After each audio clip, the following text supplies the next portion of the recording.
Jihan just hopped into the tutorial, and some random immediately tried to spawn kill him. Bro really thought he found an easy newbie to farm. Spoiler alert, he was dead wrong. He picked a fight with the wrong guy in sweatpants and a tank top. Then Jihan just caught his sword with 2 fingers. Like it was nothing, he smirked, ready to enjoy watching this clown get wrecked. The guy couldn't even process what was going on. Jihan swung his sword hard enough to throw him off balance. But the guy wouldn't quit. He actually thought his A-rank agility was enough to diff this weird opponent. But the second he rushed in, Jihan dodged it easily. He spammed attacks, but couldn't land a single hit. Jihan was reading his movements like a book thanks to his experience. Honestly, he was getting bored. So the next time that scrub attacked, Jihan snatched his sword. And before he even knew what hit him, bam. One shot. Dead. I mean, Jihan is a regressor after all. So, obviously, he's leagues above everyone else. See, some cruel, overpowered gods decided life on Earth was way too chill. So they started an interplanetary survival game with waves of monsters. Throw in some battles between planetary representatives too. The loser, their planet gets deleted, while the winners get god-tier powers.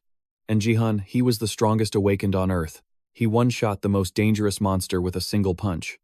Yeah. He lost an arm doing it. But the world was shook. Even with every awakened partying up, they couldn't beat it. But since Jihan lost an arm, they benched him. He wasn't chosen to represent Earth in the next round. The other so-called top rankers of Earth, turns out, they were total trash. The orcs absolutely crushed them. They mocked humanity for being weak. Easy XP. And after that loss, the system started deleting Earth. Everyone gone. But Jihan survived. His special skill kept him from being erased. The admin gods saw his potential and gave him a second chance. He woke up right back at the start. In his own room, everything was peaceful. Kids were playing outside. Totally chill. Jihan realized he was back in the peace era. Just to be sure, he popped his status window. All his abilities were reset to level 2. Confirmed. He was back to when he first entered this damn game, the game that would eventually merge with reality.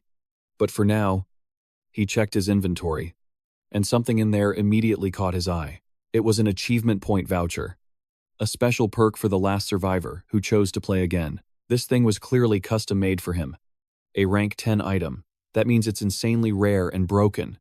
He used it instantly. The system opened up an achievement shop. It sold exclusive gear just for him. He could even upgrade the shop with enough achievement points. Upgrading meant more choices. And he needed to buy something he could use right now. But the shop didn't have much in stock yet, so he decided to upgrade it. Level 2 expansion, trash. Nothing useful. So he pushed it to level 3. Still nothing good. He was down to 50,000 points. If he upgraded the shop to level 4, he'd only have 10,000 left. But the higher the shop level, the more expensive the next upgrade gets. He had 2 choices. Buy out the current stock, or gamble his points and rush to level 4. He's always been a hardcore gambler. So the choice was obvious. He upgraded the shop to achievement level 4. And boom, it paid off instantly. The next level unlocked an item called Emergency Recovery. It lets him fix bugged items and restore them to perfect condition. Wins like this are exactly why he can't stop gambling. I mean, how can he stop when he keeps hitting the jackpot?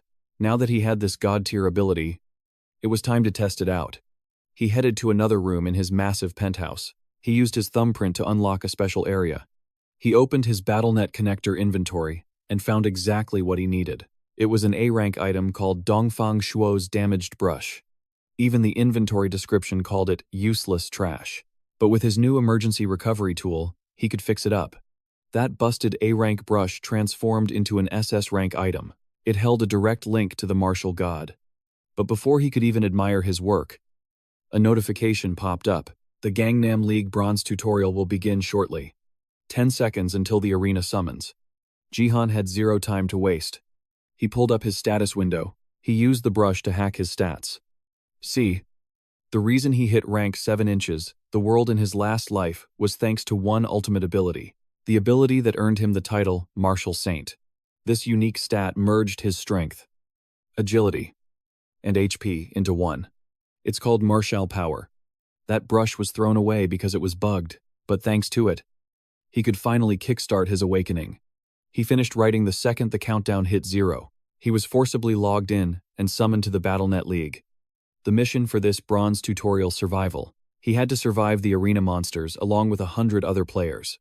Once only half the players are left, the game ends, and the winners get decided. Jihan checked his status window the moment he spawned in. He was relieved he actually pulled it off. He unlocked martial power, and for that, he even scored 1,000 achievement points as a bonus reward. This is just step 1 to snagging the nameless divine art. But with this upgrade alone, he's about to absolutely stomp the Bronze League. System also hit him with a warning he's logging into BattleNet raw no connection gear, meaning he's gonna feel 100% of the pain. Ouch. Jihan remembers this from before the Space League started. In the tutorial phase, people usually nerf the pain by buying connectors. His brother-in-law, Yoon Sejin, used the premium stuff 99% pain reduction. Jihan plans to abuse that feature later, but right now he's gotta clutch it without gear. Achievement menu opens up. Boom. Secret quest revealed. Objective hit. Rank 1 inch. The tutorial. Reward 1,000 achievement points. This didn't even exist in his past life. Plot twist. But with his martial power stat easy clap, the game finally starts. And not even a second after the announcement drops, some guy rushes him from behind. Sword raised high. But bro got shook when Jihan blocked the attack with just 2 fingers. Guy couldn't even pull his sword back. Jihan turns around and thanks him for being generous enough to feed him the first blood. This is the fun part. Mercilessly wrecking people. Another thing that changed with the birth of BattleNet was the rise of guilds. Groups that train and manage players. The whole world is obsessed with BattleNet right now, so every country is pouring resources into raising players. Big Corps are dumping money into player dev too, allowing guilds big and small to pop up all over Korea. Thanks to that, Korea's cranking out strong players right from the start. Gangnam Bronze League is where the rising stars make their debut. In this special Gangnam match, an ambitious player gets summoned. Just like everyone else, he's trying his best not to tilt. This potential cannon fodder is named Do Hyuk Gil. Thinks he's the main character because he's in the Divergent guild. Managed by Divergent Corp, famous guild, known for its rising stars. And average Joe Do Hyuk Gil managed to get into this impressive squad. After rolling an A-rank talent agility, only a few lucky ones pull an A rank. And thanks to that, he's sure he can hit top 50. First step, scout the opposition. He scans the crowd, nothing but tanky knights, buff brutes, and scary-looking monsters. Facing these options, Do Hyuk Gil makes the brave decision to completely ignore them, turns away like he didn't see a thing. Survival is key. Right, other players are staring him down like they can smell the fear. Getting eliminated early for trolling. Total cringe. Looking around, most players seem to be from big guilds, and they're all fully geared. Doesn't even feel like Bronze League. However, in the crowd, he spots someone who looks totally lost among the stars. Guy's wearing a tank top, sweatpants, and no shoes. 0 gear. Hyokyu wonders if this guy is even in the right league, or if he got summoned by a bug. Definite glitch summon. Means a free kill. Hyokyu takes his stance, getting ready to gank, silently thanking RNGesus for the moment the system starts the match. Hyokyu wastes no time rushing in to one-shot the unsuspecting noob, but surprise, the noob didn't just block it, he caught it with 2 fingers. It makes no sense that a guy looking so out of place could keep up with his A-rank agility. Before he can even process the lag, Jihan tosses him aside, 0 effort. Yeets him like he's weightless. Jihan taunts him for joining Bronze League with just a basic agility build. Hyokyu is triggered. He can't let his A-rank pride get disrespected by a bum. Thinks Jihan's just cocky cause he got 1 lucky block. If that's how it is, Hyokyu's gonna teach him a lesson. Revving up his max speed. Looks like he's about to go all out on Jihan. And our MC has to admit that speed earlier wasn't exactly trash. Hyokyu aims straight for the neck. But our MC dodges ducking under before it connects. But the spam doesn't stop. Hyokyu attacks again and again. All attacks are dodged easily. But that doesn't mean Jihan is chilling. He's used to fighting with max stats. But now his mind has to adjust to being back in a level 2 body. It's not that Hyokyu is fast, it's that Jihan is nerfed. This won't be as easy as he thought. Still, For someone with his combat experience, this tryhard's attack patterns are way too obvious. Hyokyu throws a heavy hit, and this time Jihan doesn't dodge. He slaps the weapon out of his hand, sending the sword flying. Before Hyokyu can even react, Jihan jumps, catches the sword midair, and drives it through his opponent's neck. Good game. Hyokyu hits the floor. As his body despawns in defeat, he swears he'll win the rematch. Jihan just sighs. Shows how nice this world is, guys dying and still talking trash. System pops up. First blood secured. In the tutorial, 100 achievement points reward. Too bad the sword despawned with the owner. Our MC doesn't need a sword anyway. Warm-up complete, time for the next fight. First, he needs to secure more. 5 kills just to secure a decent rank in this quest. However, exactly as he predicted, no one is hunting monsters. In BattleNet, it's not just players, there are monsters too, but a monster kill is only worth 0.1 of a player kill. Meaning you gotta drop 10 monsters just to equal 1 single player kill. Everyone is avoiding the monsters like the plague. Especially since we're talking about packs of orcs here, hunting them would be totally idiotic. But apparently, the system loves idiotic, because it just handed him a new quest: kill all 30 orcs. In the arena, monster hunting is definitely inefficient. But the reward, 500 achievement points. That is 5 times the reward he got for his first kill. 5 times. If that's the case, there's no reason not to hunt these orcs. Besides, these basic NPC monsters are trash compared to a real orc anyway. So this won't even be a challenge for him. With nothing standing in his way, he decided to go all out on the unsuspecting monsters. At first, the orcs couldn't believe a practically naked human was sprinting full speed, straight at them. But they snapped out of it fast, grouping up to try and kill him. The 2 closest ones chucked their axes, hoping to drop him before he got close, but Jihan caught those axes like it was nothing. Then he hurled them right back. Boom. Multiple orcs dead with just 1 throw. That sent the rest into a frenzy. But Jihan was already moving. He blitzed past all of them, appearing right in the middle of the pack. Then, with 1 swing of the second axe, orc heads started flying. But our MC wasn't done yet. He'd only killed 5 orcs, and the 25 left standing. They didn't look too happy about it. They were more motivated than ever to kill him now. But let's be real, they were absolutely no match for him. He was moving faster than their eyes could track. His combat experience was on full display here. Another orc lunged with a spear, determined to end Jihan quick. But its weapon was easily caught and snapped in half, leaving it standing there, confused and stunned, as our MC rushed in to cleave it with his axe. Except snap. The axe unexpectedly broke right when he tried to attack the orc. That gave the orcs a little confidence boost. They thought, hey, his weapon's busted. Now's our chance to wreck him. All the orcs rushed him at once, and Jihan had to give them props for persistence.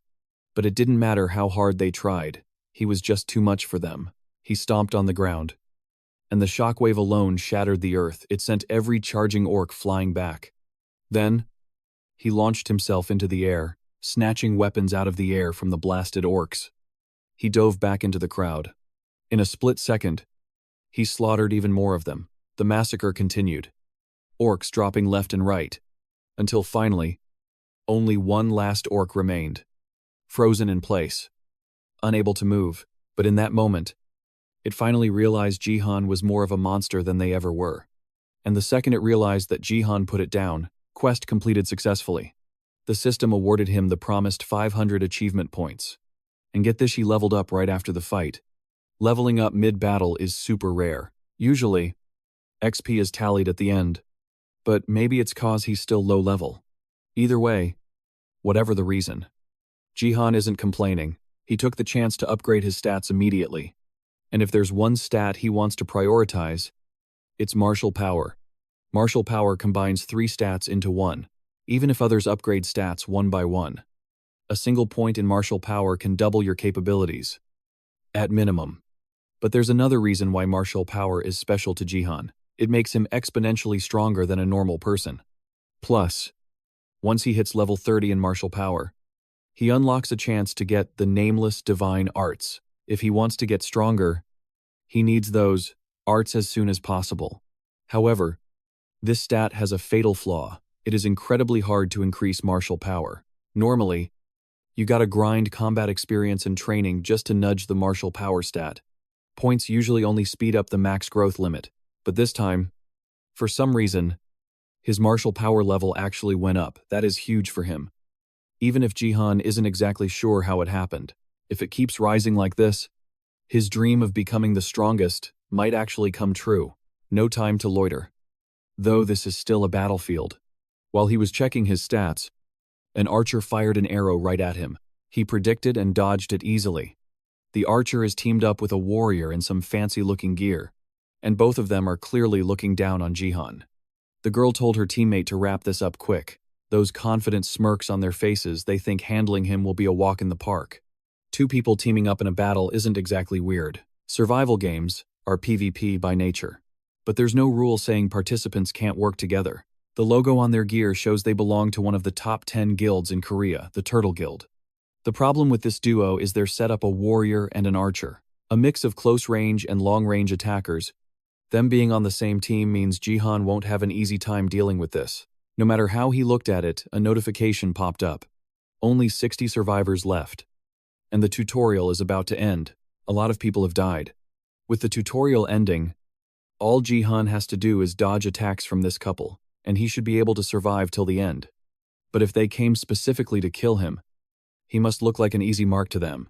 While Jihan was figuring out how to handle these two, they were so cocky that the warrior asked the girl out to dinner if he could kill Jihan right before the fight even really started. Jihan checked the scoreboard. He's barely holding onto the top spot with 4 kills. That means if he drops these two, his rank is guaranteed. To start, he went for the archer first, taking her out while she was still getting hit on by the warrior. With his martial power now at level 6, they stood no chance. The warrior was shook because his teammate died way too easily. But he didn't even have time to process what was happening before Jihan dashed behind him and slashed his back with his sword, lucky for the warrior. That thick B-rank armor saved his life, and he really thought Jihan couldn't pierce it with that trash weapon. Big mistake. Jihan just kept hammering that sword into the armor. Again and again, chip away at the same spot until boom. The hole was big enough. Night down. Meanwhile, over in a dimly lit office, a woman was watching the replay, tea in hand, right as Jihan wrecked the warrior. Her name is Lee Ha-in, team leader of HR Team 3 at the Divergent Guild. She was honestly relieved Jihan didn't spawn right next to her bodyguard, Lim Ga-young. Ga-young was in that same match and ended up taking second place. Ga-young hates being told she's weaker than anyone, but she was still warned to avoid fighting this crazy rookie at all costs. Right now, though, she just needs Ga-young to gather data. But watching the clip on her boss's screen, Ga-young realized something. She's definitely met Jihan somewhere before. Now, Lim Ga-young from the Divergent Guild is famous for her S-rank gift. She's a top-tier prospect for the guild, and she absolutely crushed it in the Bronze League. Just like everyone expected. She should have taken first place easily. Heck, she would have, if Seong Jihan hadn't shown up. Watching from the guild, Rua couldn't help but scream in shock when she realized Jihan didn't just beat their best prospect. She took first place at level 2. No decent gear. No party. Nothing. Dude showed up in a tank top and sweatpants and somehow bagged 6 kills without even holding a weapon. That performance alone was enough to raise a ton of questions among players worldwide. Meanwhile, Jihan's just chilling in his living room, checking out his rewards. For taking first place in the Bronze League tutorial, he got a 50% EXP boost, jumping straight from level 3 to level 6. He probably leveled up that fast because he's still a rookie. But hey, it's still a sweet reward. He didn't get any GP, that's the system currency, but he got stat points for leveling up. He dumped them all into martial power, boosting it from 6 to 9. He also unlocked a title, Tutorial Conqueror. That gives him +1 to all stats and another 20% EXP buff. The title only works in the Bronze League. But that's still solid. With that active, his martial power is sitting at 10, which makes him totally broken for Bronze rank. But the Silver League promotion match doesn't happen until level 25. So until then, he just needs to focus on grinding and getting stronger. His stats are already looking crazy, but there's one more thing he got for hitting level 5. He unlocked class advancement, meaning he can finally pick a class. Choosing a class is huge, you gotta know the perks. He had 4 options: warrior, archer, mage, and support. In his past life, he picked warrior, since he knows that class inside out. Picking it again would be the easy mode play, but his achievement shop has an option to buy an extra class slot. That means even if he picks something else now, he can always add the warrior class later for 10,000 achievement points. So basically, he doesn't have to rush the warrior build. He can experiment. His finger hovered over the options, making the final call. He made his choice. Next thing he knows, he's summoned back to the Bronze League Gangnam area. The place is swarming with thousands of zombies, and the mission is pure defense. Zombies are at the castle gates. Players have to wipe them out, protect the crystal on the wall, and try not to die. There are multiple towers, and the battle keeps going until only 5 are left standing. Standing on one of those towers was Lim Ga-young, the Divergent guild warrior. She looked down at the zombies in disgust. Even if it's just a game, rotting corpses are still gross to look at. Behind her, other players spawned in. Looking like they knew the map and the drill, Ga-young recognized her teammates. One was an archer from the LK group rocking powerful B-rank gear. The other was a mage. He didn't seem to have a guild, but his gear was impressive, pretty solid for this level. They looked like decent teammates, but for this specific mission, the support is the MVP. Defense missions are a long grind, and the support is the one who ensures they actually survive it. The support summoned last. When the light faded, Lim Ga-young was shocked to see Song Jihan standing there as their support.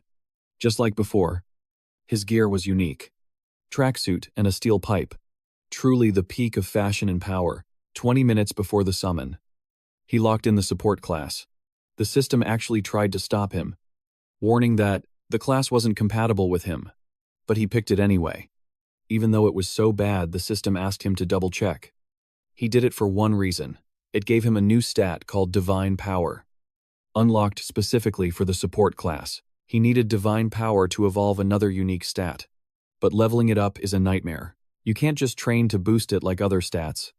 The only way to raise it is by dumping points directly into it. And obviously, Jihan wasn't going to do that. He's pouring everything into martial power to unlock the nameless divine arts. No way is he wasting precious points on anything else. So why pick support and grab divine power? Because he knows a cheat code to boost it. A method nobody else knows about. The secret is in that shiny new pipe of his. The other players were just as confused as Lim Ga-young is watching Song Jihan, the so-called support.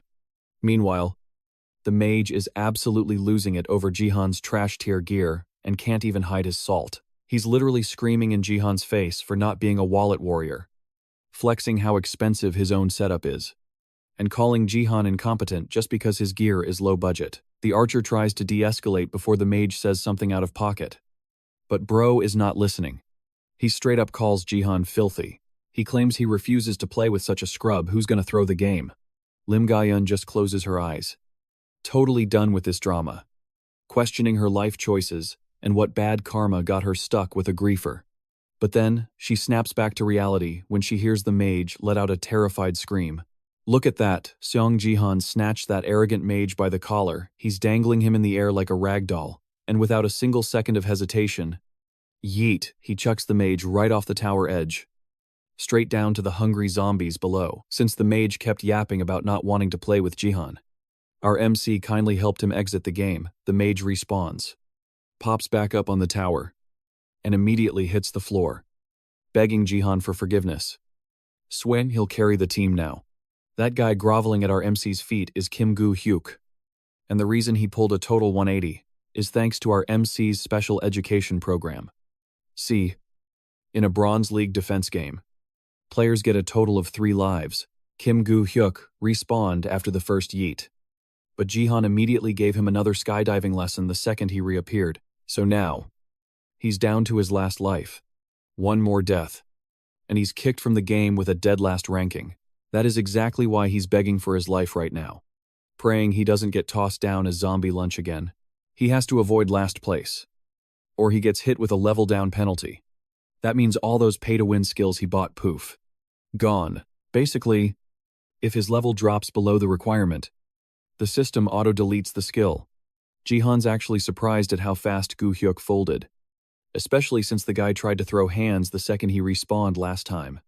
But now, Gu Hyuk is desperately trying to sell himself. I'm a fire mage. I'm good at crowd control. He's level 15.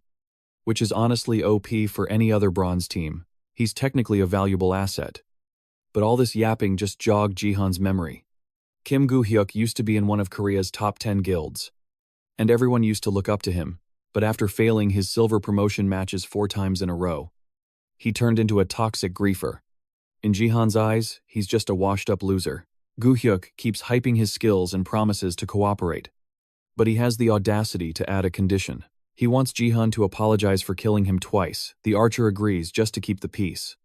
But deep down, Gu Hyuk is still raging. But before he can even finish his internal revenge monologue, Wyoing Jihan grabs his collar and yeets him off the wall for the final time. The sheer nerve to demand an apology when he was the one who started the beef. Nah. Get out. And just like that, their mage is gone. They're down a player. Zombies are swarming up. And ironically, the neighboring team has a fire mage, who is absolutely melting the zombies on their side. That's exactly why they needed a mage. The archer starts flaming Jihan for not compromising. Jihan isn't even fazed. He calmly pops open his status window to check his latest limited quest. It's got a linked quest attached, and it requires him to rank first across 10 towers and solo kill 1,000 zombies. The reward, a massive 4,000 achievement points. Bagging 1,000 kills seems impossible with the time limit, but he refuses to let those points slide. Lim Gayun watches Jihan trying to figure this out, and she is not hiding her judgment. So far, this guy just does whatever the hell he wants. Despite his cracked stats, he's just a support class. As far as she's concerned, there's zero reason to recruit him into the guild. But the archer is losing his mind. He keeps yelling at Jihan until our MC finally pays attention. The archer snaps and tells him, if you're gonna act like a jerk, then fight by yourself. Surprisingly, Jihan loves that idea. Now he can hog all the zombie kills for himself, as long as they stay out of his way. It's free real estate. Ga-yeon tells him to stay behind her while she takes the front. She thinks the game is already cooked, but she's responsible enough to go down fighting. But Jihan's like, nah, I got this. He plans to solo the front line while the archer and Ga-yeon cover each other. Finally, a zombie breaches the top of the tower. But it's not a normal one. It's a blood zombie. Way stronger. Way nastier. Its head is made of liquid. So physical attacks usually do 0 damage. Well, usually, Jihan doesn't care about the game's rules. The zombie lunges. But Jihan has his spear ready. Bam. He smashes its head in with one clean hit. Ga-yeon notices something about the flying zombie chunks. They're scorching hot as they fall. She realizes Jihan must be using divine power. More zombies rush the tower. But Jihan pushes them back, picking them off one by one with his spear. He's only killed 6 out of 100 so far. Long grind ahead. As more zombies climb up, Jihan keeps handling the entire wave solo. After dropping over 24 of them, he realizes the real issue is the blood zombies. Physical attacks bounce right off them, so when they show up, he unleashes a burst of divine power, wiping them all out instantly. The archer's opinion of Jihan does a complete 180. There's no denying it, now our MC is a certified pro, even if he has a nasty personality. Ga-yeon, on the other hand, is absolutely shook. She was speechless, eyes glued to Jihan. He's controlling divine power like it's part of him fighting without wasting a single drop. His control was already cracked. But what really blew her mind was his skill. Jihan's accuracy, god tier. He's popping zombie heads like it's a game. In just a few minutes, Jihan wrecked over 200 zombies. That let him unlock a hidden condition called Faith of the Otherworld. Boom. Divine power jumped from rank 6 to 7. This was his secret strat to level up. And guess what? It worked. He can boost his divine power just by using divine items. Back in 2010, when the Earth tutorial first dropped, those things were trading for a fortune. People thought they held secret powers. But 10 years later, nothing. The value crashed hard. Otherworldly divine items basically became trash loot. Most people didn't even know they existed. But one person knew the truth. Sophia, the saintess of American First. She told him about how she buffed her divine power using a divine item. Turns out, you can level up that power by using divine gear from other worlds. It doesn't work after the tutorial is over. But that's the exact exploit she used to become a saintess. She'd hold the otherworldly item and pray for a long time. Eventually, after grinding that out, she'd gain divine power. The unlock conditions for each item are different. And trust me, it's not an easy method at all. On top of that, demand for these items was so low. They were super hard to find. But thanks to that, Sophia was able to monopoly the market and keep them all for herself. This is top-tier intel that nobody else knew. So she definitely abused it to get ahead. But no matter how valuable this info was, there was someone else constantly buying up otherworldly divine items. That means there was another player who knew the meta. After Jihan regressed, he went to visit his sister's room in the Sword Palace penthouse. And right there, he found every single otherworldly divine item that had been bought. But all the divine power had been drained out of them. So they were totally empty. That means the identity of the other player collecting these was none other than his sister, Song Ji-ah. Along with the Sword King Yoon Se-jin, his sister was the ultimate support and a hero of Korea. But how she died, that's a whole different story. Among all the otherworldly items she left behind, Jihan found a steel pole that had degraded to an E-rank item. According to the description, it was perfectly designed for smashing zombie skulls, but after being used for so long, it dropped to an F-rank item. Not much divine power left to absorb. But hey, it's still solid steel, so it's the perfect weapon for wrecking stuff. Ga Young kept staring, amazed by his insane physique and control. Then there's the archer. He saw another tower collapse. They were in the top 5 now, but he got too hyped and didn't notice a zombie sneaking up on him. Ga Young drew her blade slash. She took down the zombie before it could touch the archer. Seeing her stance, Jihan knew exactly who she was. She's known as the Plum Blossom Sword. Lim Ga Young, famous for being the temporary Sword King. But she didn't exactly have a happy ending in his past life. She died by the hands of the former Sword King, the guy now called Ryuhei. Looks like he met a major player way too early in this new run. Ga Young called out, asking if she could squad up with him. If they fight together, they could aim for a higher rank. Jihan checked his status window. Only 5th place, they've still got a long way to go, and time was running out. If she's the Plum Blossom Sword, she'll be fine solo. But his quest, he needs to take 1st place. Jihan decided to leave the climbing zombies to her and the archer. Then he jumped right off the edge of the tower before they realized what he was doing. Mid-air, he focused all his divine power into the staff. Bam, he slammed the ground, triggering a massive energy explosion that blew all the zombies away. Thanks to Jihan's insane carry, his team took 1st place. They were the last ones standing. Just like that, he cleared his limited quest, but he couldn't finish the chain quest to solo 1,000 zombies. Game over. Jihan started teleporting back home. Before he left, his teammates came over to hype him up. Great job. He absolutely carried them and was totally the MVP. The archer was dying to squad up with him again. But while the archer was glazing our MC, Ga Young was still in shock at the insane damage that a support just dealt. Even though he's a lower level than her, she thought it had to be a bug. She couldn't even hide how shook she was. The archer decided to log out first, leaving her alone with Jihan. She took the chance to slide in before he left, even calling out his name. That surprised Jihan. Technically, they shouldn't have met yet, but Ga Young didn't care. With the potential and skills he just showed, in the last few quests, she knew this guy was exactly who they needed in the Divergent guild. He's guild material for sure. She had to recruit him, no matter what. But standing there, looking at him, she accidentally asked for his phone number instead. Suddenly, her cool face turned into total panic. She realized she skipped way too many steps, asking for his number on the first conversation, and she had to explain fast before he got the wrong idea. But before she could even get the words out, Jihan apologized. He told her he actually doesn't remember his own phone number right now. Then he popped open his status window and logged out with a quick goodbye. Didn't even let her speak. Ga Young stood there wondering, how does someone forget their own number? Then it hit Hershey, probably just got curved.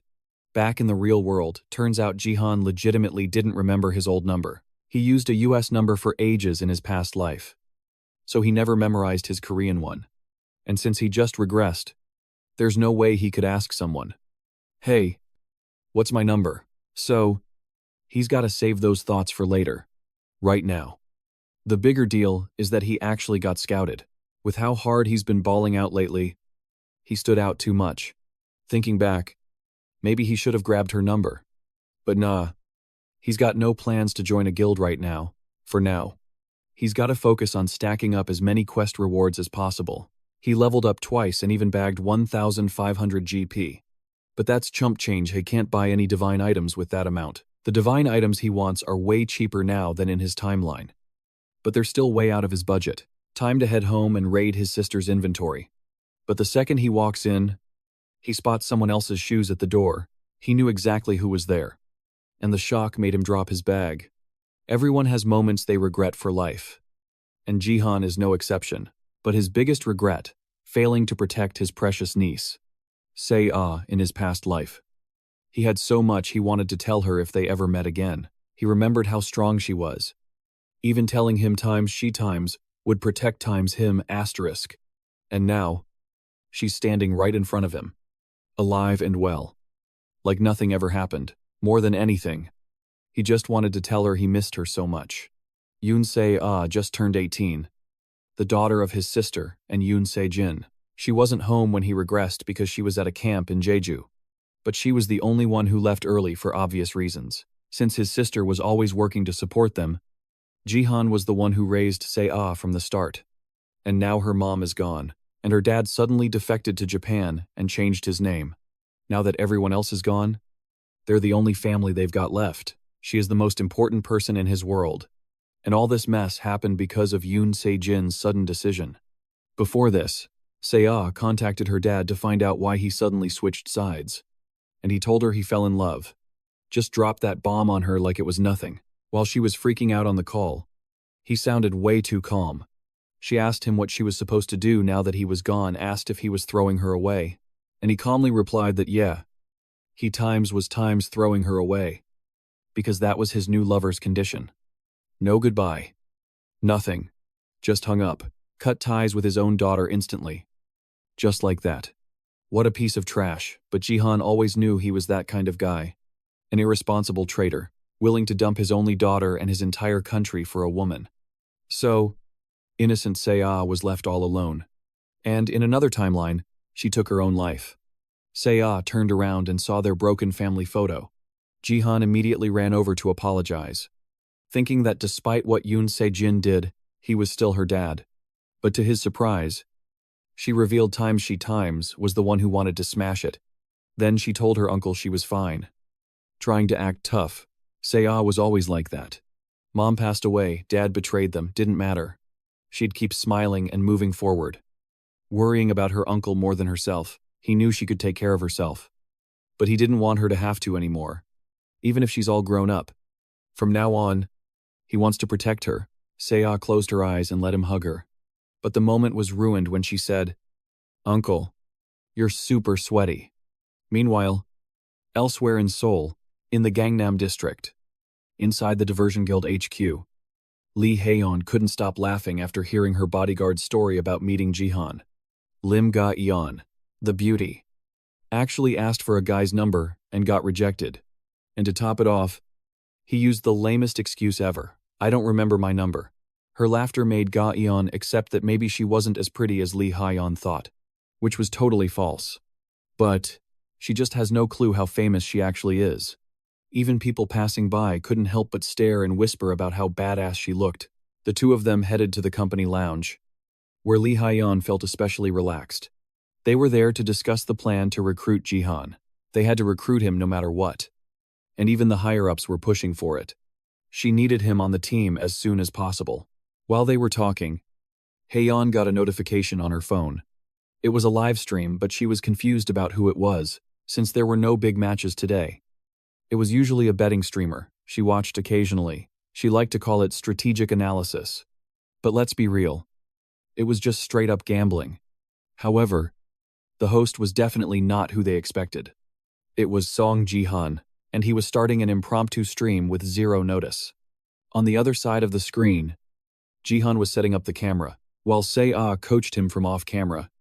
Ga-eon tried to figure out why Jihan was on a betting prediction channel, but Haeyeon was more focused on the stream title. Jihan was calling himself the Sword King's brother-in-law. Viewers were totally confused by the sudden notification, and comments started flooding in, asking what the hell was going on.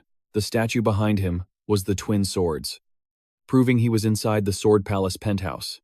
And now, the broadcast officially began. Jihan told Se-Ah to step back.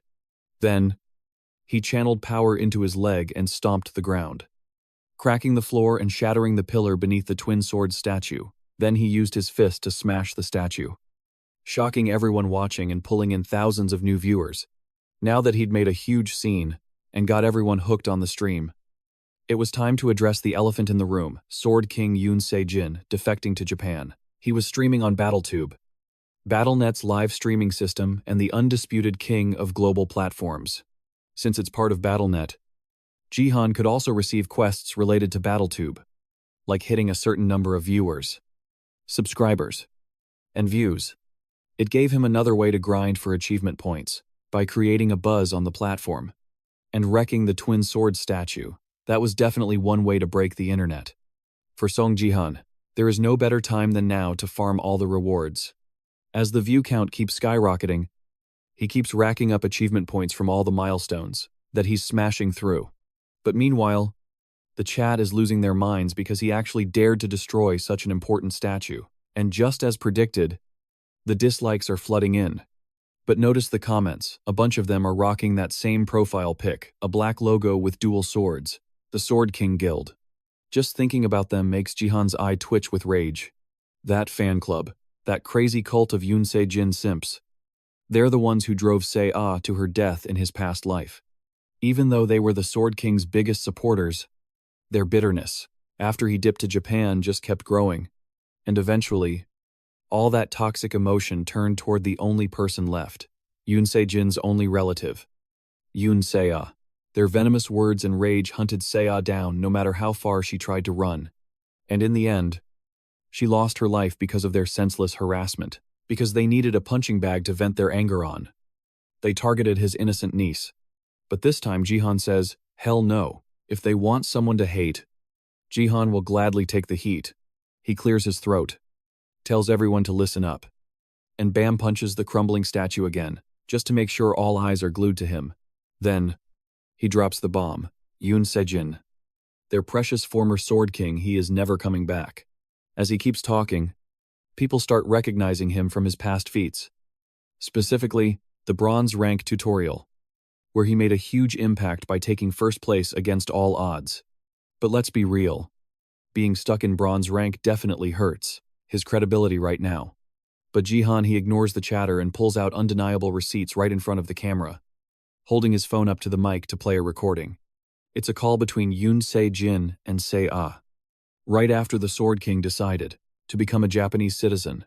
In the call, Yoon Se-jin clearly states that he left Korea because he found his true love.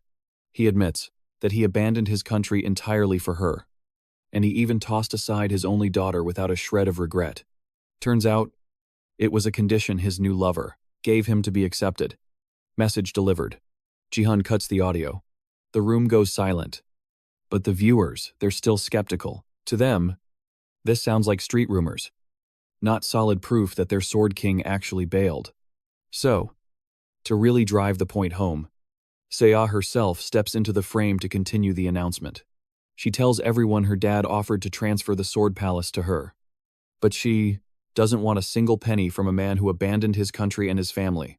So instead, she plans to donate the Sword Palace to the government, hoping the donation will be a massive support for the development of young Korean players. As she speaks, Jihan just smiles, because his plan is playing out perfectly. 30 minutes ago, he told Se-ah for the first time that he wanted them to give away the house just like everyone else. She was totally confused when he suggested it. Why would he want to give away everything they owned? He couldn't tell her the real reason. And he honestly didn't know if he could convince her, even if he tried. I mean, since they aren't selling the building but just giving it away for free. It sounds like a totally insane decision. But Jihan had to convince her to do this for her own sake. At all costs. In his past life, after Yoon Se-jin ruined Korea's reputation by becoming Japan's representative, the public's rage boiled over. They seized all of Yoon Se-jin's assets, including the Sword Palace where they lived, leaving Se-ah with nowhere to go. She couldn't handle the stalking and death threats from the Sword King Guild. In the end, she took her own life, since they were going to lose the place anyway. Giving it up to win over the Korean public and keep Se-ah safe was the play. However, to Se-ah, he's just the uncle who mooches off her and drinks all day at home. He obviously couldn't tell her he's from the future. So he had to find a way to persuade her. But surprise, while he was still stressing over how to make her agree, she unexpectedly said yes to his plan. Jihan breathed a huge sigh of relief. Step 1, complete. He even had to double-check to make sure she was actually cool with it, because even to him, this sudden request sounded completely ridiculous. The reason she decided to trust him is because he isn't the type of person to ask for something this big without a damn good reason. More importantly, she hasn't seen this confident side of him in forever, so she decided to bet on his judgment. Thanks to her amazing resolve, he actually turned this situation into reality. However, that doesn't mean they're out of the woods yet. The Sword King Guild is still fuming, and they're specifically calling Jihan a scammer and a fraud, but that is exactly what he wants. He wants them to keep attacking him and stay the hell away from Se-ah. But he's not done yet. To make sure everything is perfect, he needs to put the final nail in the coffin. He steps back into the camera's view and calls out Yoon Se-jin by name. He looks at them and says the reason the Sword King gave for leaving was a woman. But the truth he's washed up. Se-ah just stands there watching, stunned, because this was definitely not in the script. She freezes up, and the chat goes absolutely feral. Some people can't believe he actually said that, while others are just laughing at the audacity. But in his statement, Jihan keeps poking the bear. He claims the only reason Yoon Se-jin left is because he knew he couldn't cut it in Korea anymore. Even Ga-young and Ha-yoon are screaming at their screens right now. Then Jihan drops the mic. Yoon Se-jin better stay in Japan, because they'll meet soon, and Jihan is going to crush him. The stream ends, and the uncle and niece head back inside to wash up. Se-ah confronts him about the absolute chaos he just unleashed on the internet. Both Korea and Japan are losing their minds over his trash talk. But Jihan, he's not worried. He assures her, don't sweat it. Nothing's gonna happen. They should ignore the public eye so she doesn't get stressed out. But thanks to his recent moves, Se-ah definitely noticed something. Her uncle is acting totally different, like a new person overnight. Can't blame her though, because he's definitely not acting normal. After dying and coming back to the past, he asked her did she really just see him as some drunk leech. Se-ah tried to take it back. But honestly, yeah, she did see him that way back then. Ding dong. Jihan knew exactly who it was, but didn't expect them this early. Well, since we're here, time to secure the bag. Meanwhile in Tokyo, Yoon Se-jin is watching the news next to a sleeping woman. The news is going wild, saying relations between Korea and Japan are going to tank because he switched sides. It's even crazier in Japan. Rumor has it he did all this just for a girl. Simp behavior. And now with Jihan, his brother-in-law, talking trash. Yeah, things are getting messy. Everyone's waiting to see how the Sword King reacts. Jihan is basically Korea's rage personified. Then, the woman wakes up. Se-jin turns off the stream. Scared he woke her. But she says she's fine.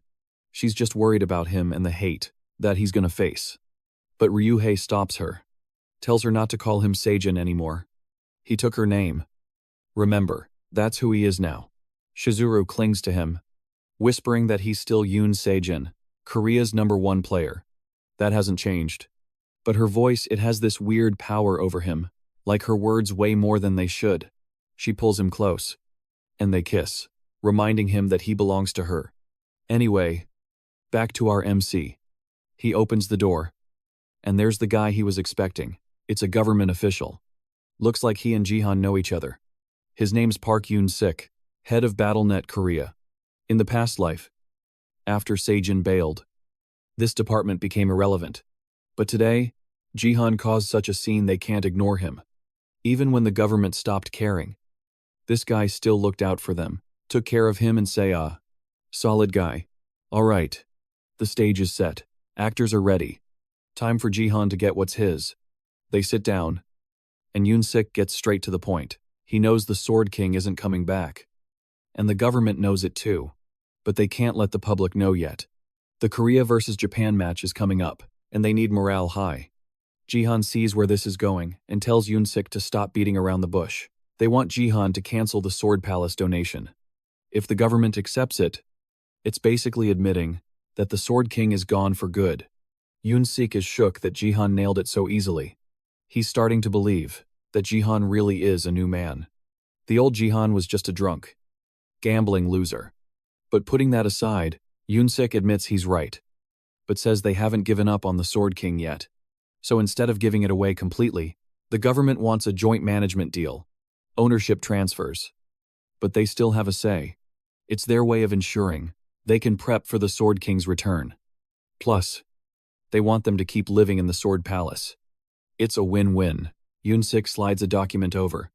It's got the details, and he tells them to read it carefully. Looks like the government really thought this through, but Jihan, he was just going to give it away. But if they're offering this, even better for him. However, Jihan has one condition. Time skip. New match starting in BattleNet. This streamer, named Golden Light, starts his stream, and viewers flood into BattleTube. He's standing proudly on top of a statue in the arena, welcoming everyone to the show. Players start spawning in down below, and Golden Light jumps down to join the party. While he's entertaining the chat, a donation pops up telling him to teach these bronze trash a lesson. Everyone else looks annoyed as he starts dancing for the views. They are definitely not happy to see him in their lobby, because behind that innocent smile, pure malice, he became a famous streamer for his looks and energy, but mostly for being a massive troll. He used to be a respected gold rank, but purposely D-ranked to bronze for content, calls it deep sea diving. He doesn't care about the game, just wants to mess around. Literal peak troll behavior, even though he's in the lowest rank. His gear and stats are still gold tier, so he just goes around bullying and killing these weak bronze players. His fans are eating it up. Time to find the first victim. He scans the crowd and spots some potential content. Zero hesitation. Golden Light runs straight at Jihan, mic in hand, dying to interview the guy everyone's been talking about. At this point, Jihan has a ton of nicknames and hype. But Jihan, he's just confused about who this yellow guy is. Obviously a BattleTube streamer, and way too loud for Jihan's taste. But then he realizes there are still tons of BattleTube achievements he hasn't cleared, since the opportunity is right there.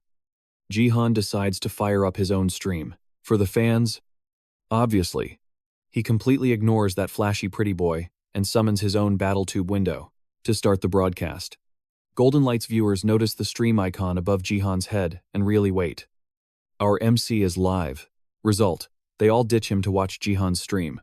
And our shining boy starts shaking when he realizes he just gave Jihan free promo. Now that he's screwed, he needs a way to drag his viewers back. While he's racking his brain, he gets a notification from a user named Sword King Fanatic, telling him to kill Song Jihan to make him finish in last place. The reward, 2,000 GP. Since 1 GP is about 1,000 won, that's a 2 million won bounty. And the donors, none other than the Sword King's guild members. When Golden Light doesn't accept, immediately, the other Sword King members start piling on more rewards. It's obvious they have beef with Jihan. But this is personal. They keep pumping the numbers until it hits 30,000 GP, then 40,000.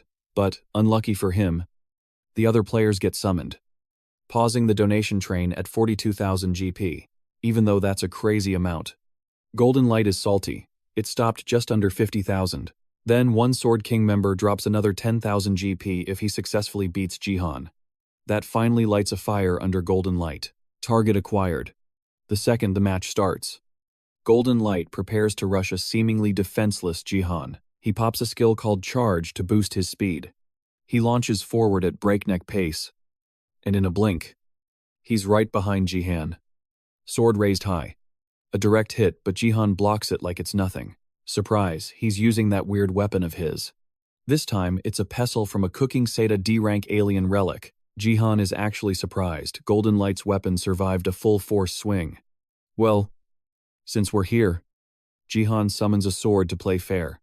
In literally seconds, Jihan absolutely wrecks Golden Light with simple, precise slashes.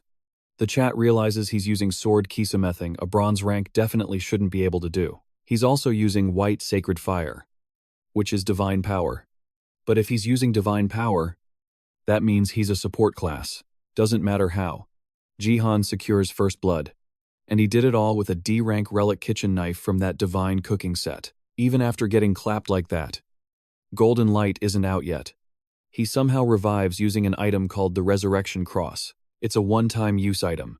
Banned in national tournaments, promotion matches, and guild wars. Though, reviving is pointless anyway. The mission wasn't just to kill Jihan, but to make him rank last. And since Golden Light died first, Jihan literally can't be in. Despite the massive L, Golden Light is determined to redeem himself by taking Jihan down. Unlucky for him, Jihan is ready to wipe that smug look off Pretty Boy's face. And in just a few seconds, Jihan drops him again. Accidental double kill. As he walks away from the dying streamer, he thinks about that revive item. In the future, nobody uses that trash because the revival process is buggy. Anyway, today is way more chaotic than usual. It's probably because of the audience today. The viewers are spirits, and they're all glued to Jihan. Our MC hates them, considering the spirits played a huge role in humanity's downfall. He can't touch them right now, though, so his best bet is to focus on the enemies in front of him. But look, the other players are staying far, far away, treating him like a total outcast. When he looks their way, they panic and run. Can you blame them? He just shredded a gold rank player twice. They know they're cooked if they fight him. That's bad news for our MC. It kills his farming efficiency. Just when he found another D-rank relic, if he wants to unlock these items' hidden stats, he needs more fights. Just as he's trying to figure out a plan, a notification pops up in his status window. Jihan grins. Looks like his luck is turning. He got a quest. Defeat the goblins gathered around the champion goblin. Now he can hit his combat quota even if all the players run away. In a flash, he's surrounded.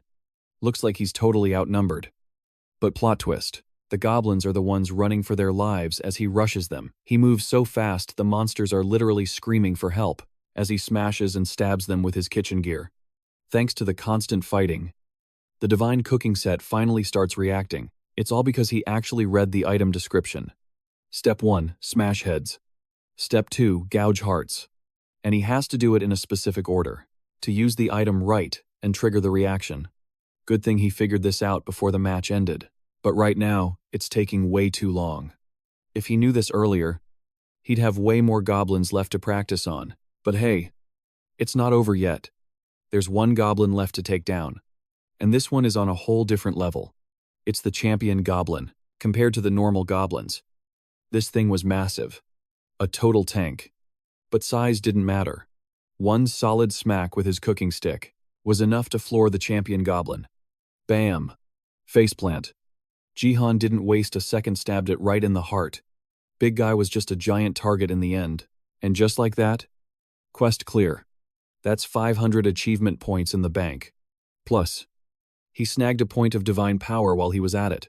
Sweet, but here's the catch: he abused that item way too much. So the weapon rank dropped to E, meaning he can only farm divine power one more time with it. Farming monsters is way too slow though.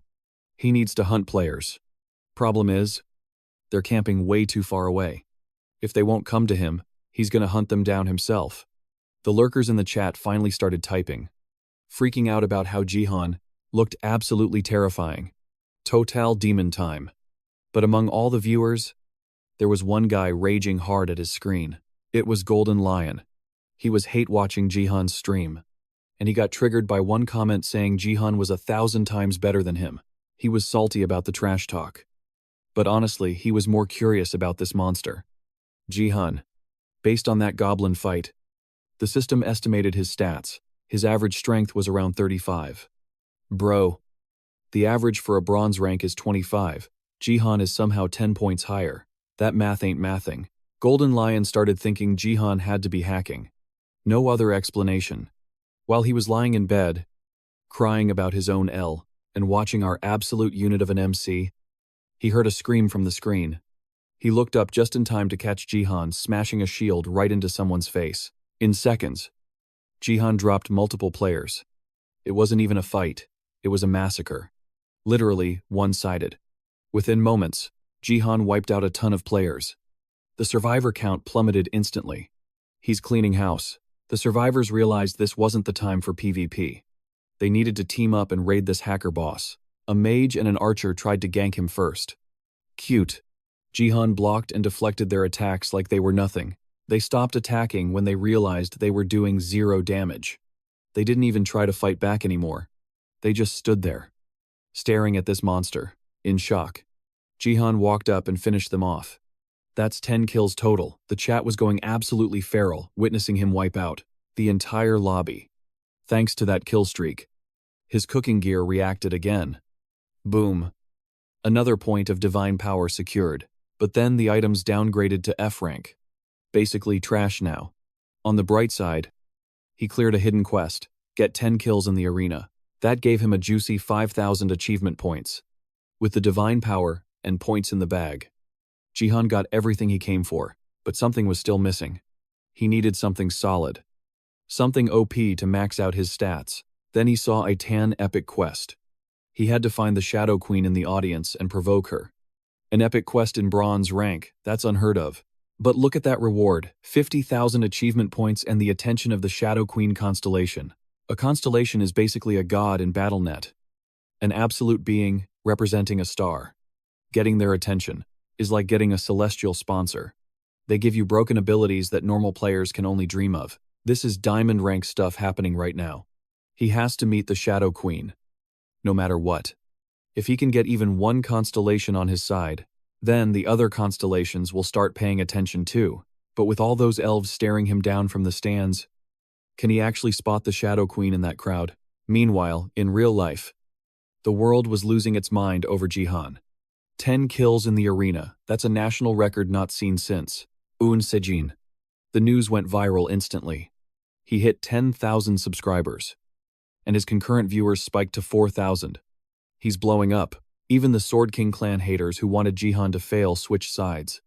Now, everyone's rage is directed at Golden Lion, who accidentally made Jihan famous. Golden Lion's reputation is tanking hard after everything that went down. He's desperate for damage control. With no other options, Golden Lion decided to hop on the Seong Jihan hype train too. He's gonna simp for Jihan from now on. Golden Lion hopes to become Jihan's editor and help him become the top creator on BattleTube. Back at the Sword Palace, Saya was looking at her uncle like he was an alien. After watching that match, she couldn't believe he got that strong. She almost felt bad for the other players. I mean, he was basically bullying them. Tons of people wanted to donate. But Jihan had the link blocked. He started streaming on a whim and didn't set it up properly. Saya told him to raise the minimum donation amount. He'd never be able to focus if the donation alerts were spamming nonstop. So he set the minimum to 10,000 GP. That's like 10 million won, while Saya wondered if 10 million was a bit much. Jihan was focused on that epic quest involving the Shadow Queen. He had to find this mystery woman and provoke her. But good luck finding one person in a crowd that massive. Saya saw him zoning out and asked if he needed help.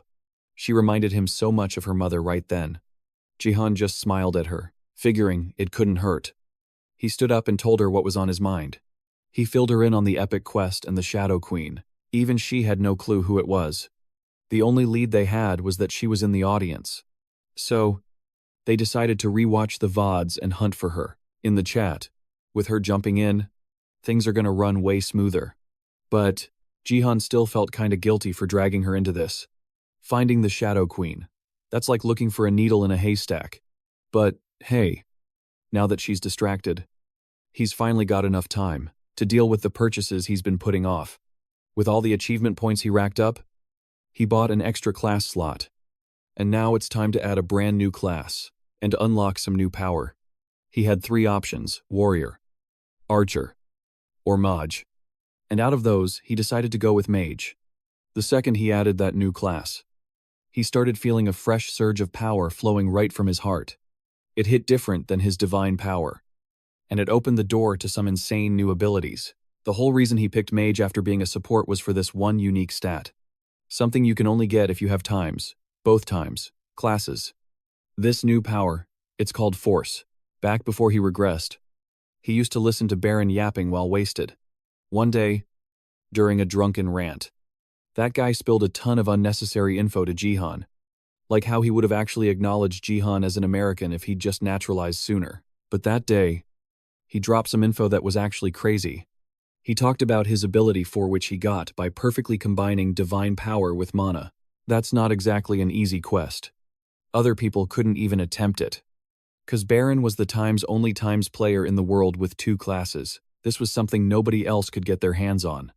The only reason Baron had it was 'cause he had 2 status windows. That was his broken SSS rank gift. At first, Jihan asked if he was even allowed to know this secret. But Baron eventually was so confident he could tell anyone in the world. Just 'cause he was the only one who could have 2 classes. Dude was arrogant as hell. Sure. But he wasn't lying. Force is an overwhelming power that totally dominates the space around it. But guess what? Baron ain't the only one with that potential anymore. Jihan knew the requirements, and he just cleared them. This ability is exactly what shot Baron to rank 1 on the world leaderboards, even though his control and usage were absolute trash.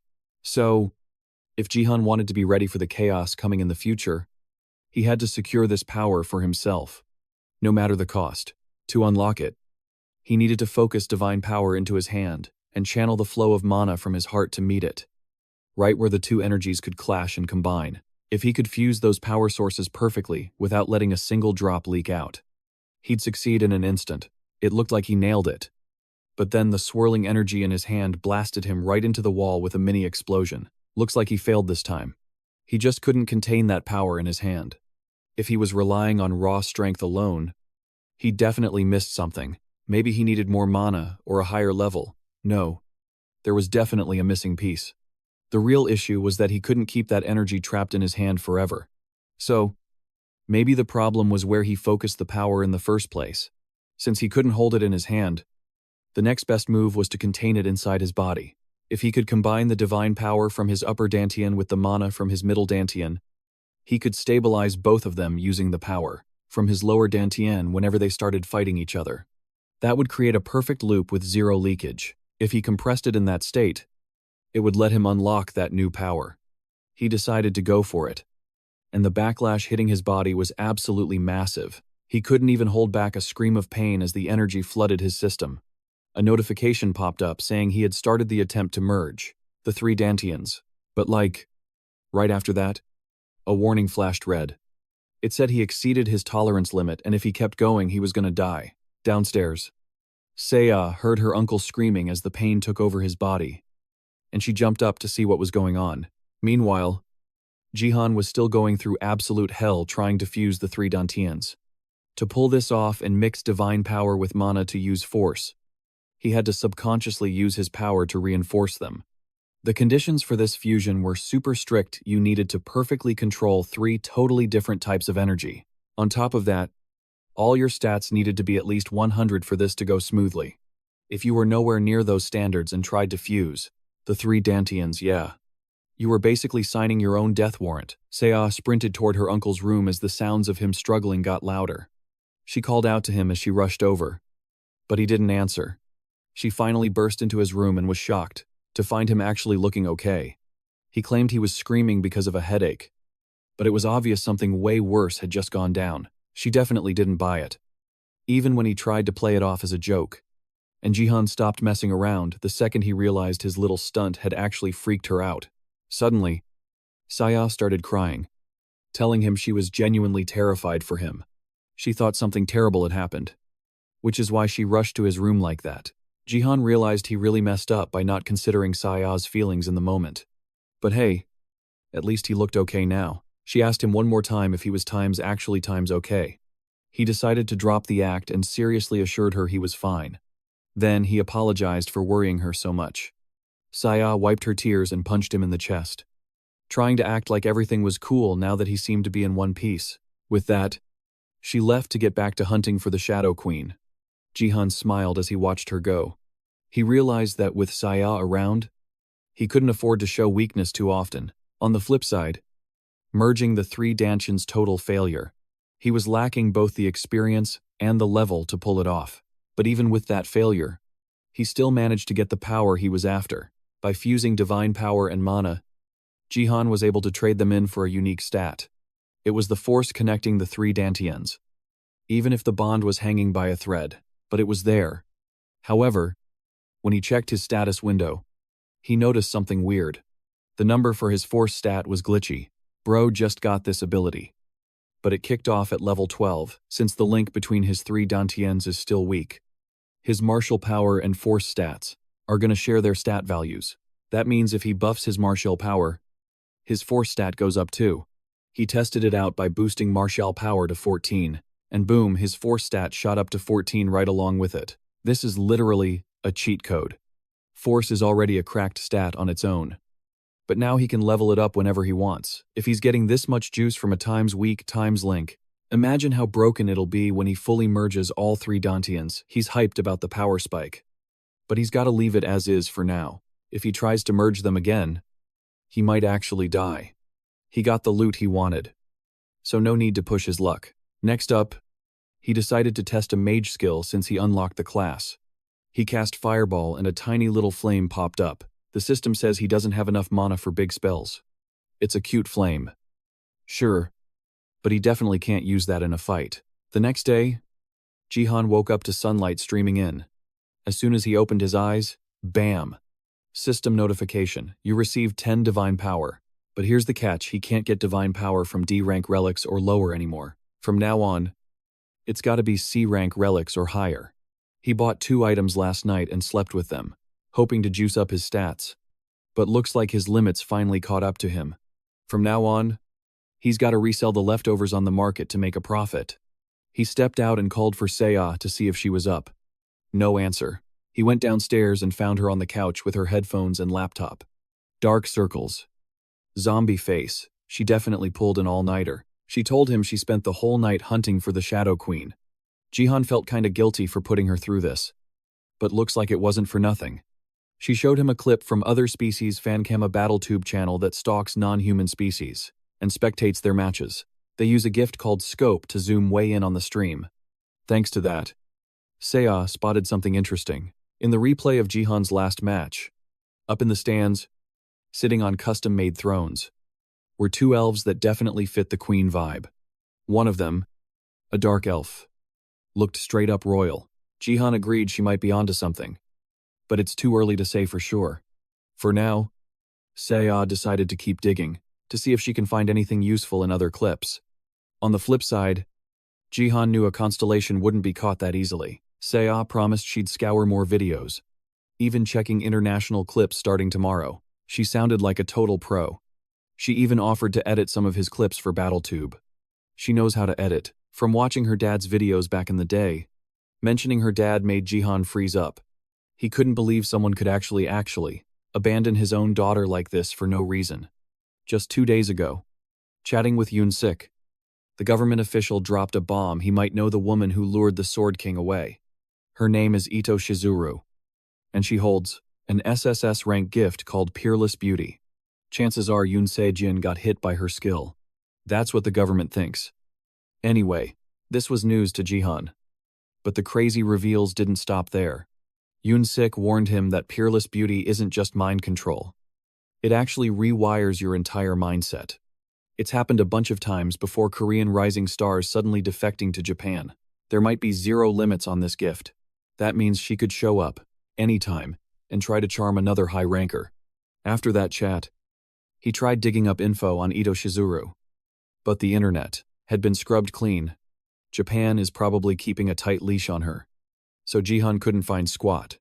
But if Park Yoon-sik is right, then Jihan needs to watch his back. They might have already started making moves.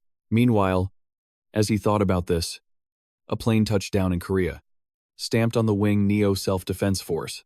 Time flew by, and it was time for another big event for their small family. Saya waited at the door for her uncle, who was taking his sweet time getting ready.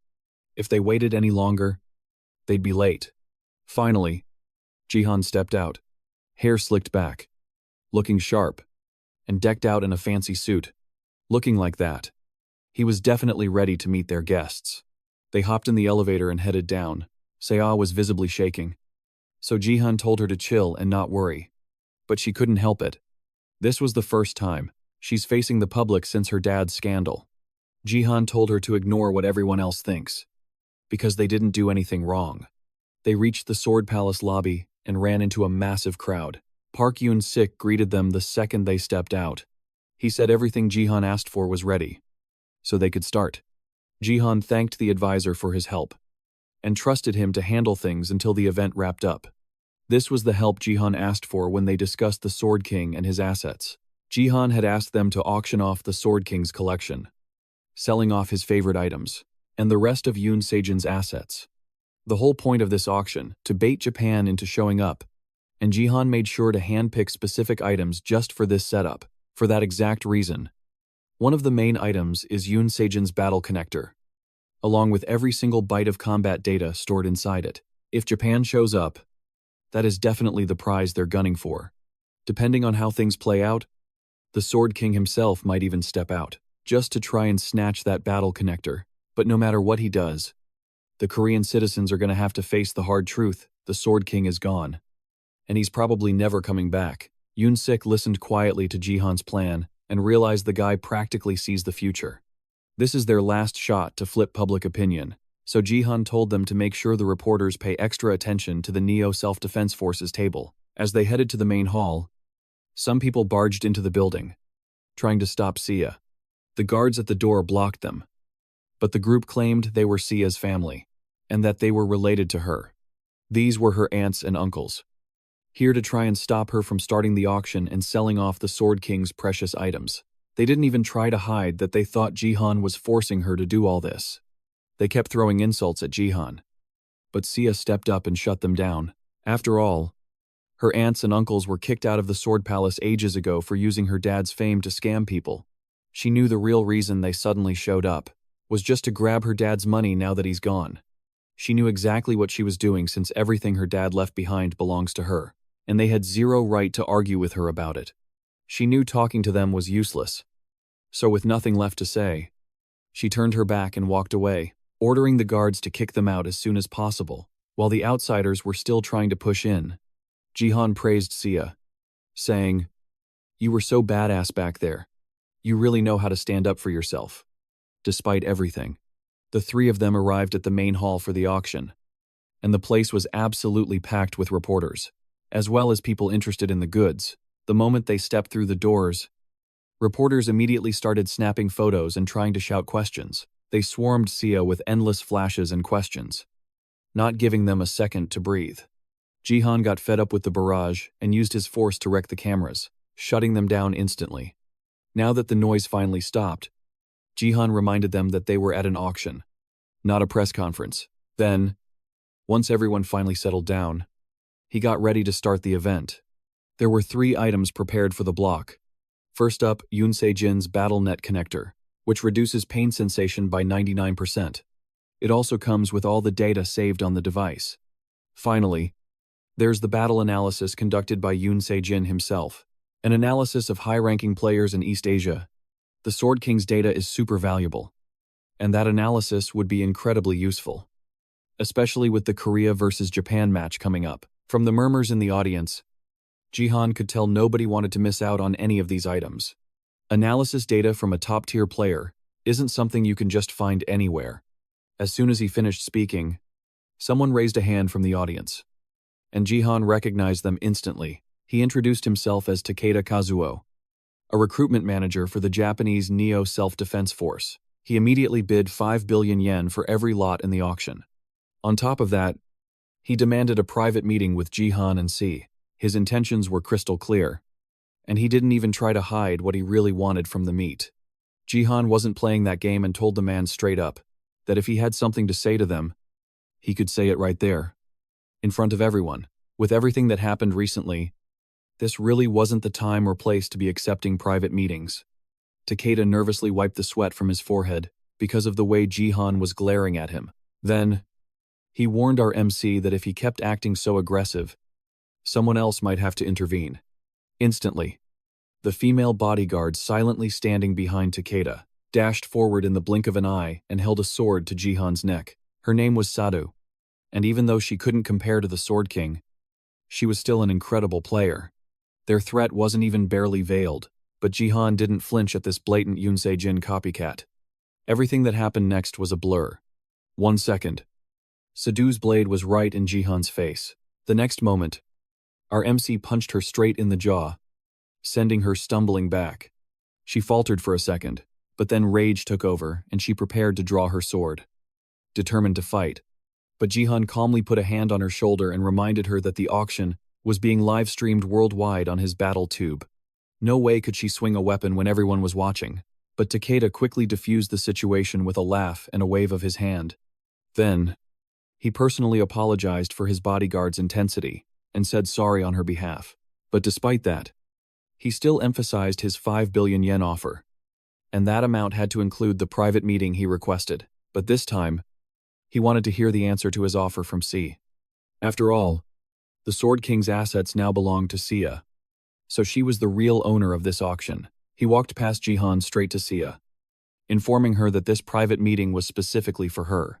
She must want to know where her father is, and Takeda promised he would answer any questions. She seemed hesitant about him, but as Sia struggled to come up with an answer, Takeda was totally sure she would agree. There's no way she could refuse an offer to talk to her own father. However, despite his smugness, she flat out rejected the offer. The answer shocked Takeda so bad he basically lost a few pixels. He couldn't believe she'd pass up 5 billion yen just to avoid a private meeting. That's 50 billion won in Korean cash. Huge money. Sure, but she knew Jihan was right. Times are dangerous, so they gotta move smart. And if her dad only speaks through cash, Sia wants nothing to do with him. Plus, she's a minor, so she had to listen to Jihan anyway. The crowd let out a huge sigh of relief. They really thought those OP items were getting shipped to Japan, but they couldn't let their guard down just yet. Even though she rejected the meeting, the Neo Self-Defense Force could still drop an insane bid. Takeda took a breath and accepted that he got shut down, but he still dropped a 5 billion yen bid on the items. To him, the private meetup was just an optional side quest, he added, so no need to cancel the bid just because he got rejected. Besides, the Sword King himself ordered him to drop 5 billion from the start. Plus, he handed Sia a letter Yoon Se-jin wrote personally. It had the Itoryu Kai seal. Just seeing that name was enough to break her heart. While Sia held the letter, Takeda turned to the Korean BattleNet crowd, basically asking if they had the cash to compete. Jihan knew this guy's playbook all too well. After all, this neo-recruiter was literally banned from entering the US in Jihan's past life. He's suspiciously good at poaching foreign players. That's why they call him the Disaster of Japan, who uses the Peerless Beauty skill. Jihan needs to watch his back. But under the auction rules, since nobody could beat that bid, Jihan had no choice but to sign the contract. The room was tense. Japan snagged the loot way too easily. It felt like the items were promised to them from the start. This is gonna look terrible in the media.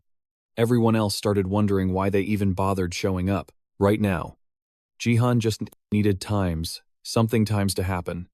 A plot twist to flip the script. Suddenly, Sia stepped up to the mic and started speaking. She read the letter Ito Ryu sent her, right in front of the crowd and thousands watching Jihan's stream. He mentioned hearing that she wanted to give away the sword bow, and how disappointed he was in her. Then he said that 5 billion yen was the last thing she'd ever get, marking the end of their father-daughter relationship. She finished reading and started crying. It was definitely his handwriting. Jihan looked away as his niece broke down on stage. He'd heard the Peerless Beauty skill is a form of mind control even more advanced than mental conquest. That has to be true for Yoon Se-jin to blindly turn his back on his daughter like that. Jihan always hated that guy. That has to be the reason Yoon Se-jin blindly abandoned his daughter. Jihan always despised him, but he used to be such a good, reliable father to Sia. She couldn't believe Ryuhei would do something like this to his own daughter. Sia stopped crying, ripped the letter to shreds, and told Takeda to pass a message to Ryuhei. She got the money, and she's happy to cut ties. After that, she realized ripping the paper just created a mess for the cleaning staff. Then, Jihan told her not to worry.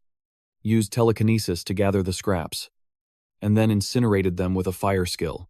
A clear mage ability. This made everyone even more confused about Jihan's power. He's known for warrior-class combat skills, but he also has the mana of a mage and the divine power of a support. Watching this powerhouse, Takeda knew Japan needed him on their side. However, Takeda wasn't the only one realizing Jihan's potential.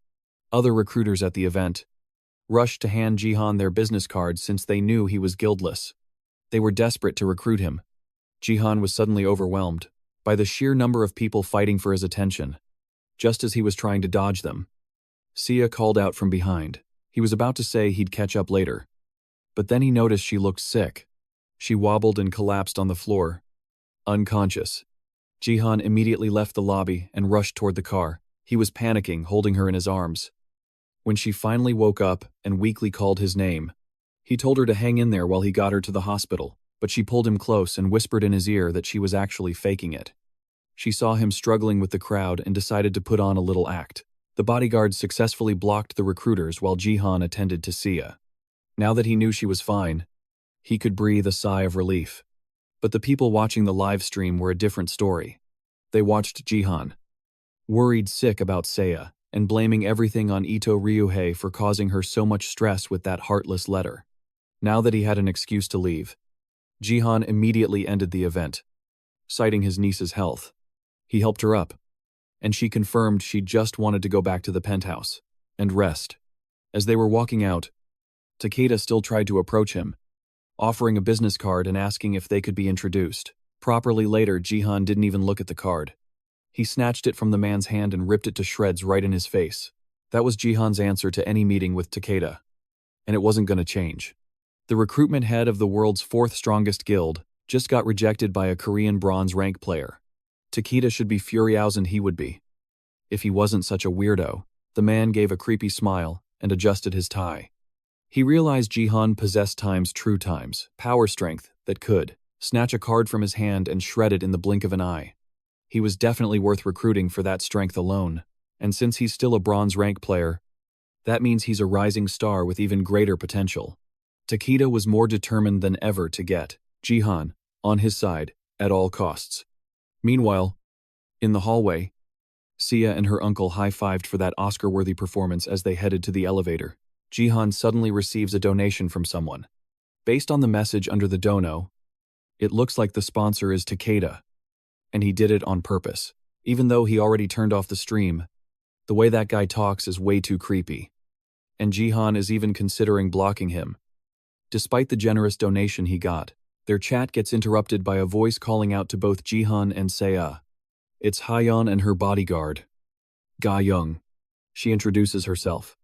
I'm the chief of Division 3 at the Divergent Guild. And while she looks professionally thrilled to see him, Ga Young standing behind her doesn't look hyped at all. She apologizes for suddenly crashing the party like this. Jihan tells her she can't come in unless it's directly relevant to them, but somehow she still managed to sneak past security. Jihan also notices her voice sounds weirdly familiar, almost like he's met her before. Hayan explains that she has deep connections with BattleNet Korea. So those connections are what got her into the place. She's super confident in herself, and her attitude is almost cheeky. But Jihan, he's sure he's seen someone act like that before. As she keeps talking, he finally remembers exactly where he met her. She's an old friend from his past life who always wore a mask.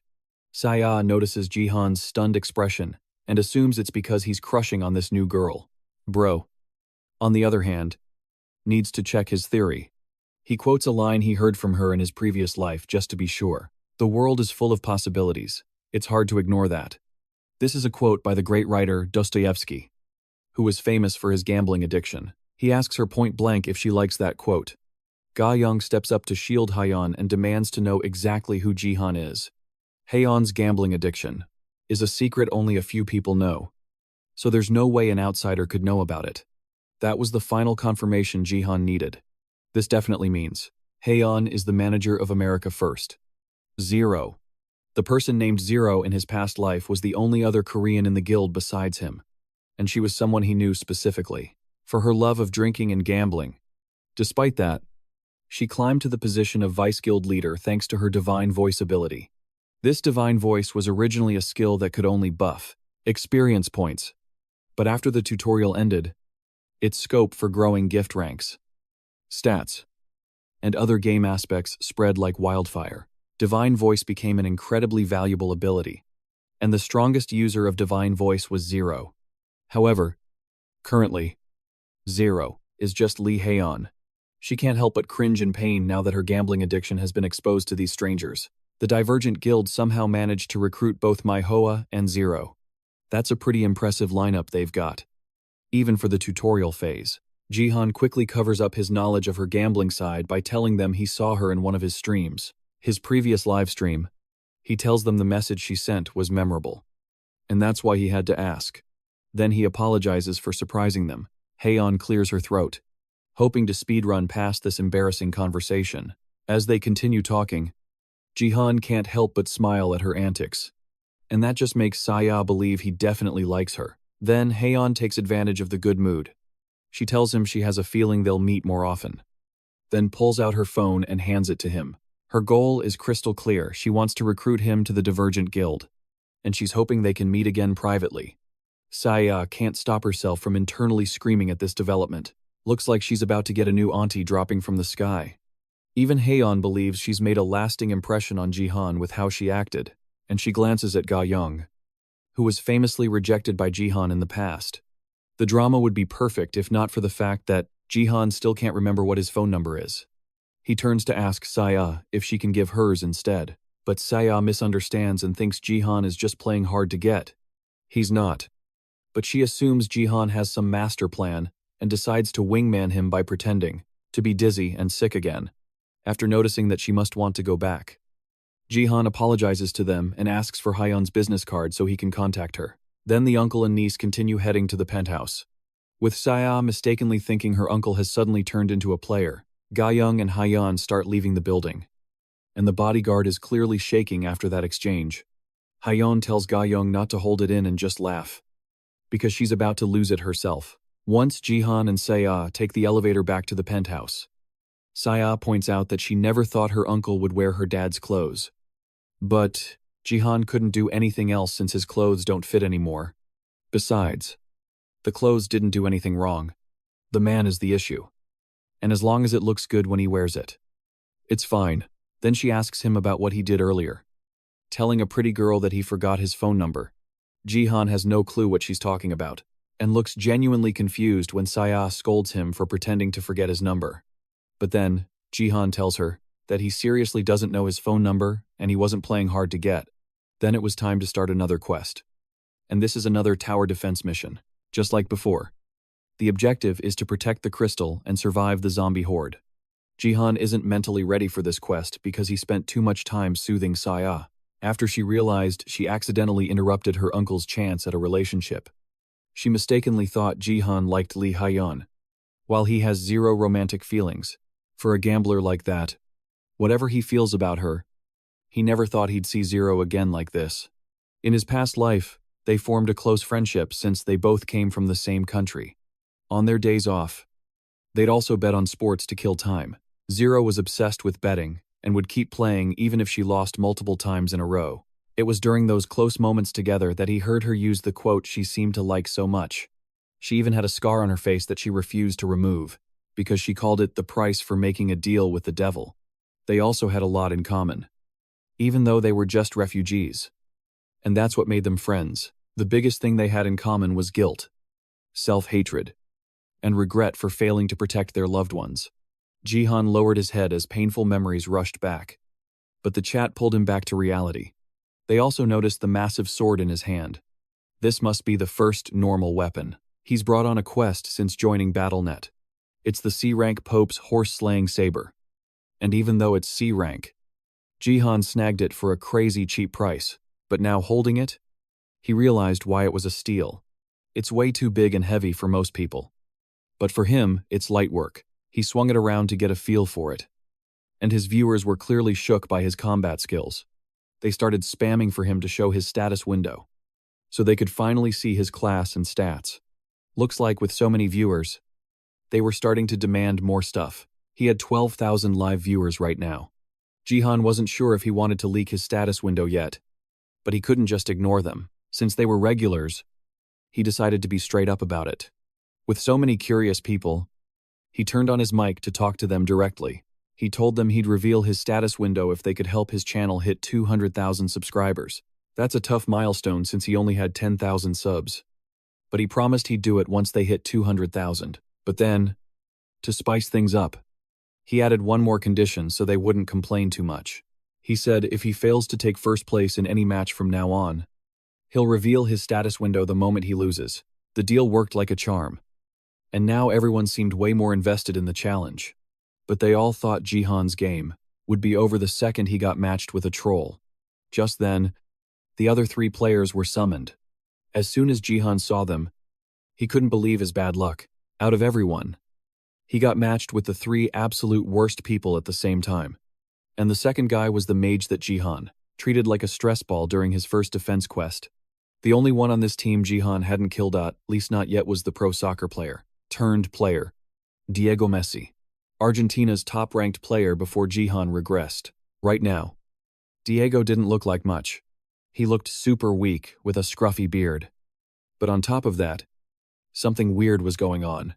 Sini was a warrior. Kim Do-hyuk was a mage, while Jihan was a support. That meant Diego was an archer. In Jihan's past life, Diego was a mage, so something strange definitely happened. Kim Do-hyuk wasn't happy about this match either. Thanks to Jihan taking him down last time, he lost his skills and rewards from the last quest. And then suddenly someone named Sword King Clan 898 registered a bounty quest. The quest was to destroy the crystal and stop Seong Jihan from taking first place. And the reward, just like with the Golden Lion, was an insane amount of money. The match started and Diego attacked immediately. He started hitting zombies with his soccer ball. It was actually impressive, knocking zombies off the tower one by one with his kicks. Dead accurate. Then he told Jihan to buff him for more power. Jihan didn't have enough stats to use support skills before, so he never tried. But now that his divine power was higher, maybe he could give it a shot. He cast a strength buff, and that proved he had to be a support since he could buff. But that just made his viewers even more confused about his real class. Then, before the fight started, he asked Kim Do-hyuk if he was ready to play nice this time. Golden Lion, who was still trying to be Jihan's #1 fanboy, wondered if Jihan and Kim Do-hyuk knew each other. Either way, the mage didn't have a choice right now. If he caused trouble again, Jihan would probably just toss him aside again. The mage had no choice but to act obedient, so Jihan jumped off the tower to fight the zombies head-on. Diego's first impression was that Jihan was crazy, and the mage completely agreed with that analysis. He hated Jihan, and he especially hated how Jihan seemed to treat him like a lackey. The mage had enough. If Jihan could go do whatever he wanted, then he should be allowed to do whatever he wanted too. Right, Jihan fell straight into the pit of undead monsters with a fireball charged up in his hand, ready to blow. With the mana he just unlocked combined with his increased divine power, they merged to create force. A small mob of undead was nothing to our protagonist. Then he unleashed a rain of holy fire on the waiting zombies. When he landed, he spun around with that comically large sword and slammed it into the ground, releasing a shockwave massive enough to kill everything in a small radius. Even Diego couldn't believe a bronze-rank support could be that cracked, while Goldie just watched in awe at the man who had beaten him twice. This whole streak was being streamed live, and some viewers speculated Jihan might have killed 100 zombies with just that one attack. Next up were the blood zombies. They were way bigger and tougher than the regular grunts Jihan had been dealing with. They rushed him but suddenly slammed into an invisible wall they couldn't seem to break through. That's because Jihan was testing the true value of his force's spatial control. With it, he could create an absolute domain, a fancy way of saying he could restrict the movement of anything unlucky enough to step inside. And in some cases, he could even control their movements. Most people didn't know about this power, but Jihan was super familiar with it. In his past life, Baron, who had terrible force control, always used Jihan as a sparring partner. Since they sparred non-stop, Jihan was constantly tanking Baron's force. Now he's completely downloaded that ability. Jihan isn't just a player anymore, he's an absolute monster. Mana. Divine power. To force. Martial power, yeah. He's got 'em all. Talk about smurfing. Jihan is leagues above anyone in bronze. He landed in the zombie horde. And literally 1 minute later, over 100 kills. Broken. Last defense mission. He missed that 1,000 kill achievement. But this time, oh. He's definitely bagging it. Just gotta pick up the pace. 1/. And boom, dozens of zombies drop like flies. Too easy. To the viewers, this looks straight up illegal. Now they get why he was acting so cocky earlier, claiming he'd sweep first place in every match.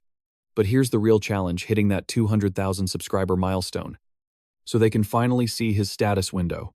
While everyone else just stood there watching Jihan hard carry the team, one guy was being suspiciously quiet. Do-hyuk smirked, and the chat instantly knew something was up.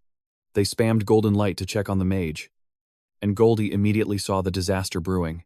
Do-hyuk was standing right next to the defense crystal, clutching a fireball. His intentions crystal clear. This guy is about to do something absolutely unhinged, but before pulling the trigger, he decided to taunt Jihan while he was busy fighting zombies. Thinking he was safe back there, he vented all his pent-up rage, hurling insults at Jihan. Then, he made the biggest mistake of his life. He insulted his niece. Seiya. Even the zombies stopped fighting and started shivering. Like, even they knew this was a bad idea. Jihan went dead silent as Do-hyuk kept yapping about Seiya. He even implied Jihan did something horrible to Seiya to make her that obedient. Scum. Turns out, a 55,000 GP bounty pushed Do-hyuk to pull this stupid stunt. It was the Sword King Guild targeting Jihan again. If you convert those points to real cash, it's like 55 million won. That crazy amount of money was enough to give a coward like Kim Do-hyuk the guts to betray them. Jihan saw right through the mage's play.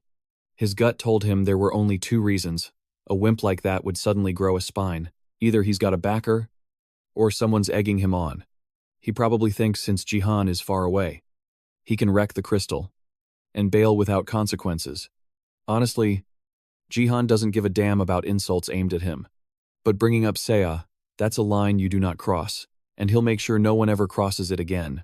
The day he regressed and saw Seiya, he couldn't help but remember the nightmare of his past life. To hide the scars from the Sword King Guild's terror attack, she had her entire face wrapped in bandages, and when he found her, she was already cold. Back then, he was powerless. All he could do was hold her lifeless body and cry. But now he's back. He has the power to change the future.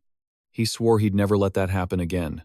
Anyone trying to hurt Seiya is dead meat. You could see the fiery aura exploding off him.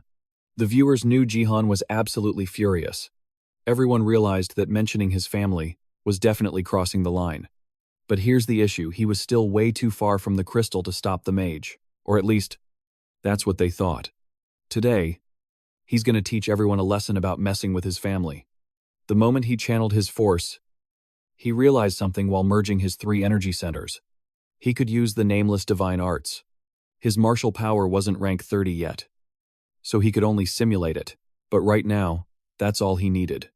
As he fused the 3 powers into one, he felt that familiar sensation of the nameless divine arts kicking in. He just had to focus, feel the current surge from his feet, pump it through his body, and become pure lightning. Then, he kicked off the ground, moving at the speed of light using the technique Lightning God Step, a technique to shatter the heavens. The Sword King Guild saw Jihan moving and screamed at the mage to destroy the crystal now. Before Jihan could stop him, the team rushed in to stop him. Do-hyuk blasted Goldie back with a fireball before he could get close. Then, the mage charged up an even bigger shot. But a soccer ball blocked it right before it hit the crystal. Boom. The mage asked Diego what the hell he was doing. But the soccer star, he takes every match seriously. Right now, he's stopping this clown from ruining the game. But it was more than that. Do-hyuk had insulted a teammate. He even went after his family. That is unforgivable. Do-hyuk turned to argue with Diego. But it was too late. Jihan had arrived. And let me tell you, he did not look happy, since the mage seemed to love the sound of his own voice. He decided to try and insult Jihan one last time. But our MC was done listening. He shut him up physically. At first, Jihan wanted to just blow the guy's head off. but that would be letting him off too easy. Instead, he wanted to teach him a painful lesson before finishing him off. Every player has their pain filtered by the system settings. And if Jihan just killed him, the only penalty is dropping one measly level. So Jihan decided to inflict enough damage to traumatize him for life. Do-hyuk actually smiled in relief, because he thought the connector settings would block the pain. Plus, he'd already lost his skills, so he figured he had nothing left to lose. That's what he thought. Until Jihan put a hand on his shoulder, and he started feeling pain that shouldn't exist in a game. The guy screamed in agony. Jihan just told him to chill, because they were just getting started. His screams echoed across the entire map. Whatever Jihan was doing to him, it was absolute torture. The other two watched Jihan's brutality, but they couldn't understand why the mage was in so much agony. Usually, the combat connector stops players from feeling pain on that level, but Diego clocked it fast. While Jihan was wrecking the mage's body, he was also continuously spam healing him with one hand. That let Jihan exploit a glitch in the system. If a support keeps using healing skills on an ally taking damage over time from stuff like poison or burns, a sensory overload kicks in. And during that window, the player feels 100% of all the damage the connector usually filters out. Whatever Jihan was doing, it looked excruciating. And Golden Light could only wonder what kind of skill Jihan was using to cause that much pain. What Jihan was actually doing was using his internal force to tear muscles and snap bones. Only a few martial arts masters can pull this off. It shoots an unknown energy into the target's body and destroys them from the inside out. Do-hyuk couldn't understand what was happening since his connector should have filtered the pain. But to him, it felt like his whole body was getting stabbed by needles and shaken around. He couldn't take the pain anymore. Instead, he started begging Jihan to just kill him. Jihan didn't waste time and accepted the mage's request. He sliced his head off with one clean cut. But the second that player died, Jihan started camping the spawn point. As soon as he revived, Jihan continued the punishment. And this time, the pain was so intense that Do-hyuk actually died from shock. By now, this had gone on so long that his viewers were starting to feel uncomfortable watching. When Do-hyuk respawned again, he didn't waste a second and immediately started begging for his life. As Jihan started walking toward him, things had gone too far, and Sia had to step in to stop her uncle from doing something drastic. "Uncle, if you keep punishing him this hard, you're gonna lose all your subscribers. You need to chill out and focus on the match now." Even though Jihan wasn't satisfied with the torture yet, he stopped for Sea's sake. It's still a peaceful era, and what he did was enough to set an example for anyone else wanting to test his limits. However, before finishing the mage off, Jihan had to know who gave him such a stupid quest. The mage didn't waste time and revealed that the person sponsoring him was a user named Sword King Clan 8983. The Sword King Clan kept sponsoring him, and the money blinded him into acting like an idiot. Even though that matches what he knew about the Sword King Clan, there's no way a single person could bet 50,000 GP. That makes it highly likely this wasn't just one guy, but an entire organization pulling the strings. Now that he had the answer he needed, he grabbed the mage by the collar and told him to be grateful. Seiya stopped him from going further. Then, as Jihan yeeted him into the sky to his death, the mage screamed, "Thank you, Seiya, for ending the torture." Just like that, Kim Do-hyuk died for the last time and got logged out. For the beautiful torture and the epic troll throw, Golden Light and Diego gave Jihan 10 points each. Now that the trash had been taken out, Jihan had to go down and farm more zombies. Based on his memory, he remembered killing at least 920 zombies. He could easily drop another 80 in a heartbeat. However, when he opened his status window to check what was left, he had already completed the chain quest. It was because of the lightning from his heavenly thunder step. The current from the move charged the ground and shocked the surrounding zombies, letting him rack up enough kills to finish the quest. To be honest, this happened because he couldn't control it perfectly, and the leaked power exploded. He didn't use the power of the nameless divine art, just the 3 Dantians. So the execution wasn't perfect.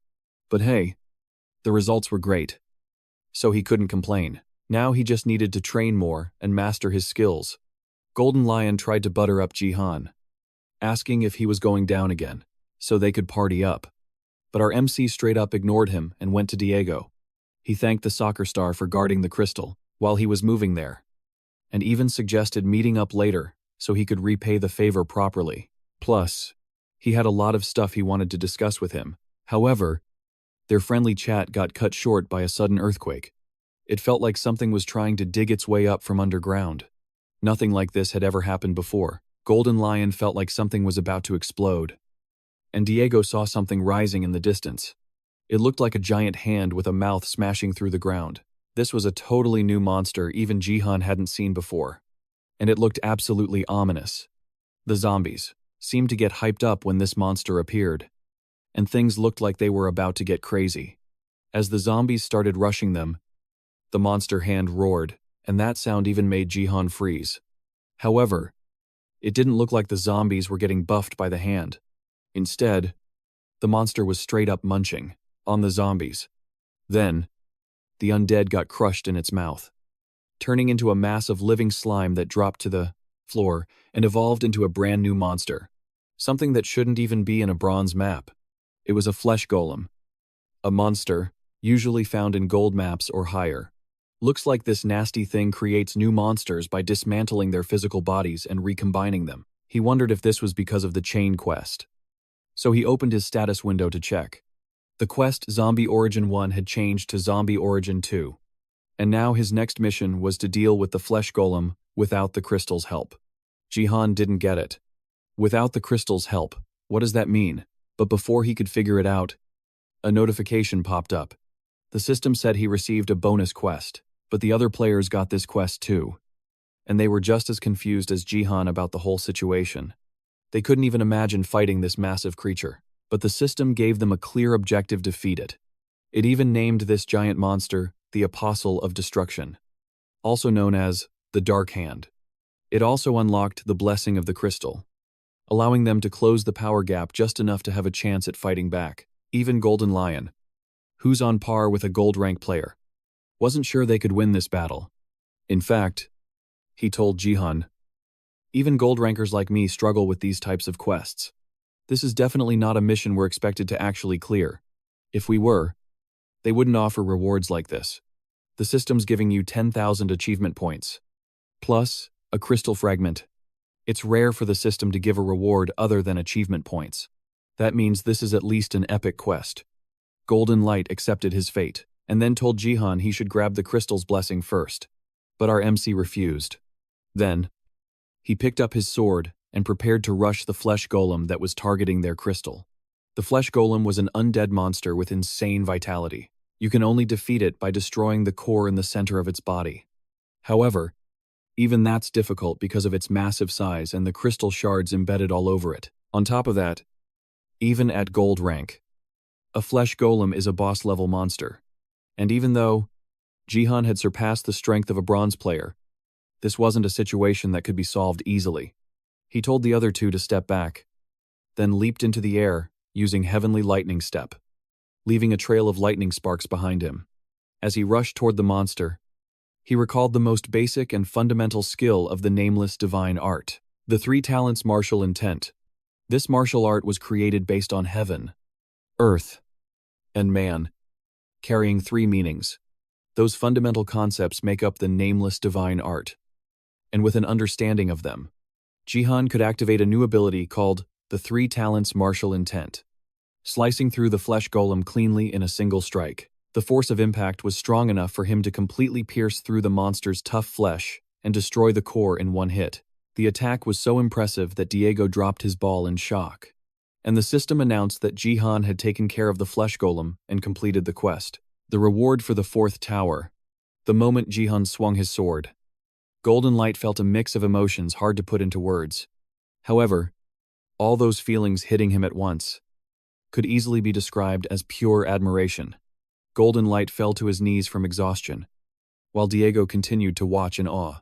He had never felt anything like this before. At first, Golden Light just wanted someone to turn into live stream content. But now, he wanted more than something that pathetic. He wanted to document everything about Jihan, to watch him grow and reach the peak as both a player and a streamer. But aside from Golden Light's strong resolve to dedicate his heart and soul to Jihan, This moment also marked the beginning of the relationship between Jihan and Diego, purely platonic. Of course, this isn't times kind of manhwa. Jihan had taken down the flesh golem quickly and easily, but the other towers weren't having such a great time. With just one hit, the flesh golem easily destroyed the third tower, ending their bonus quest, and the other towers were facing a similar fate. Meanwhile, Jihan's team was ready and prepared to log out, because they completed the bonus quest. They were awarded triple EXP and GP. The rewards were generous. But there was one more thing Jihan needed to do while he had the chance. He suggested that he and Diego meet up on the outside. Diego initially refused, since getting the reward was payment enough for him. But Jihan had other plans in mind. He wanted to give Diego more information about his skills. That shocked the soccer player, and Jihan gave him a hint to pique his interest, saying that he needed to become a mage. However, it would be boring to explain everything right now. So Jihan suggested meeting somewhere else so they could continue the conversation over a meal. If anyone else had told Diego this, they wouldn't even be worth a reply.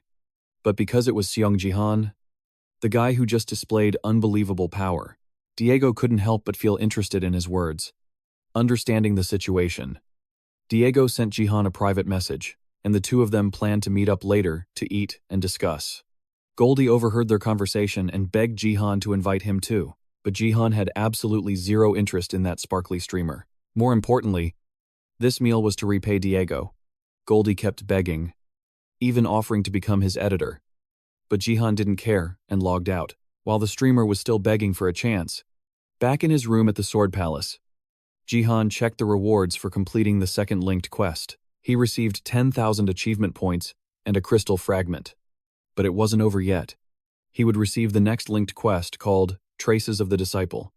Once he reached silver rank, it was good that he obtained force. But the crystal fragment was more disappointing than he expected. It was just a B-rank disposable item. It grants the player a divine blessing. It can also only be used in bronze or silver zones. Divine blessings are something only top-tier support players like the Saintess can use. It's a high-tier buff that increases all stats by 50%, and it's considered mandatory at higher levels. However, the fact that it's a disposable item and can only be used at lower levels is incredibly disappointing. Still, the other rewards made up for it. First, he leveled up 3 times and received 6,000 GP, thanks to the triple reward buff from completing the bonus quest. Now he was level 13, and both his martial power and force were at level 17. 12 more levels until the silver promotion match. His stats were already unbelievable enough. Jihan wondered if any other player had ever leveled up at this speed before. Meanwhile, the otherworldly divine item he used during the tower defense mission, reaction starting. Since he met the item requirements, his divine power went up by 2 and synced with his force. However, even though he drained the weapon dry, causing it to degrade from C rank to E rank trash, his stats didn't budge. Looks like divine power and force don't scale evenly. Suddenly, the sword started glowing like crazy. The power of the 3 dantians that he poured into the blade was leaking out, and it looked like it couldn't handle his attack. Leaving that power leaking would be way too dangerous. So, Jihan had to suck it all back into his body. This process filled his room with a blinding, brilliant light. It even spilled outside. Meanwhile, in a building right next to the Sword Palace, chilling in a secret room, the recruiter for the Neo Self-Defense Force, who's been posing as a member of the Sword King fan club, couldn't help but feel bummed out. His plan totally flopped. He was the one who posted the quest for that mage to force Jihan to lose. He schemed everything just to peek at Jihan's status window. But he still didn't get what he was after. He wanted to exploit the mage's hatred for Jihan, plus the hostility from the Sword King Guild, since things haven't cooled down since the Sword King left. But right now, he needs to stop griefing the game by pretending to be from the Sword King Guild. Would have been nice if it worked on the first try. But looks like he picked a total scrub to do his dirty work. It would have worked if the mage just smashed the crystal instantly, instead of wasting time toying around like an idiot. At this rate, he might lose his shot at bringing Jihan over to Japan. As the recruitment manager for the Neo Self-Defense Force, Takeda Kazuo instantly recognized Jihan's talent. He knew he had to recruit him, using his years of experience scouting top players, But his higher-ups at the company, they'll only make a move and decide once they see hard evidence and clear data. They demanded proof that Takeda's intuition about this bronze rank player was legit. He needed to solidify his position. To do that, Takeda had to see Jihan's status window to prove he was worth Japan's attention, but this was dragging on too long, and Takeda was running out of time. He needed to raise the stakes and bring out the big guns to guarantee that he could snag Jihan's status window. Once that happens, the company would greenlight the same special method they used to get the Sword King. Back to Jihan has somehow managed to absorb the overflowing power from the sword, and even leveled up his divine power. However, this time his force stat actually went up. He realized that 3 levels of divine power equal 1 level of force. Plus, since his martial power is linked to force, it also went up by a point, bringing both stats to 18. Sucks to lose the weapon, but the gains from destroying it were totally worth it. But the system wasn't done yet. It notified him that, since his force exceeded 17, he could only absorb divine power from A-rank holy items or higher. That's a massive nerf, because A-rank holy items are insanely hard to find. Suddenly, Saya burst into the room, all hype, telling her uncle she just got a deposit of 50 billion and won. But her excitement died instantly when she saw the state of the room and Jihan. He tried to play it cool, but the blood on his forehead said otherwise. Saya ignored his excuses and dragged him straight to the bathroom to patch up his wounds. Jihan just followed along as she kept scolding him with a smile on her face. After he was bandaged up, they headed out to a restaurant. Time to feast with the money they got after a decade in the States. He really missed eating pork belly in that familiar Korean atmosphere. This was the first time he could actually eat a decent meal since he regressed. It wasn't just about eating out. Jihan just wanted those familiar flavors back. Saya insisted she was paying, so he should order something fancier and more expensive. Jihan just waved it off, telling her they'd be eating every meal together anyway, so they could do the fancy stuff later. But Saya dropped a bomb: they wouldn't be eating together much longer. She decided to go back to school, and even though she doesn't look the part, she's actually the student council president. So being gone this long was super weird. Her teacher told her she could take another week off. But with the awakening ceremony at the gift hall coming up, she couldn't stay away. The gift hall is where everyone goes on their 18th birthday.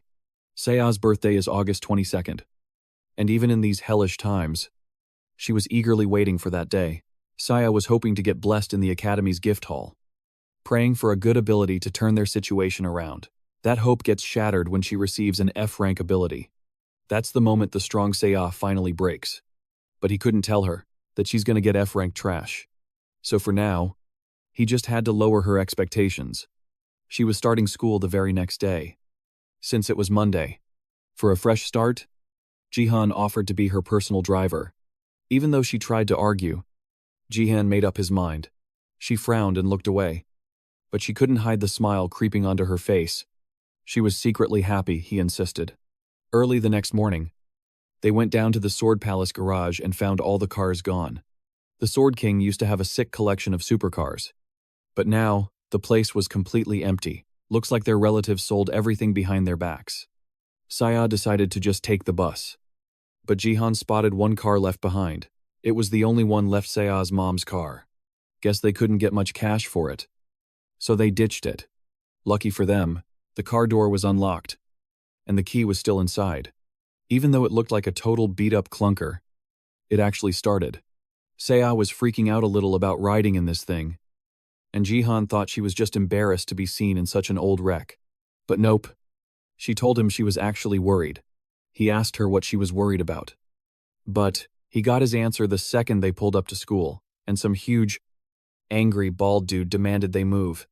They were at the Gangnam BattleNet Academy, where Saya goes to school. And in the parking lot, it looked like this guy was trying to start beef just because Jihan was driving a cheap ride. He tried to make them move and even called Jihan a beggar. That made our main character calmly step out of the car and tell the guy to watch his mouth. The crowd quickly recognized Jihan as the Bronze League assassin, and they instantly whipped out their phones to record the drama, so they could live stream it on the internet. Meanwhile, at the guild headquarters, Ha-Yun shot up from her seat the second she saw that video and knew where Jihan was. She told Gayun to follow her immediately. This time, she was going to make sure Jihan couldn't ignore her. Back at the scene, the bald guy kept provoking Jihan. Finally, he swung his fist to attack. Jihan didn't even bother blocking. Instead, he used his force to stop the punch right before it hit his face. Then, before the guy could say a word, Jihan shut him up and slammed him onto his knees, while Jihan calmly scolded the guy for being such an idiot. Seiya walked around the car and warned her uncle that everyone was watching them. Then, from the car that guy was driving, a girl about Seiya's age poked her head out the window and called for Seiya. Her name is Kim Heezu. She's the vice president at the BattleNet Academy. Looks like she's a friend of Seiya's. She hopped out of the car to say hi. As she got out, she asked her driver why he was on the ground, and he lied through his teeth, saying it was just slippery. Heezu ignored the driver's lame excuse and asked Seiya where all her supercars went. Seiya admitted her dad sold them all. Heezu got super worried and told Seiya that she should have called her if things were that bad. Then she promised to drive Seiya to school from now on. The offer was so sudden, and Seiya couldn't hide her surprise at the unexpected proposal. But Heezu kept insisting, even suggesting she would talk to her own dad about it. Jihan watched the interaction, but something felt off. He didn't remember anyone being this close to Seiya in his past life. Later, Ha-yun and Ga-yun arrived at the BattleNet Academy. It had been less than 10 minutes since that video of Jihan went up, but he was nowhere to be found. A staff member confirmed Jihan had already hopped in his car and dipped. That made Ha-yun even more anxious. She was worried foreign scouts might come looking for him too, and she wanted to lock him down before they could. Ga-yun stopped Ha-yun from biting her nails and told her to chill out. She had to accept the situation and come up with a new plan. She missed him this time, but from now on, she was going to chase him down personally until she found him. As she walked away, she watched the match Jihan was currently playing. As for the game, the result was obvious. Jihan had a massive advantage over the other players. He was wrecking everyone way too easily with his nameless divine arts and martial arts skills. He was dropping opponents left and right. He was practicing, focusing his senses, and adapting fast to every situation. And looks like it was working for him. He cracked his knuckles and shifted his focus to the next targets. It was the same guys Jihan had beaten before. I mean, Jihan was already famous for one-shotting a flesh golem. For any Bronze League player facing him, he was basically a walking natural disaster you couldn't prepare for. Match over. Jihan took first place again. That is 5 first-place wins in a row. And the system rewarded him with 200% EXP and GP. He also hit level 15, unlocking the dungeon map as his next zone. Dungeons open up at level 15. And unlike the rest of the game, where you just fight, dungeons have traps, mazes, and puzzles you have to solve to move forward. However, unlike other game modes, this one is co-op, and there is a limit to how far you can go solo. Even BattleNet recommends that teaming up is essential for dungeon mode, but he has got too many haters chasing him. If he ends up in a party with guys trying to grief him, he would be stuck. He briefly thought about joining a guild but changed his mind pretty quick. He didn't want to stay long, and guilds are a pain when you try to leave. Besides, he would hit silver rank soon, and once he is silver, he is going to make his own guild. Later that day, dinner time rolled around, and Jihan told Seiya to set the table. Food was ready, and the two of them sat down to eat. Seiya was shocked that Jihan could cook this well, but honestly, Jihan just threw together whatever ingredients they had for a simple meal. She was losing it over how good the food was. Jihan told her he would cook a proper meal next time. He used to cook for himself every day in the States, so he knows his way around a kitchen. While they were eating, Jihan asked Seiya, "Is your friend going to drive you to school often now?" Seiya told him she didn't want to ride with her. Apparently, Heezu was overreacting the whole time and made things super awkward. She kept acting way too concerned and asking personal questions. It eventually got too much for Seiya. Jihan understood immediately being around that girl must have been exhausting, but there was another reason. Her mom's car was way more comfortable and full of warmth. Jihan agreed with that one. The next day, Jihan drove her to school. This time, tons of scouts and reporters were waiting for them after his flashy performance yesterday. No surprise so many people wanted to meet him. At this point, they were basically stalkers. Luckily, school security was doing a good job, keeping them back as they drove into the parking lot. They spotted two familiar faces waiting for them, Hayon and Gaun. They had clearly been waiting for him. Hayon was annoyed because she gave him her business card, but he never called. Truth is, he completely forgot she existed, but this time, she made sure he had no escape route. She dragged him to the school's roof garden so they could have a private chat. It would have been a private chat if those thirsty scouts weren't camping outside. Praying for a chance to talk to Jihan, Jihan notices Haejeon is way more chill than usual. Probably because she graduated from here. But low-key she's salty he forgot her. Bro had to apologize real quick. But she's like, it's cool. Apparently, being treated like a stranger is but since Jihan is the first guy to make her run around chasing him, she came prepared with a little something special. She drops a platinum rank contract right there. The benefits are so insane that the other recruiters just started packing their bags to go home. Even Jihan is shook by how much she prepared just for him. Then she keeps it real telling him this contract. He could only get it because she pulled the strings. Then she leans in close, getting right in his face, saying, "This is how much I care about you." Talk about aggressive. It worked, though the other scouts clinging to hope. Gone. Walked away. Even Jihan had to admit. He's impressed she planned this far ahead, while she's staring him down, trying to read his mind. Being that close, he catches a whiff of her perfume. Instant flashback. That's the exact scent Zero used when they were besties. Now he's 100% sure Lee Haejeon is the Zero he knew. But now, he's got to check does she have that. Other times, habit he remembers, Haejeon gets tired of the staring contest and flops onto the chair with a heavy sigh. She's annoyed he's not reacting. And worse, she still doesn't have his number. She basically handed him the world. And he's giving nothing, so she decides she's getting those digits no matter what. She tells him, "After you check the contract, I need to stamp it. So hand over your contact info." Super smooth. Right, Jihan immediately clocks that she just wants his phone number. But instead of shutting her down, he flips the script. "Let's make a bet." He tells her he just hit level 15. And as everyone knows, the first match after that milestone is always times a dungeon. Haejeon can't believe it. Level 15 in less than a month on Battle.net. His growth is actually broken. But more importantly wants to bet times. In this situation, it's absurd. But she doesn't say no. She asks for the terms. Simple, he wants to enter Battle.net right now. And if he doesn't take first place, he signs with the Divergent Guild. Oh. And she gets his number. Sounds risky since the whole world is hunting him. If he goes into his first dungeon solo without a party or guild, he's stuck with randoms. For Haejeon, this deal sounds too good to be true. And honestly kinda scary. Since he dropped this out of nowhere, she accepts. Then she asks, "What do you want if I lose?" His request, simple. It's the last puzzle piece to confirm who she is. "I want to see your status window." Once he sees that, he can check if she has the nurturing gift.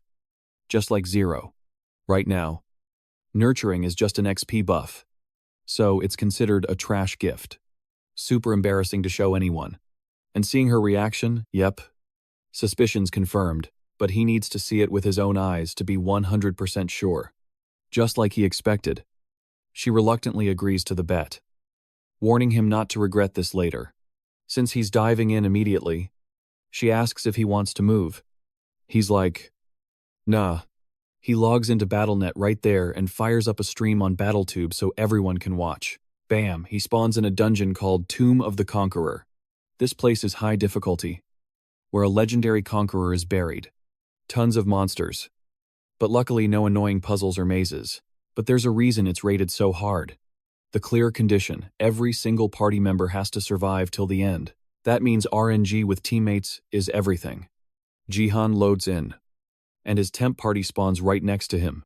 But from what he sees, these guys don't look like scrubs. And they recognize him instantly. Looks like they're all from the same guild. Their gear is solid too. They greet him with mad respect. Actually hyped to be carried by him. Chat goes wild someone spots, they're from the Black Eagle Guild. They're known for being reasonable players. First place is actually looking possible. The squad relaxes immediately, seeing a powerhouse like Jihan. They tell him, "We'll take point." You can just chill in the back. But Jihan's like, no. He's taking the lead. They try to argue, but realize Jihan is him, so they happily fall in line. Jihan's just relieved they aren't trolls. He was worried about the survival condition. But now he just needs to make sure everyone makes it to the end. They step onto the first floor and boo monsters spawn. The sand on the floor morphs into these things, called Tomb Guardians. His team goes battle mode, asking for a formation. But Jihan just says, stay behind me. He walks into the room full of sand guards completely chill. They attack the second he steps in. But he dodges everything. Too easy. He counters with a simple punch. Bam! One-shots a guard instantly. He keeps the momentum, punching through them like paper, wrecking all of them before they can even touch him. Room cleared in seconds. He looks back at his stunned teammates like, you guys coming or what? The Tomb of the Conqueror has 10 paths total, and each team gets assigned one lane. Let's go. All roads lead to the 7th floor boss room, where the final stage waits.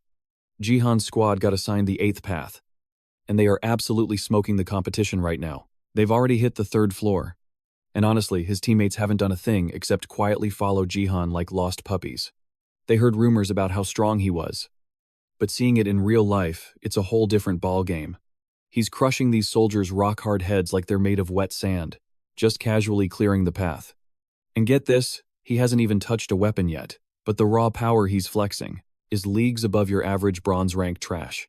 As he keeps speedrunning the floors, a donation pops up from a familiar and super annoying Zerzer name.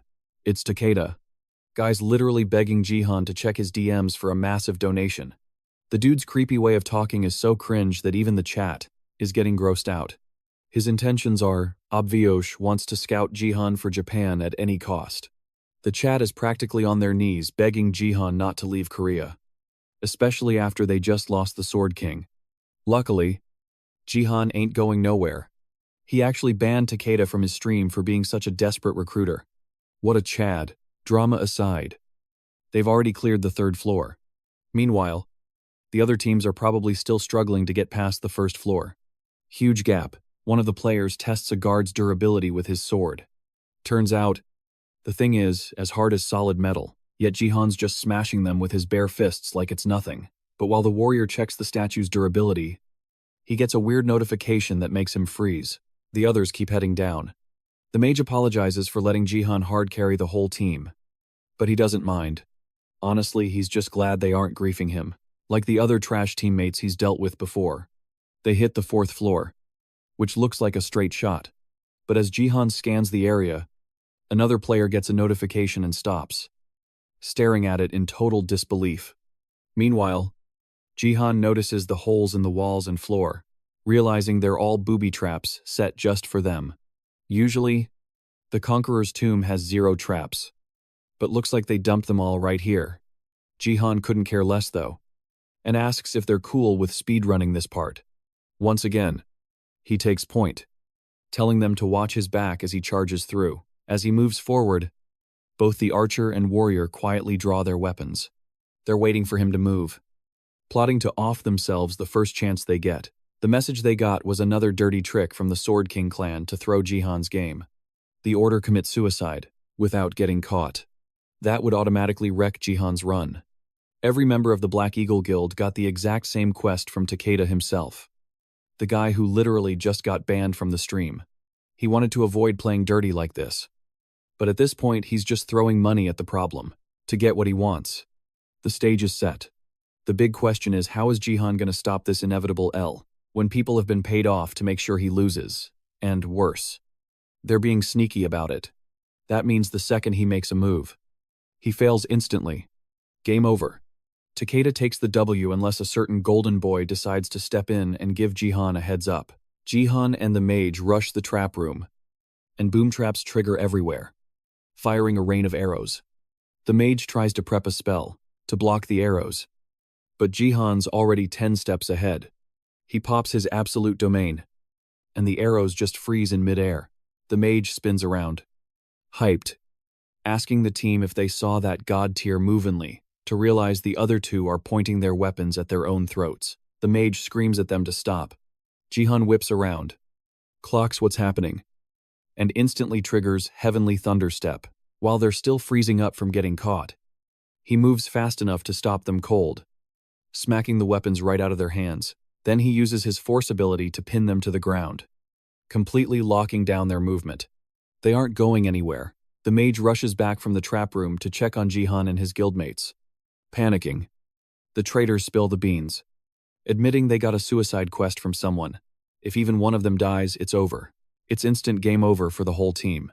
The mage takes a moment to apologize for his guildmates' trash behavior, but our MC just feels relieved he stopped them from doing something stupid in time. But he knows it's not over yet.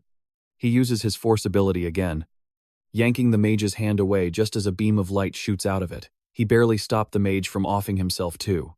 Turns out, every single Black Eagle Guild member got the same suicide quest. The mage screams at Jihan, confused, asking, "How did you know?"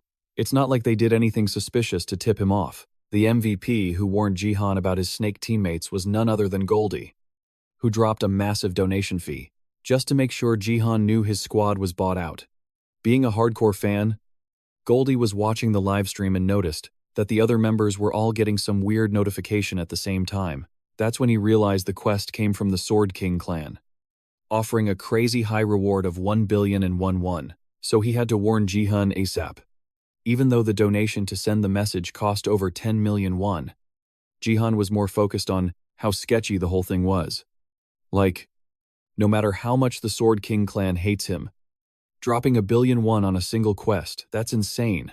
Even with their lives on the line, the price tag doesn't make sense. Conclusion: whoever sent this quest has to be a major guild, or someone with serious clout. Especially the Sword King clan, thinking they'd drop 1,000,000,000 yen just to peek at a status screen. Totally nuts. So the question is, who has that kind of cash to burn? The chat immediately figured it out. It has to be Takeda.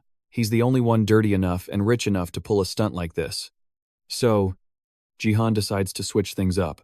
Instead of revealing his status window at the subscriber milestone, 200,000 subscribers, nah. He's saving the big face reveal for the 1 million sub milestone. However, even with that change of plans, his promise to take first place in every single quest hasn't budged an inch. As he spoke, he grabbed the warrior's sword and pulled a special rope straight out of his inventory. Honestly, this drama happened at a good time since Jihan was actually low-key worried about hitting 200,000 subs, way too fast. But thanks to all this chaos, he bagged some cash and a ton of clout. Now, with this F-rank binding rope in hand, it was time to handle these trash traitors that he was unlucky enough to get matched with. Next thing you know, he tied them up in a bundle like luggage and dragged them through the dungeon behind him so he wouldn't have to babysit them. Finally, with 0 distractions left, they arrived at the 6th floor, right in front of the Emperor's chamber. And wow, this place was crawling with more tomb guards than anywhere else he'd been. Jihan stared into the darkness as hundreds of eyes stared back, warning him not to take another step. But before the guards could even get close, Jihan just kept dragging his teammates across the floor, and to make sure they didn't make too much noise, he used his force to gag their mouths shut. As Jihan was tying them up earlier, one of the players actually tried to threaten him, saying Jihan would become an enemy of their guild.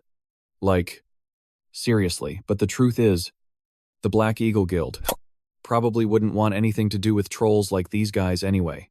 Finally, to make sure they didn't struggle, Jihan used his fingers to hit their pressure points, completely draining the strength from their bodies. That's a move only a high-level martial artista top-tier branch of the warrior class could pull off. At this rate, they were just going to be dragged along helplessly, and there was nothing they could do to stop it. The warrior remembered Jihan was super sensitive about his niece, but before he could even utter a word, his mouth was clamped shut by the force, stopping him from doing anything stupid. As Jihan dragged them across the ground, to make sure they didn't die, he passively healed them so they wouldn't perish from the rough treatment. Talk about a rough ride. Finally, they reached the 6th floor, where they faced a swarm of monsters hiding in the shadows. They were all those clay soldiers he fought earlier, but this time there was a massive army of them. Jihan was ready for their attack and blocked a sword aimed right at his teammate. Then, to make sure he wouldn't get distracted, He grabbed the bundle of tied-up teammates and tossed them into the middle of the room, now that he didn't have to babysit. He started cleaning up the clay soldiers closing in. Only problem was, unlike before, right after he cut them down, the soldiers revived, and thousands more started pouring out of the darkness. The fact that their eyes were glowing, that meant they were in berserk mode. Right at that moment, a linked quest popped out of nowhere, urging Jihan to destroy every single guard. It's been a hot minute since he got a linked quest, the last one being back in the defense map, to make sure his teammates didn't get clapped while his back was turned. He threw a shield over them for protection. Then, just to test how durable it was, he swung his own sword at it, confirming it was tough enough to tank anything the clay soldiers threw at it. He even reinforced it with a force field created from his own ability, setting up a double layer of defense. Now that he didn't have to actively protect them, he could focus on going all out to wreck these soldiers. He kicked things off by activating his absolute domain ability, freezing every single soldier in their tracks before they could even get close to him. No matter how many times he used this skill, he couldn't get over how absolutely broken it was. Every movement of anyone who entered the domain was slowed to a crawl. Then, with just his bare hands, he could dominate everything. It's a tragedy that Baron had a god-tier skill like this and only used it to boost his mana. Now that Jihan had the clay soldiers under control in his domain, it was time to end this. With one massive attack, he blasted all the soldiers away, and instantly cleared the quest without breaking a sweat. After clearing the 6th floor, they finally entered the Emperor's room. Inside, they met the Conqueror, who was the whole reason all the party members had to stay alive to finish the quest. He welcomed them, calling them looters here to steal his gold. The clear condition for the final stage was simple. All 4 party members needed to bow respectfully before the Conqueror while standing in specific zones. Jihan threw the 3 idiots onto the ground and used his force to undo the ropes, then forced them to walk to their designated spots. Also, they could bow their heads thanks to his even though the distance between the zones where each player had to bow was huge, Jihan was confident he could pull it off. He successfully forced the players into position. Then, he made them smash their heads to the ground in a bow. Once he was sure they were all bowing properly, he joined them to successfully complete the mission. A portal opened up for them to return to their world. But even though the quest was done, Jihan didn't move an inch. He suddenly received a hidden quest from the system, asking him to show sincere respect to the statue of the Conqueror. The reward: 5,000 achievement points and the Conqueror's arrow. That arrow was so huge it was basically a spear, and if he could clear this quest, he'd get that weapon as a reward. But Jihan couldn't figure out what the heck the system meant by sincere respect. To test the waters, Jihan grabbed one of the other players, pulled him close, and then yeeted him toward the Emperor as a display of sincere respect. The golden horse the Emperor was riding snatched the player up and crunched him like a snack, killing him instantly. The Emperor took a moment to process what Jihan was doing, then asked our main character if the king of looters he was mentioning was the Conqueror himself. Jihan confirmed that a Conqueror is the ultimate role model for looting, and he was just trying to show his sincere respect. Then he told the giant statue that, instead of all the gold in the room, what he really wanted was that arrow knocked on the Conqueror's bow. He knew exactly what that arrow was worth, and stealing it, that was the sincere respect the system wanted him to show. That was the real condition to clear this hidden quest. For a split second, the statue grinned and just burst into maniacal laughter. Looks like he was actually satisfied with Jihan showing respect, and he even praised him for it. As a reward, he was going to grant Jihan a treasure for showing such genuine sincerity. But Jihan knew exactly what was coming next, and gripped his sword, getting ready the moment the statue drew back that phoenix arrow and aimed it right at him. The air got unbearably hot as the Conqueror drew the arrow back. The others could barely even breathe.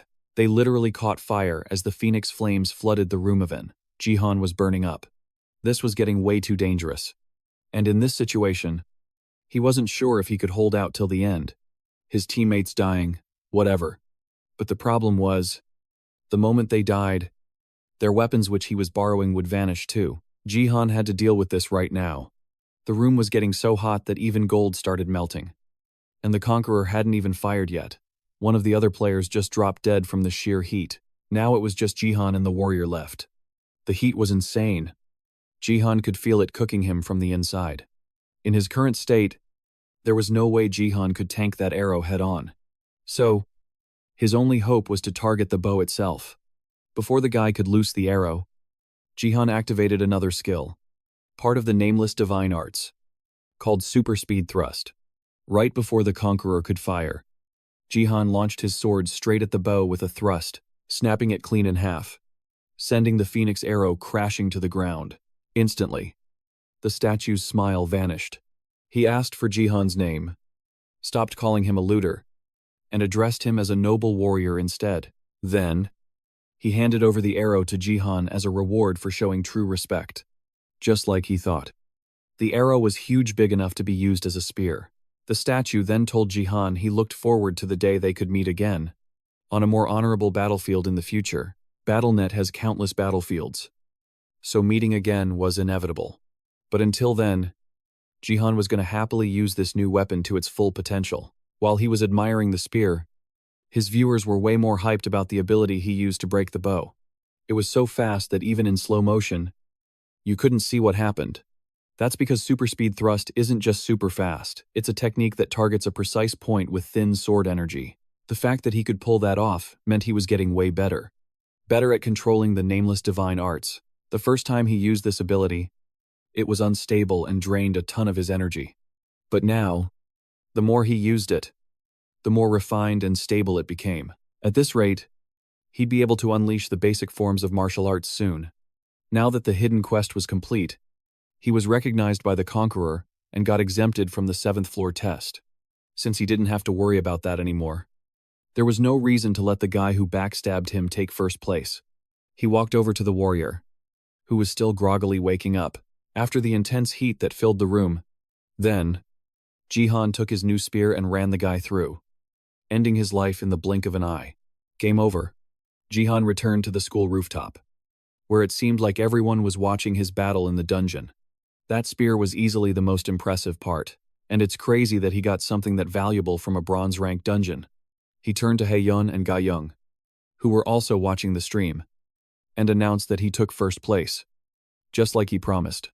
That meant he won the bet. And his reward was Haeyeon having to show him her status window. Haeyeon flinched. Jihan thought she was going to bail on the bet, but she was actually more worried about that giant spear he was holding behind his back. It was radiating so much power. It was so overwhelming that Ga-young almost drew her sword out of instinct. After he put the spear away, she finally showed him her status window. She kept her promise, but she was super shy about showing it. Seeing it with his own eyes confirmed exactly what he thought. She had the nurture gift, which allowed her to buff other players. Ga-young watched anxiously from the side, while Haeyeon looked like she was dying of embarrassment. She hated talking about her gift, and she was furious that she spent so much money on what she thought was a trash gift. She was so bummed out she wondered why she even joined the academy, and she badmouthed the place every chance she got. No. But now she had to reveal her support ability. At that very same academy. On the other hand, Jihan didn't say a word. Haeyeon looked up at him, only to catch him smiling at her.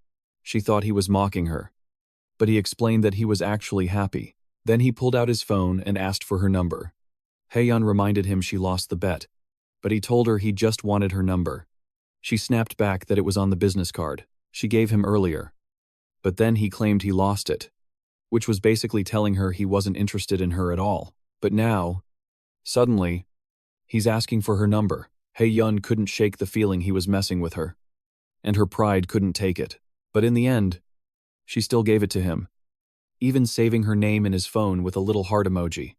Then she turned around to walk away, smugly looking back to see how he'd react to the name. Instead of being surprised or shocked, Jihan just gave a small smile and told her he'd call. That was the last straw for her pride. She wanted to scream at him but barely managed to hold it in. Meanwhile, elsewhere in the school, Saya and her classmates were watching her uncle's first dungeon run, and they were all super impressed by his power. However, Hisu didn't seem as happy as the others about Jihan's performance. In fact, she looked almost angry. But she snapped out of her thoughts when a classmate called her name. The girl asked Hisu if she noticed how different Jihan looked compared to just a month ago. The last time Hisu went to Saya's house, Jihan looked like an unemployed alcoholic.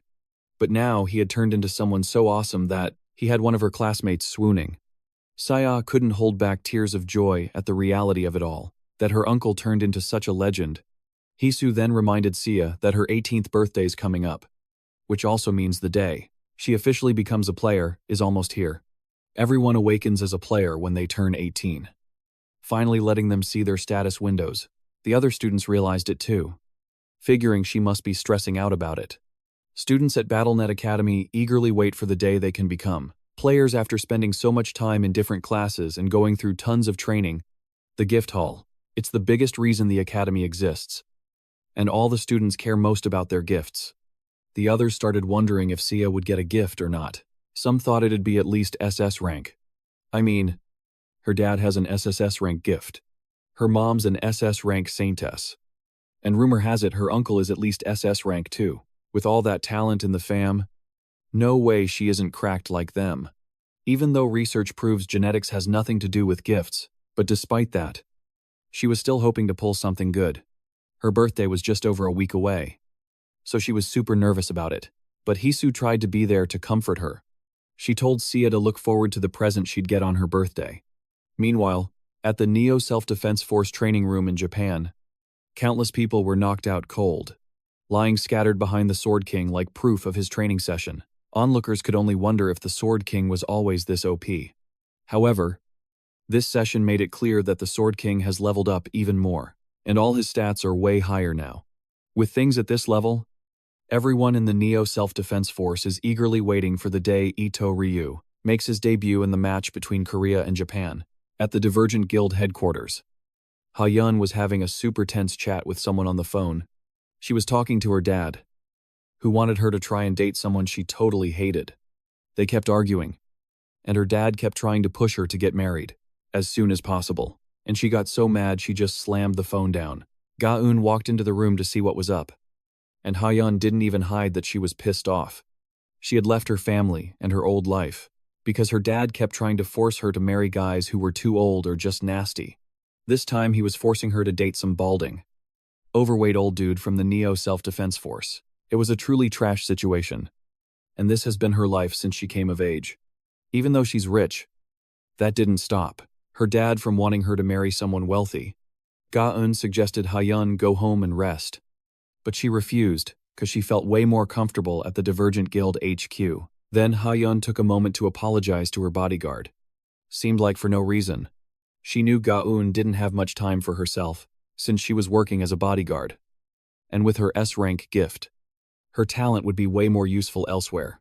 However, Ga-eun didn't mind, and she reassured Ha-Yun that being a bodyguard was her duty and what she chose to do. For now, she'd stick it out until Ha-Yun inherits the company, even though the Divergent Guild recruiter didn't want that.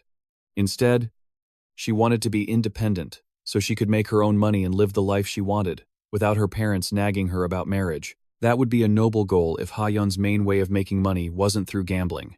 It might be legal, but Ha-Yun loses every single bet, making it super unlikely she'll make money this way.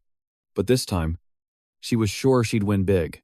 It was because of the upcoming match between Korea and Japan. It's a pretty sad situation, but all the Koreans were betting on Japan to win. People didn't want to say it out loud, but everyone knew Japan was going to take it. Her phone buzzed in her hand with a text from Jihan, and the message made her eyes go wide in shock. The next day, Jihan was keeping his promise to treat Diego to a good meal for helping with the defense quest. The two of them went to a fancy restaurant, where Diego tasted Korean beef for the first time, and even he could tell it was expensive. Jihan didn't care and told him to order whatever else he wanted. He ordered drinks, and Jihan got him some soju. But in a split second, Jihan mixed it perfectly, even better than Diego could do. Then he took a bite of the meat, and it was so good Diego was almost speechless. Now that they knew each other, Jihan told Diego to speak more naturally and comfortably. The two of them chatted and drank. And as the day went on, Diego confessed he was a bit bitter about his life. If it wasn't for BattleNet, he wouldn't have to live like this. He used to be a soccer star and one of the best in the world, but in the blink of an eye, he hit rock bottom. He couldn't make enough money to survive, and his wife and kids left him. Jihan understood what Diego was talking about. He used to be a world-class star, a guy who could have anything he wanted. But with the rise of BattleNet, everyone started losing interest in sports, and just like that, he lost all his fans too. Eventually, FIFA and pro soccer are gonna disappear. When everyone forgets all about soccer, needless to say, it sucks when a world-class player is forced to live in Korea. Teaching kids soccer, Diego stopped talking about himself and suggested they get to the main point. Jihan recently advised him to become a mage, and he wanted to know why. It was because of the gift Diego had. It buffs all equipment that looks like a soccer ball. And it's an SSS rank gift too. That's why Diego carries a soccer ball wherever he goes, but he didn't know if he had what it takes to be a mage, since his mana stats were total trash. To show he was serious, Jihan summoned an item. One he obtained specifically for Diegoan Arash Orb. It's a B-rank magic item from the spider tribe. The orb is wrapped in spider silk, making it super bouncy, and since spiders only use their legs, the orb counts as a ball. So, it becomes the perfect gear for Diego. This item will unleash the real Diego, the guy who was the strongest mage to ever exist. Back in Jihan's past life, Diego nervously asked how much it cost. And when Jihan dropped the bomb that it was around 50 million won, mentioning that insane price tag, instantly sobered Diego up.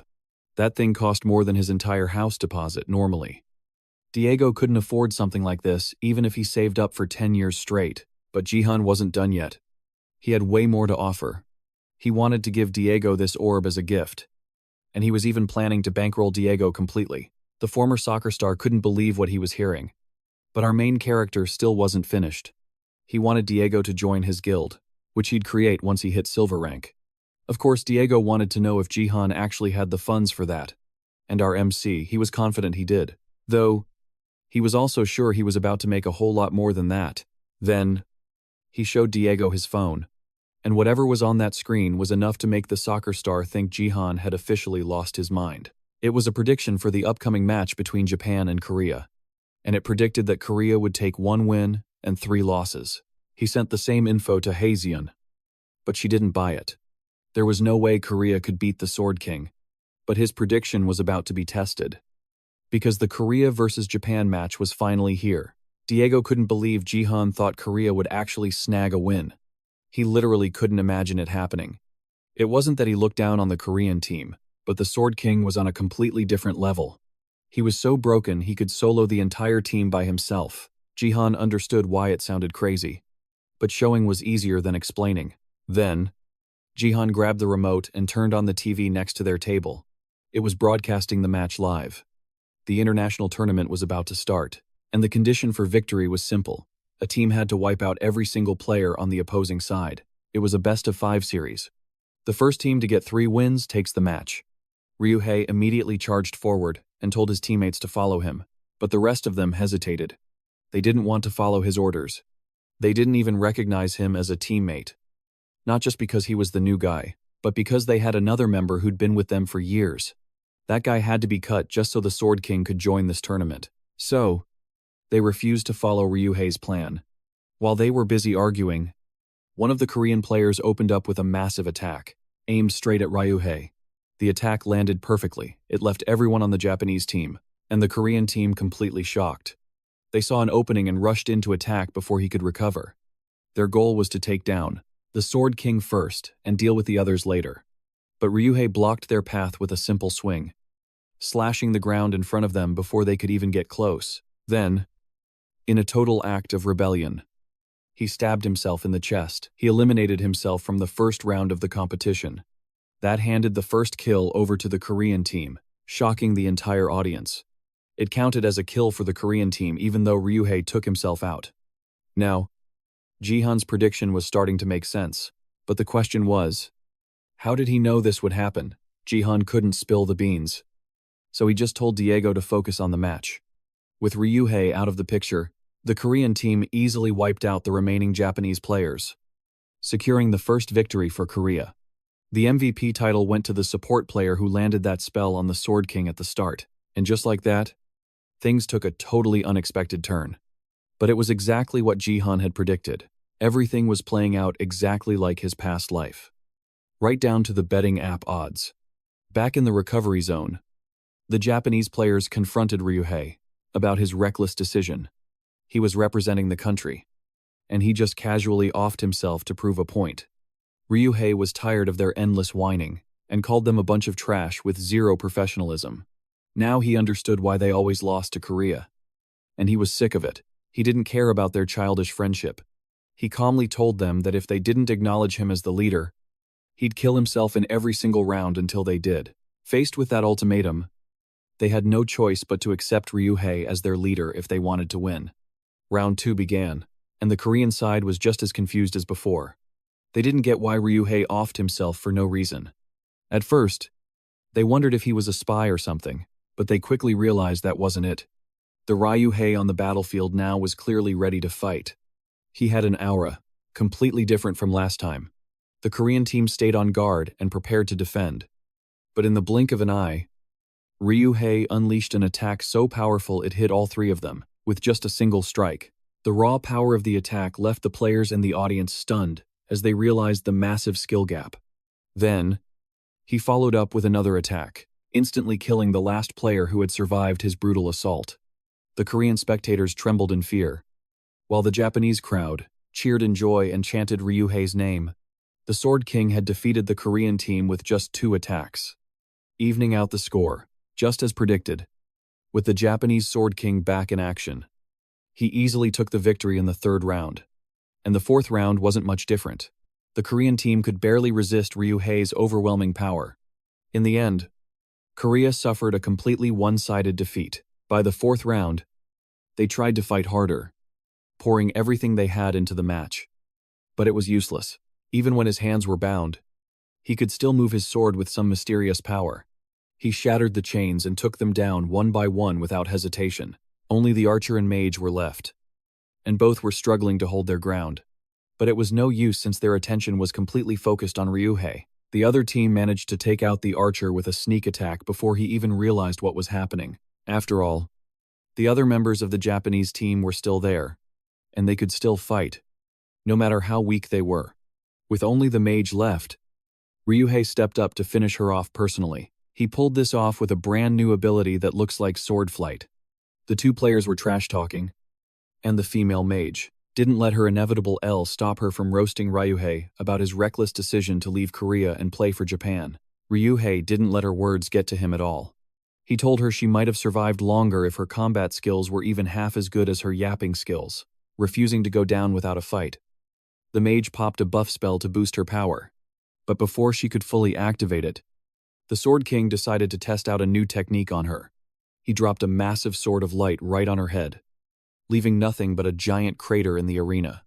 The match ended, and just as predicted, it was an absolute stomp for Japan. The Korean team struggled to swallow this defeat, but they're determined to make a comeback no matter what. But Diego was just shook that Jihan predicted the results so perfectly. Jihan lied and said he saw it in a dream.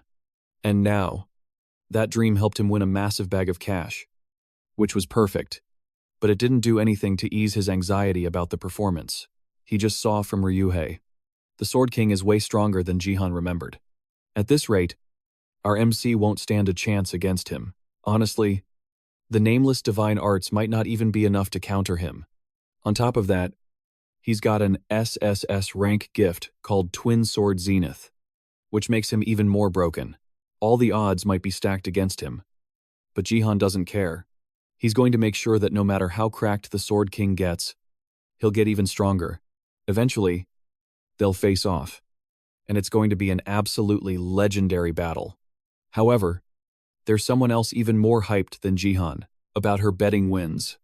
Heian turned 5,001 into 200,000. She never imagined a day like this would actually come, and it's all thanks to Jihan. But unfortunately, she was still down about 20,000 overall from her gaming history. After following Jihan's advice, Heian was convinced Korea would lose 0-3. So she doubled down against them. She bet 200,000 on her certainty that Korea was going to faceplant. A complete stomp without a single win. That's how she planned to fix her deficit. Back to Jihan and Diego. The next question was the main event of the day. Jihan wanted to sign the soccer superstar, Diego. It didn't make sense why Jihan would suddenly want to sign him out of the blue. since Diego didn't think he was worth that much effort. But Jihan was convinced this contract was going to be huge. He told Diego that the same foresight he used to predict the Korea-Japan match was going to be a massive asset for the future. When it came to Diego, Jihan was 100% confident. That's why he wanted him on the squad at all costs. Diego was destined to become the strongest mage in the world, and this contract was basically just a smart investment for Jihan. Diego hadn't had anyone scout him this hard since his days as a soccer superstar.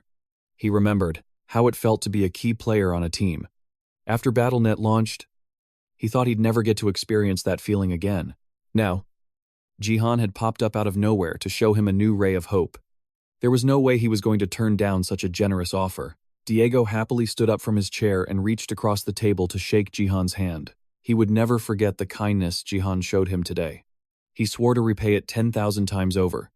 Jihan gave a slight smile and told him he was looking forward to that day. Meanwhile, somewhere else, Ga Yeon was fighting her own battles in a gladiator match. She wasn't as broken as Jihan, but she still wiped out her opponents with ease. She was known for constantly taking the top spot in every quest she joined. People usually teamed up to take her down because of her rep, but she always clapped them effortlessly. The match ended when she eliminated the last 2 threats and took out every single opponent, taking first place again. 5 kills wasn't bad at all, but she couldn't be satisfied with just that anymore. She had to get stronger to match the top-tier Sword King, who showed such overwhelming power in the Korea-Japan match, and to catch up to Jihan, who had already become an undefeated legend. Ga Yeon had started slacking off after joining the Divergent guild, and she needed to step it up. Cha was facing similar struggles, reading an article about her father's recent victory with a pained look on her face. She tried to act like she was fine, but Hisu could tell from her expression that Cha was definitely not okay. The Vice Guild Master offered to stay over at Cha's place to comfort her, but Cha turned her down. She was just glad Hisu was willing to drive her home. Since her uncle was busy today, the driver even apologized again personally for the mistake of challenging Jihan for no reason the other day. Then, Hisu brought up something they had talked about before and asked if Cha had thought it over. The Sword King's daughter still seemed hesitant to agree to whatever they were discussing. Their chat was cut short when the car slammed to a halt. Hisu angrily asked the driver why he stopped so suddenly, but the reason was gathering right in front of the car. They had arrived at the Sword Palace, and a huge crowd was gathered in front of the building, waiting for her. Meanwhile, Jihan had finished his meeting with Diego and was heading home. By running across the rooftops, he felt a lot more relieved now that his power had increased. He'd matured a lot as a result. He took a moment to admire the view from a rooftop, sitting perched on the edge and looking down at the peaceful streets below. He used to chill on rooftops back when he lived in the US. It made him feel a little nostalgic. Now, he had a clear picture of who Ryohei really was in this timeline, but actually, he never got the chance to fight the Sword King one-on-one in his past life, back when half the countries on Earth had been wiped out. Just as Jihan started becoming a high ranker, the Sword King, the top warrior, suddenly vanished without a trace. Jihan still didn't know why. That guy was definitely as strong as Jihan was at his peak. Just because Jihan was leveling up fast didn't mean he could slack off. He had to get even stronger than he was back then. But to do that, he needed to master the full nameless divine arts as soon as possible. Now that he's rested, he heads back home, where a total nightmare is waiting for him. Hisu's driver tries to shove the crowd back so Sia can get through, but there's just too many of them. These guys are reporters, and they're all here trying to force an exclusive interview with Sia, even with that huge guy trying to block them. They keep shoving their way toward the car. They won't stop badgering her about the Sword King's match today, and they're even accusing her of provoking him with her earlier statements. They're swarming the car like vultures, and it's starting to become way too much for Sia, who is still trying to process everything. Sia hides her face as the reporters shove their cameras against the windows, desperate for a glimpse. Because of that, she doesn't see the smirk hidden on her friend's face while she pretends to comfort the poor girl. Behind them, a voice calls out calm, but furious as Jihan approaches. Then, he physically shoves the reporters back, clearing a path to get to the car.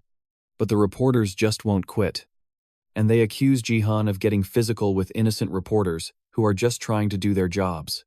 But they even claim he doesn't care about public opinion.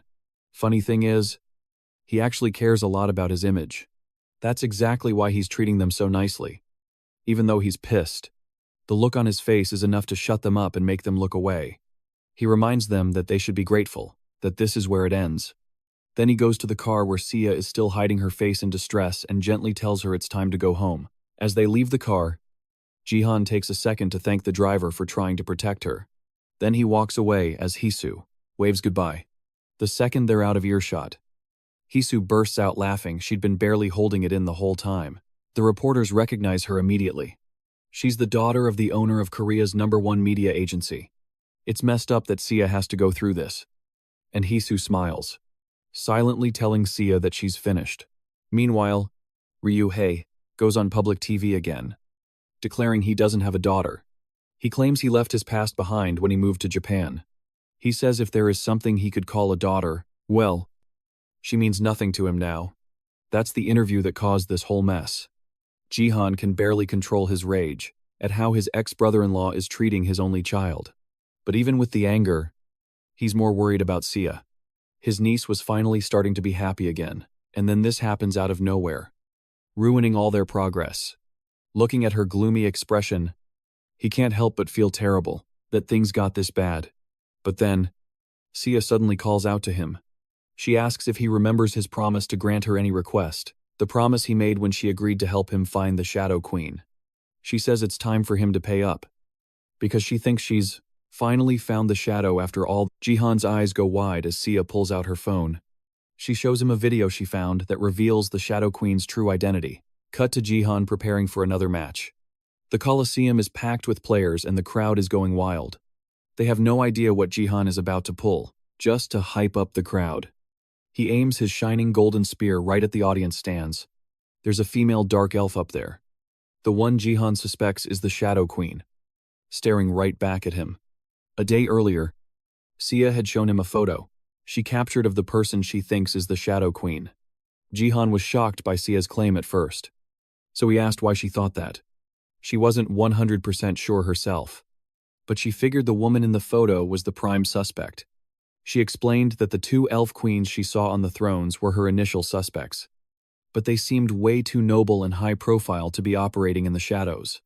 Then Sia pointed to the elf on her screen and claimed she was the one closest to the shadow. Jihan looked at the dark-skinned elf and wondered why Sia was so sure, to prove she wasn't just being racist. She told him to check the files she sent. She analyzed the elf's appearance, starting with the Shadow Queen's weird eyes.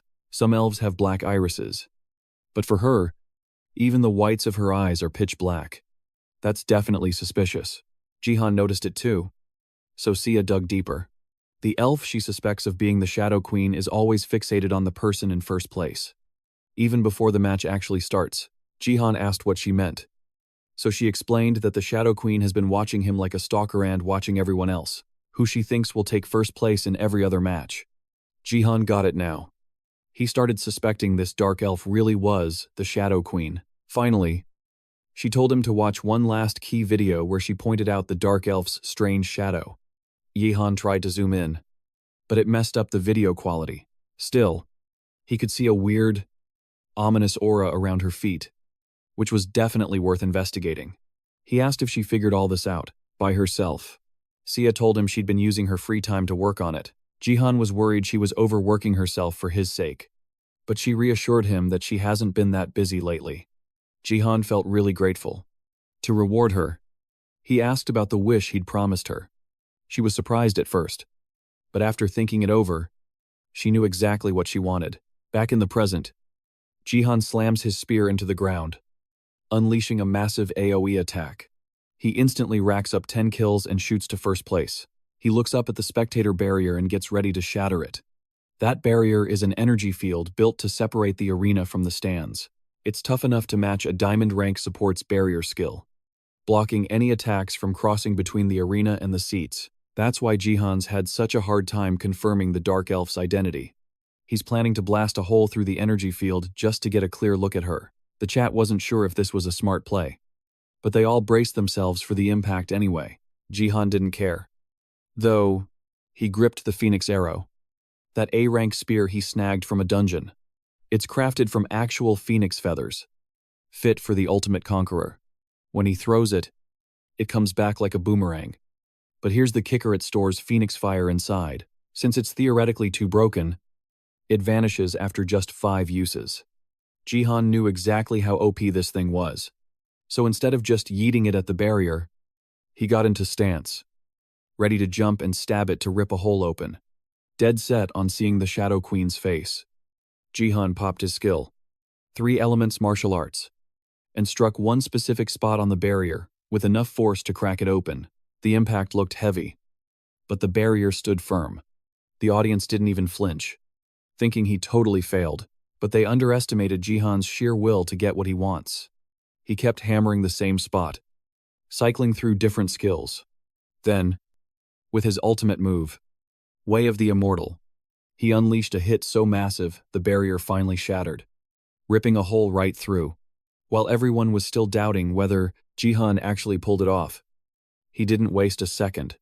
He activated his wandering eyes to catch a glimpse of the Shadow Queen before the barrier regenerated. But the moment he locked eyes with her, instead of seeing her face, Jihan was dragged into an abyss. Hearing a hidden voice, questioning who he was, he frantically looked around the pitch-black void, when suddenly, a massive pair of green eyes lit up right behind him, leaving him completely shook in this unknown realm. Next thing he knew, he was back in his room, collapsing onto his bed, totally drained and confused by that encounter with the Shadow Queen. Even he was terrified after going through something that intense, as a B rank. Though, he was glad he saw it. Being a regressor, this info allowed him to make some crucial changes.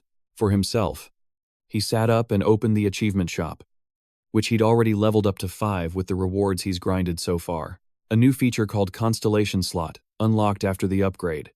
Now he could equip different constellations. But it wasn't time yet. Earth is still in the game's tutorial mode, so buying the constellation slot wouldn't even show up until the real game starts. Jihan brushed it off. That's a headache for later. Instead, he bought an extra title slot, which also bumped his level up to 22. He checked his status window, just 3 more levels to hit silver rank. But honestly, with his martial power stat and that title, he was basically silver rank already.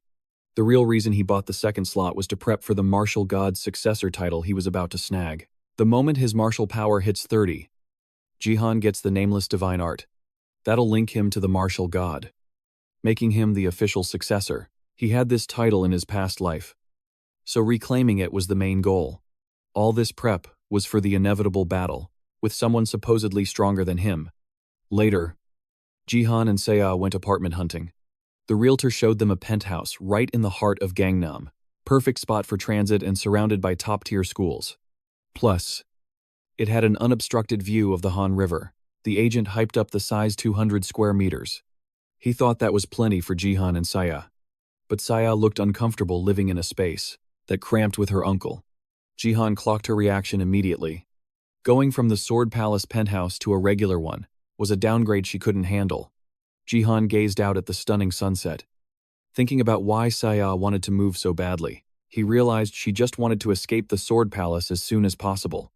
It reminded her of Yoon Sejin, her dad, and it was suffocating her. Meanwhile, the realtor kept trying to sell the place to Saya, yapping about how the rooms were a steal for the price, while she just listened, looking super anxious.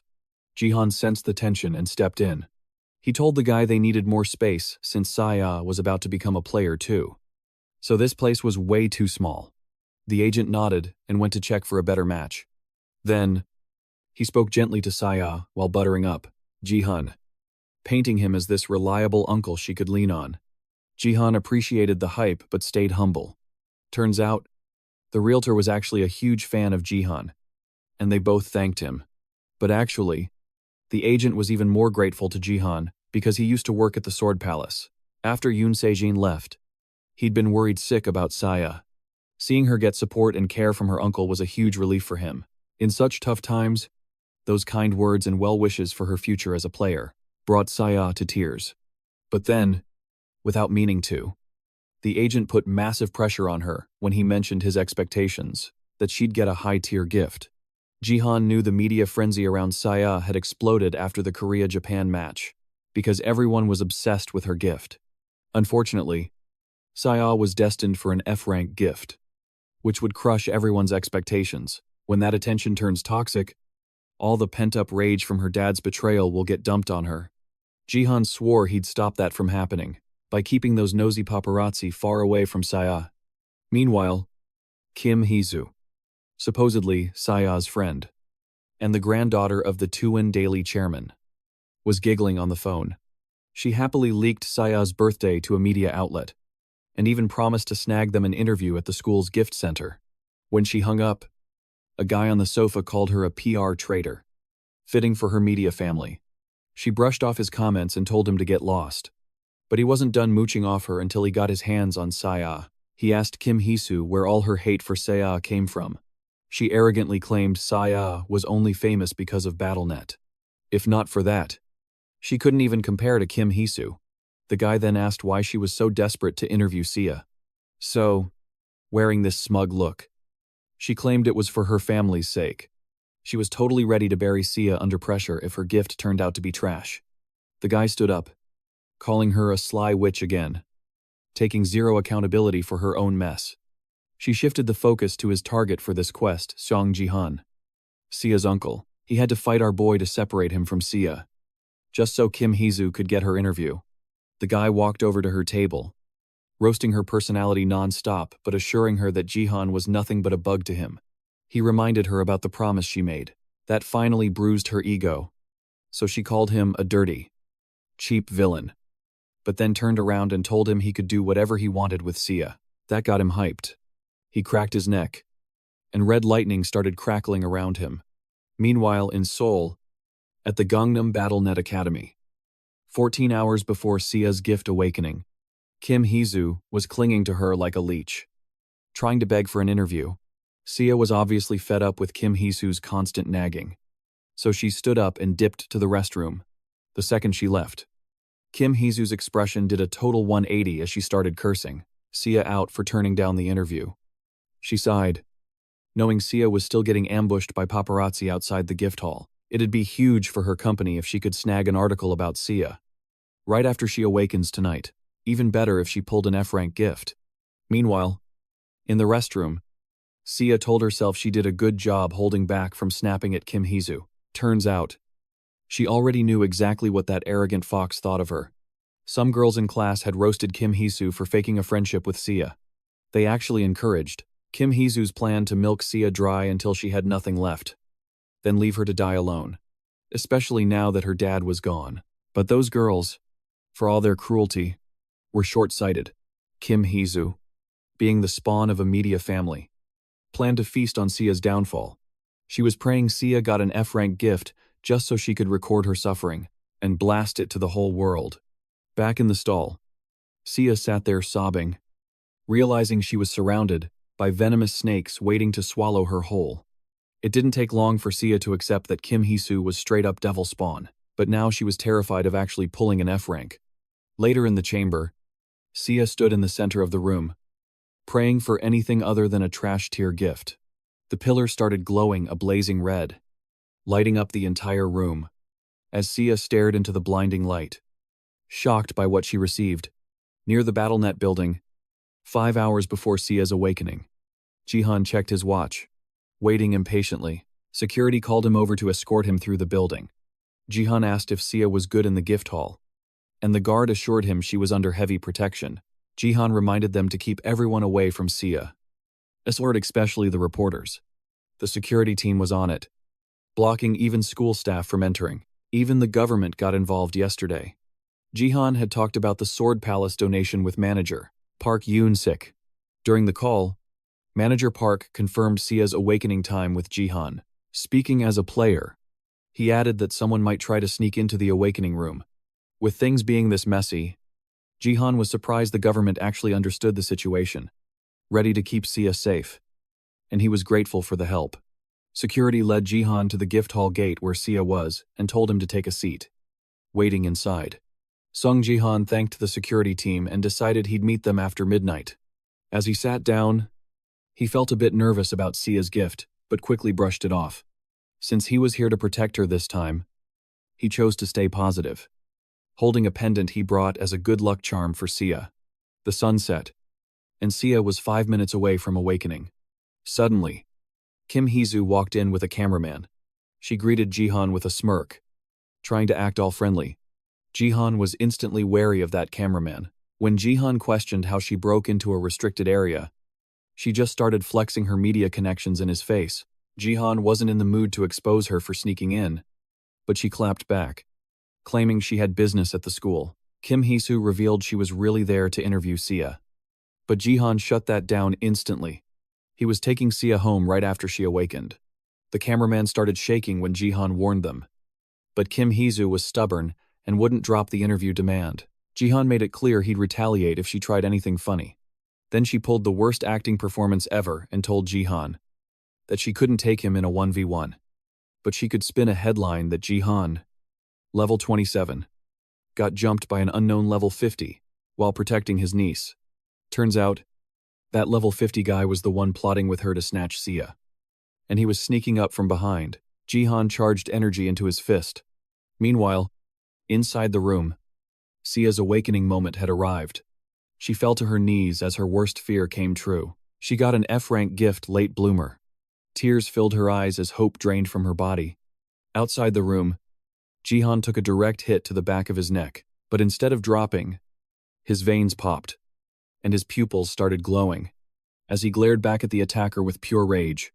The guy's attempt to knock Jihan out completely failed, just because he mentioned Sia in such a disgusting tone, and that made Jihan absolutely furious.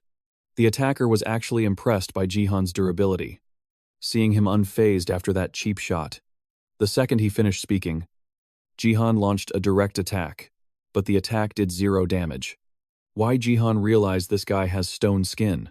Impressed by Jihan's knowledge, the attacker tries to clap back and shake his confidence. Kim Hee-soo is loving the show, thinking her goon is winning.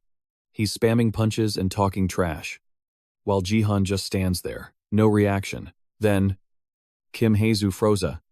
The moment that thug threw a sloppy swing, Jihan tanked the hit and countered. Boom.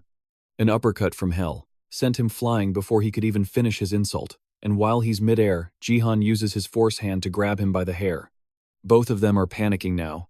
Jihan plans to brand a curse on this guy so he stops acting like a bully. Then he uses the force hand again and flings the attacker straight at Kim Hee-soo. He lands right at her feet. She screams in terror, looking at the wrecked body lying there. Meanwhile, inside the room, Saya is still slumped on the floor, trying her hardest to hold back tears. She knows crying alone won't fix anything. But with Jihan there, it's different. She walks toward the door, still terrified about surviving in bronze rank with her trash F-rank talent. Her gift, late bloomer, has such a vague description. It says she'll realize her potential later. So frustrating. But the moment she steps out, her disappointment turns to pure shock. Jihan is standing right there, holding the attacker's hair while the guy shivers on the ground. Saya asks what happened.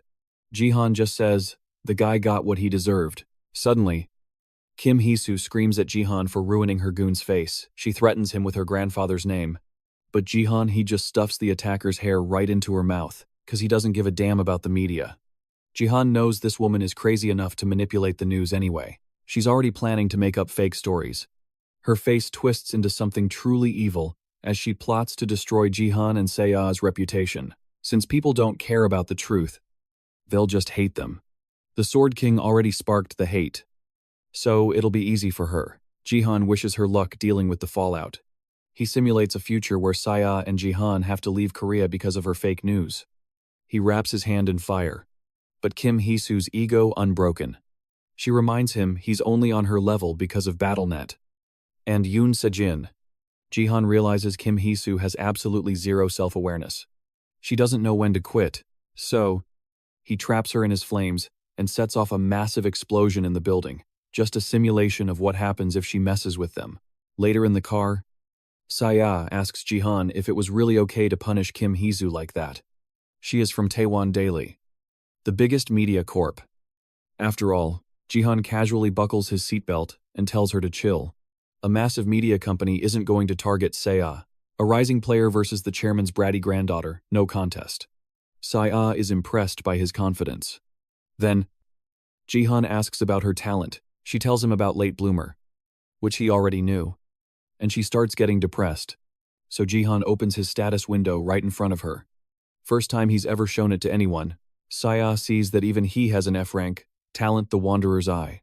Now she's confused. How is he this broken? He points to his unique stats, martial power and force.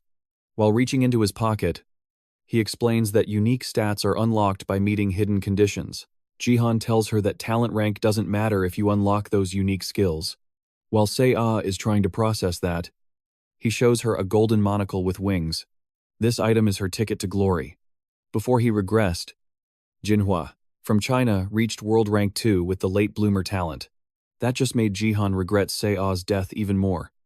Realizing the talent that drove her to despair actually had god-tier potential. Now, that monocle reveals her talent can be upgraded. If she plays in BattleNet games, right now, the F-rank effect forces her to grind more matches every day.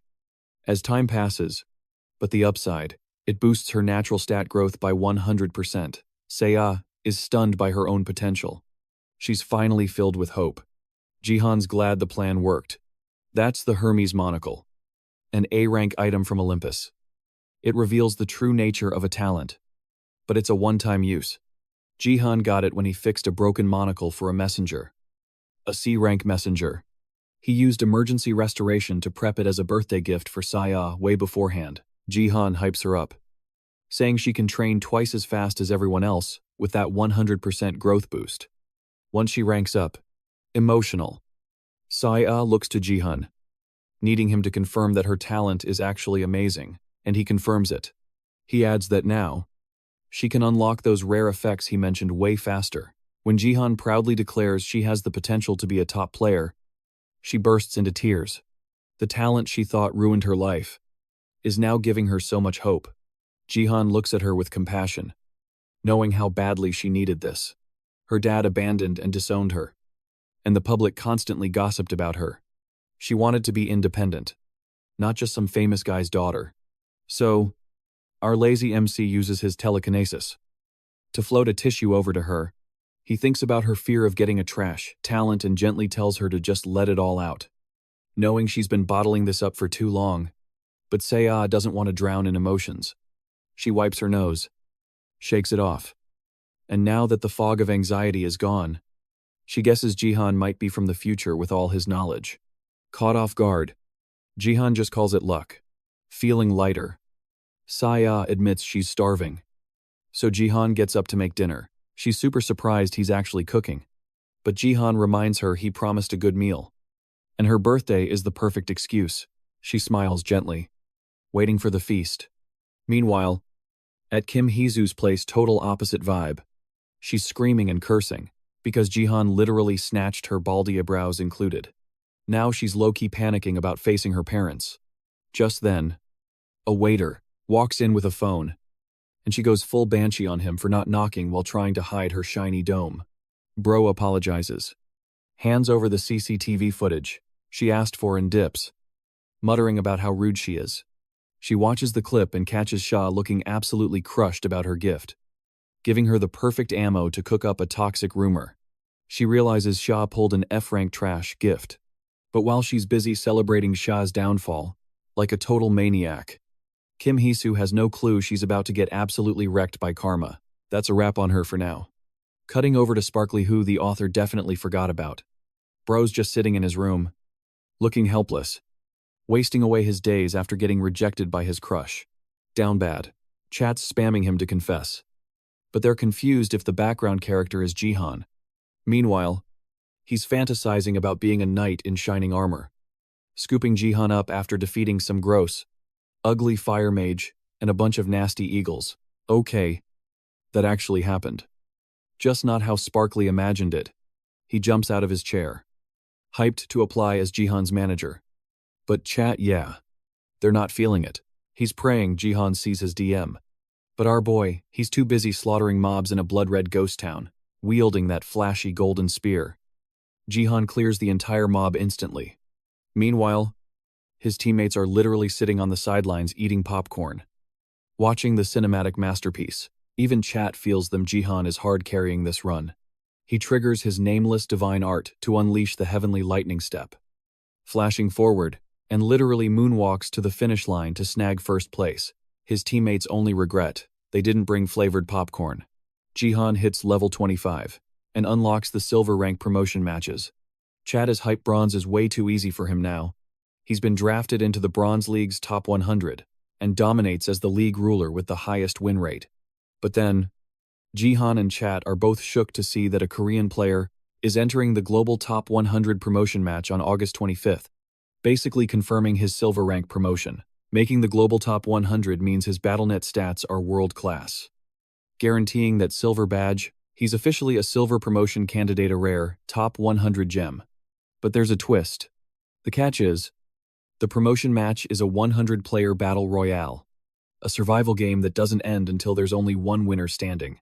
It's the ultimate stage to prove who's really number one.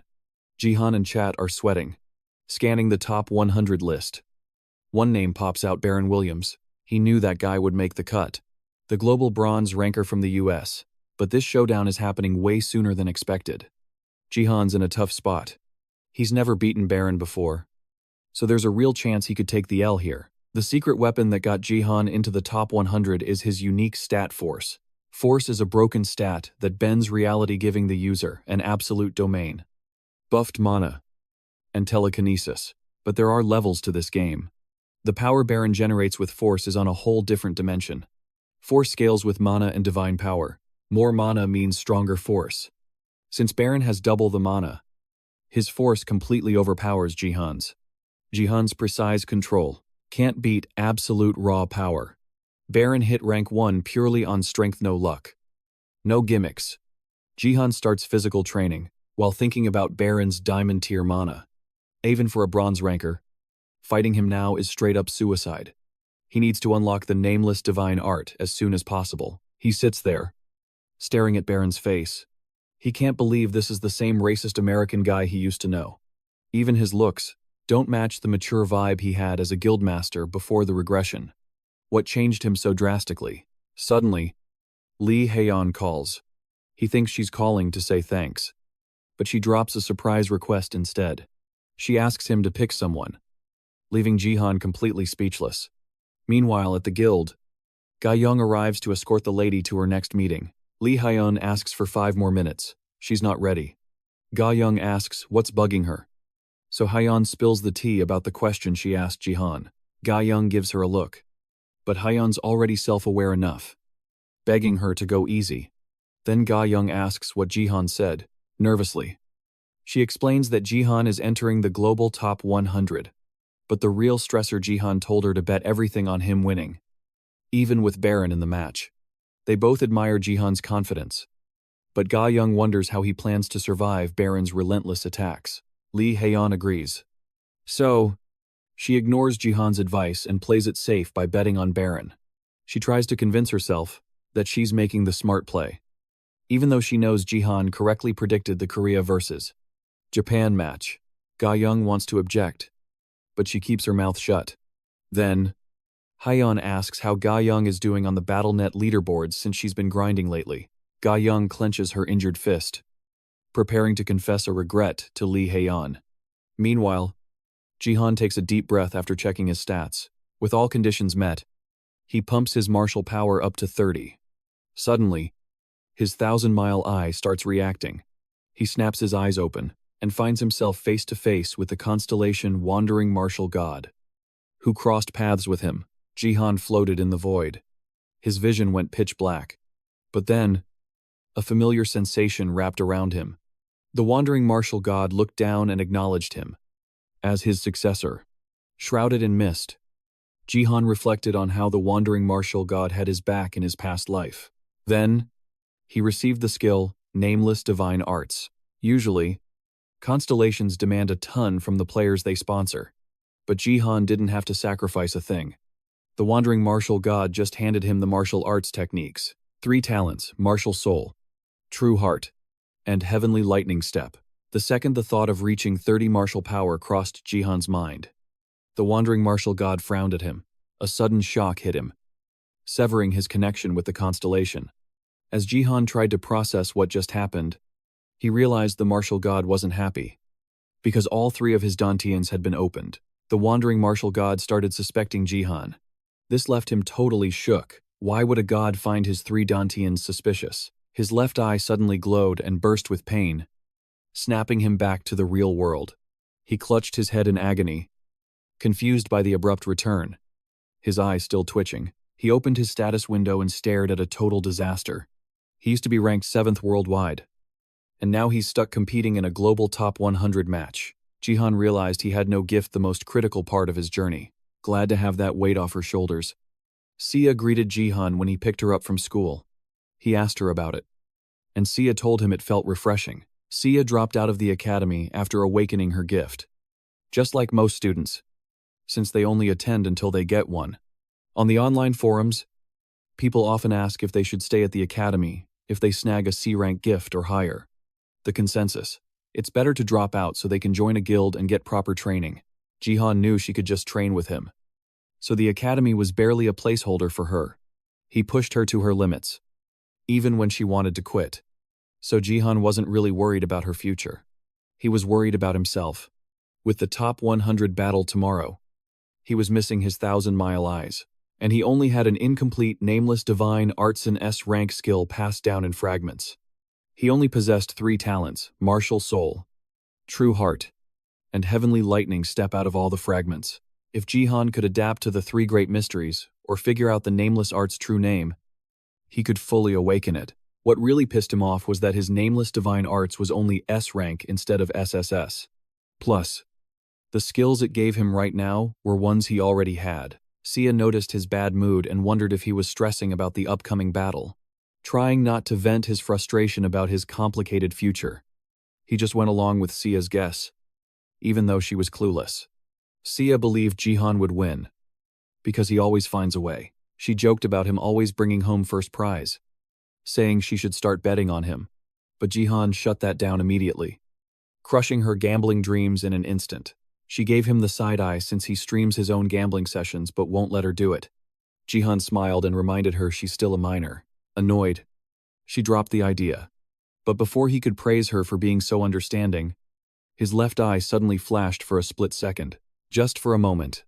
Then it went back. It left Jihan totally confused, wondering what the hell that was.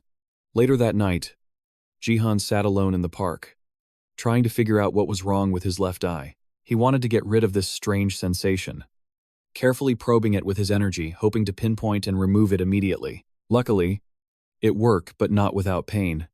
It felt like something short-circuited inside as he treated his eye. He got a notification. The trace of the wandering martial god had been removed. He was finally free from the constellation's control. Confused, he shot up, wondering what freedom really meant here. Turns out, he could now be sponsored by a different constellation, something that was impossible before. He realized the martial god had been holding him back this whole time. The system never lies about this stuff. He slumped to the ground, letting out a bitter laugh. The divine being he thought was benevolent was actually just a parasite. This made the wandering martial god even more wary of Jihan, as it abandoned him for good. Jihan wondered what was up with this god. To Xander, running away from a bronze rank player. It annoyed him that even in his second life, there were still mysteries he couldn't solve. However, Jihan was now left without any of the martial god's power. He quickly pivoted to finding a new constellation. And as luck would have it, an opportunity appeared. To complete an epic quest, he had to provoke the Shadow Queen, who was sitting somewhere in the arena. The reward, 50,000 achievement points, and the attention of the constellation, the Shadow Queen. He paced around the park, still feeling uneasy about tomorrow's match. Even with the Shadow Queen's sponsorship, the moment he thought about filling the void the martial god left behind, he remembered something he already had. The day of the battle arrived. The arena roared with excitement and fireworks. The Bronze Top 100 promotion match kicked off, and the commentators were hoping everyone would bet on the Korean players. The match would go on until only one player was left standing, proving they were the absolute best. Clad in casual clothes and wielding a royal spear, Jihan found himself surrounded. The fans counted down from 3, and the battle began. Jihan opened his eyes and challenged every single piece of trash to come at him at once, just so he could wrap this up quickly. They were triggered. They all rushed him in a frenzy and got wiped out instantly. The fans went wild, realizing Jihan was famous overseas too, so he had to fight everyone as the legendary Terrora nickname given to him by the fans. Jihan unleashed every technique using his entire arsenal to counter every class perfectly. He skewers a warrior, then rushes a Megedripping him with just one punch. Jihan knows that aside from Baron, nobody here is on his level. But just as he drops his guard to save some stamina for the inevitable boss fight with Baron, he gets hit with a surprise attack. It's a familiar blade. He barely manages to block it in time. Jihan turns around and realizes it's Gaeon. He's totally confused. Why is there another Korean player here? Especially in this top 100 match with him. After the Space League started in the previous timeline, everyone accepted that death was real. Just like in the game. When the Northeast Asia Finals began, against Japan's representative, the Sword King Ito Ryuhei, no one from Korea dared to face him except for the Plum Blossom Sword, Lim Gaeon. Back then, she was even a candidate to succeed the Sword King himself. But right now, Jihan is confused. He can't figure out why she's standing here in the top 100 battle, while dodging her relentless attacks. He wonders, did the future change? He counters using his Divine Lightning Step, and switches to his spear. Jihan feels the future hasn't changed. But Gaeon is definitely stronger as they trade blows. He realizes Gaeon has evolved massively in combat. She's using lightweight footwork to launch heavy-hitting attacks. Her movement is so efficient. It makes him wonder what she's been through while he wasn't looking. Flashback to Lee Haeyeon's apartment. Gaeon reveals she made it into the bronze top 100. Lee Haeyeon can't believe she's already level 25. She gets super hyped, learning that Gaeon ranked first in all her matches except the ones Jihan was in. Of course, but Gaeon mustered up all her courage to ask for one thing: she needs new gear. Her current sword is just too heavy for her hands. Gaeon instantly regrets asking, since that sword was a gift from Haeyeon. But she didn't expect Haeyeon to get mad at her for not saying something sooner. Haeyeon realizes Gaeon could have climbed even higher if she hadn't been so shy. So now she's ready to drop her own cash to get her friend the best gear possible. Even though Haeyeon is broke from gambling, she ignores Gaeon's hesitation. She starts making calls immediately to fix this. She wants Gaeon to prove she belongs in the promotion round, even if it means taking down Jihan. With her kind words and genuine support, Gaeon smiles at Haeyeon, promising to crush it in the top 100 battle and live up to her guildmaster's expectations of being the best in the Bronze League. But sadly, in the actual fight, Gaeon realizes she can't keep her promise to beat Jihan. And Jihan knows it too.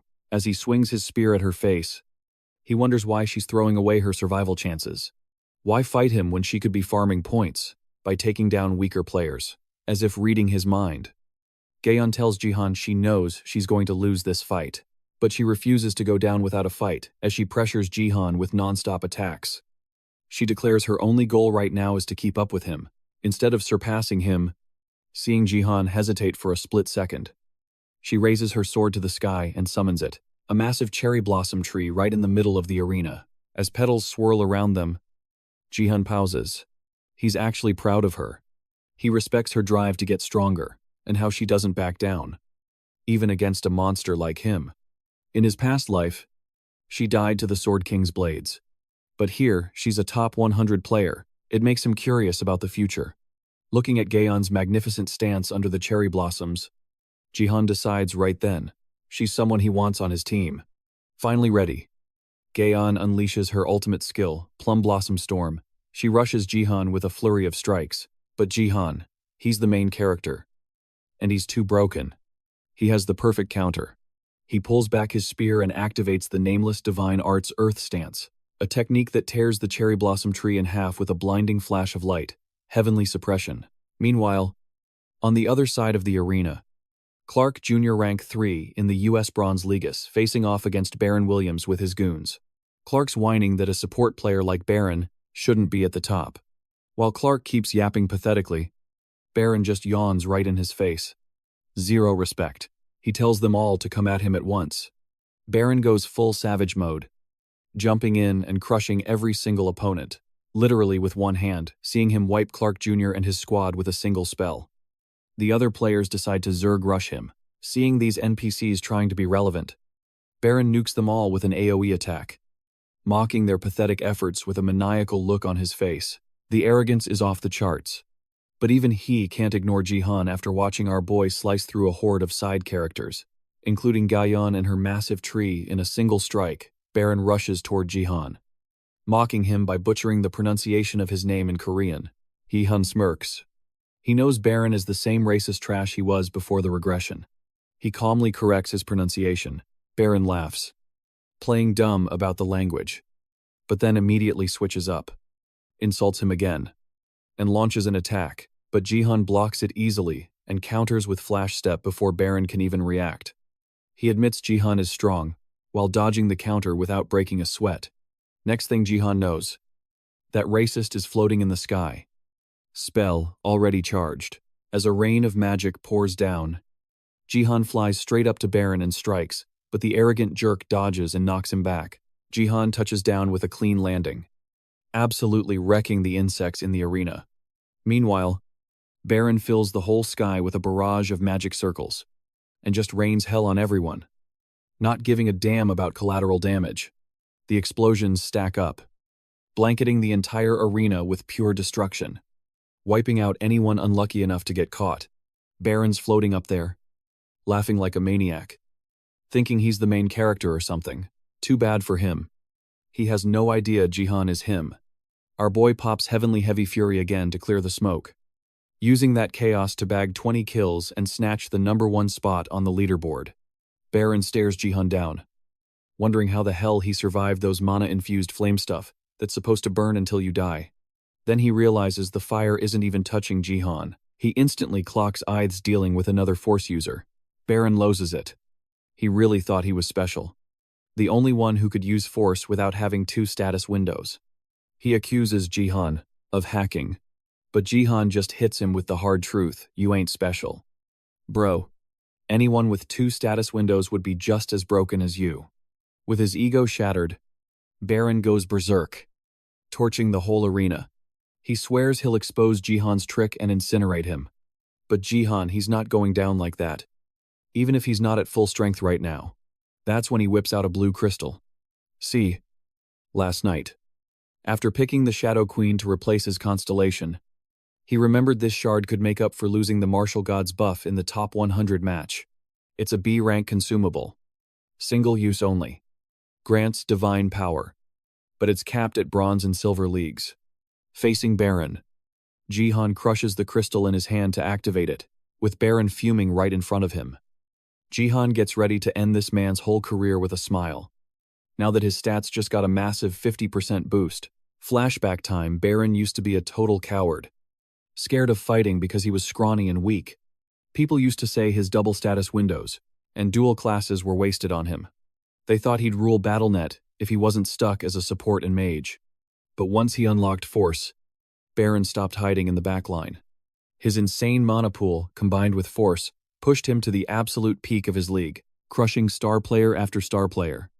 He earned a terrifying nickname, the wielder of 2 disasters. Disaster number 1, Fire Wave. He summons a literal tsunami of flames to wipe out multiple enemies. It's a guaranteed hit, with a 0% survival rate until Jihan showed up. With a single thrust of his spear, Jihan deleted the entire fire tsunami without taking a scratch. Baron stares at him, totally triggered. Unable to process what just happened, Jihan seizes the moment to roast him again, proving Baron's nothing special after casually canceling his ultimate move. He closes the gap, unleashing a flurry of lightning strikes. While lecturing Baron on where he messed up, he slams the stunned American into the dirt. But Baron's durable. He's more focused on Jihan's words than the pain. He wonders why this guy talks like they're old friends. Jihan just shrugs, saying he knows a guy just like him. Truth is, Jihan spent his entire past life dealing with this heartless racist, a fake tough guy who could never escape his own guilty conscience. Baron slowly drags himself out of the rubble, while Jihan mocks his lame attempts to look scary by changing his appearance. But as he stands up, Baron calls Jihan the arrogant one. Our boy throws that insult right back in his face. Jihan rushes in, thinking he's got the momentum, but gets caught by a surprise attack. Thunder Baron's second disaster. A high-tier move that condenses mana into a perfect piercing strike. It's the definition of his power. But he's furious because Jihan managed to block it at the very last second, avoiding a fatal blow. He's impressed by those reflexes. Even if the attack cracked Jihan's defense, Baron charges up the lightning again. This time, he's mixing it with force, putting everything he has into ending Jihan. The side characters watching are convinced Jihan is cooked. Luckily, everyone forgot one tiny detail. The Shadow Queen has been watching him this whole time. Jihan smirks and takes his stance. As Baron fires that lightning bolt, the Phoenix arrow tears right through him, deleting Baron instantly. Jihan knew the Phoenix arrow would vanish after one shot, but he fired it anyway. Why? Because he was aiming at the Shadow Queen. Baron was just in the way. For the first time in BattleNet history, a player completely shatters the arena barrier. Nobody saw Jihan beating Baron coming, especially Lee Haeyeon. She's panicking because she bet her entire life savings on Baron. While she's screaming about being broke, Ga Young walks in and sees her boss having a meltdown.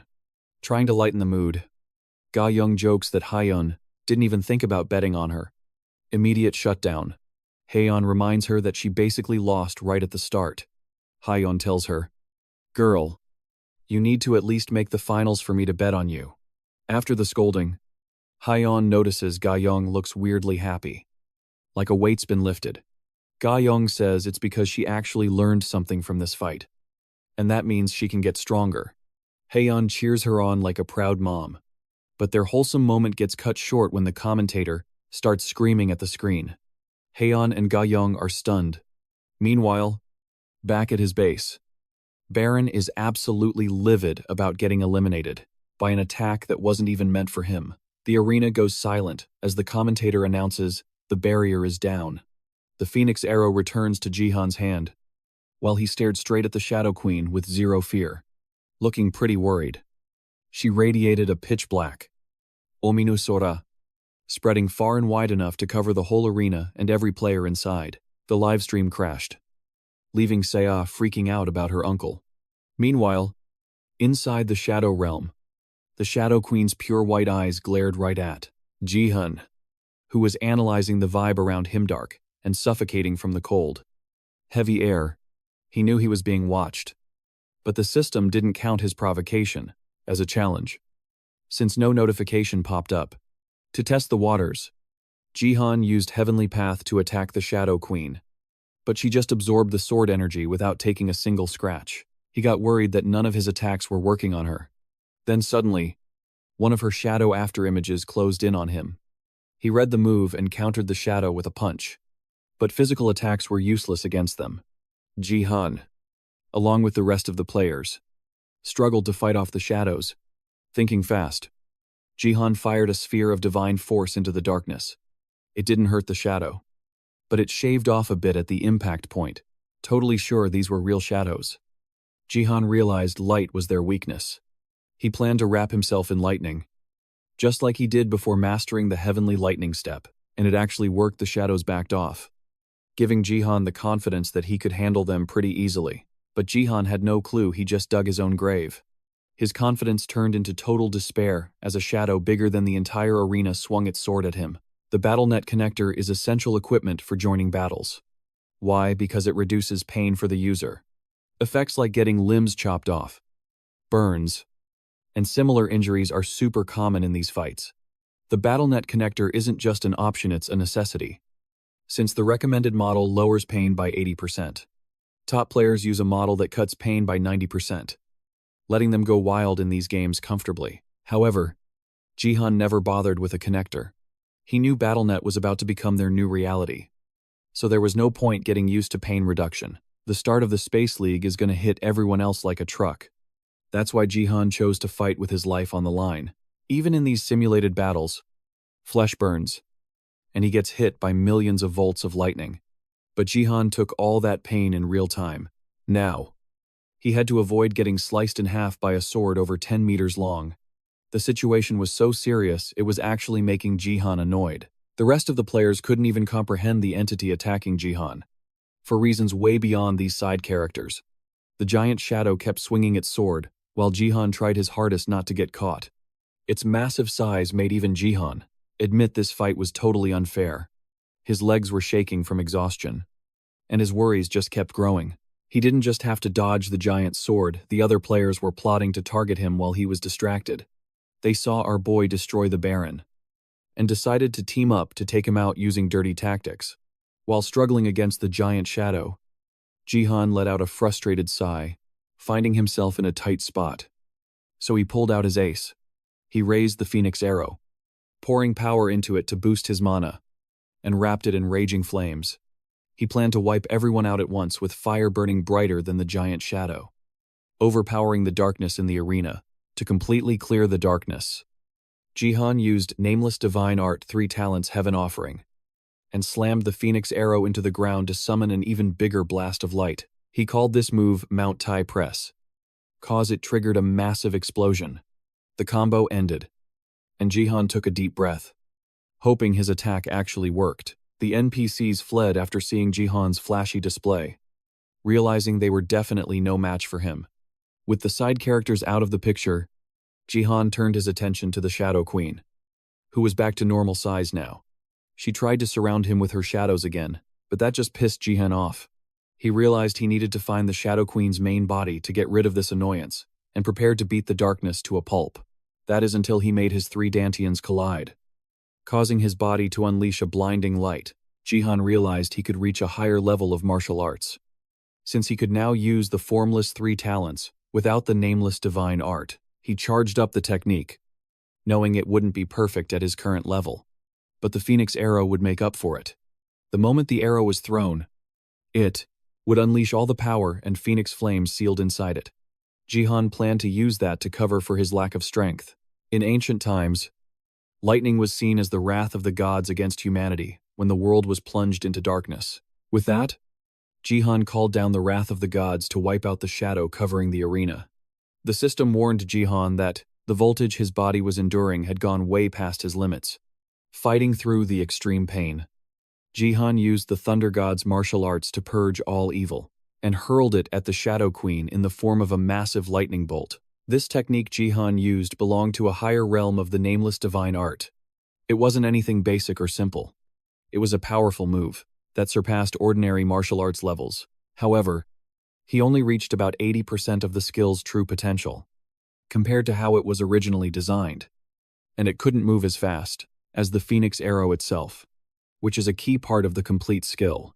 Lucky for Jihan, this incomplete and slightly flawed version was still powerful enough. It was strong enough to reveal the Shadow Queen's true face, a sight even she didn't see coming. At first, it looked like the Phoenix Arrow didn't do any damage to her.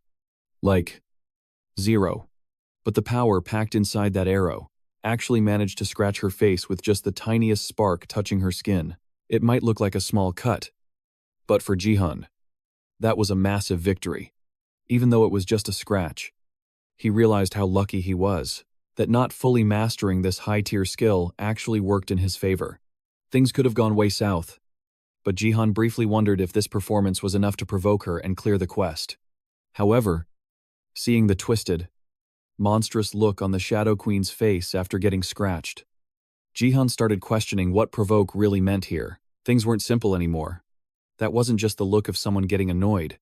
That was the smile of a straight-up sadist who just found an excuse to go all out. The Queen started ramping up her attacks. Every hit got heavier and more aggressive, forcing Jihan to struggle, blocking them with his injured right hand. He was finding it harder to hold his ground. He knew he wouldn't last long if this kept up, especially since the Queen was focusing all her rage solely on him, while the other players seemed totally fine, even though they were captured too. That just pissed him off even more. Jihan took a split second to think about the situation, trying to figure out what was really happening. He got trapped in darkness almost instantly, caught him off guard. Right then, Jihan knew exactly what the brutal Queen was planning. She was going to kill him first, and she was enjoying every second of it. With his mana drained and energy nearly zero, he had no way to escape her clutches. He was helpless, but the Queen's attacks were slow, giving Jihan a dark hint about her twisted nature. She seemed to get off on the slow pain of her victims, gloating in their suffering before delivering the finishing blow. Knowing this was the end, he glanced around at the smug, annoying faces of the other opponents. He saw how much they were enjoying his downfall. And in that moment, he decided he was going to wipe those looks off their faces, no matter the cost. To keep his #1 spot, Jihan used force from his fingers in a really weird and disturbing way, channeling energy into the other players' bodies. He controlled it perfectly to wreck their internal organs, taking them out one by one. It was a brutal move in so many ways. The Shadow Queen went ballistic, completely losing it at Jihan for ruining her carefully orchestrated torture show. Her fun was stolen, and her face twisted in rage, wasting zero time. She slashed Jihan in half with her massive shadow sword. The hit was huge and fatal, turning Jihan's confident expression thinking he won the top 100 battle into a world of unbearable pain. Everything changed in that instant, and pain was the only real thing left.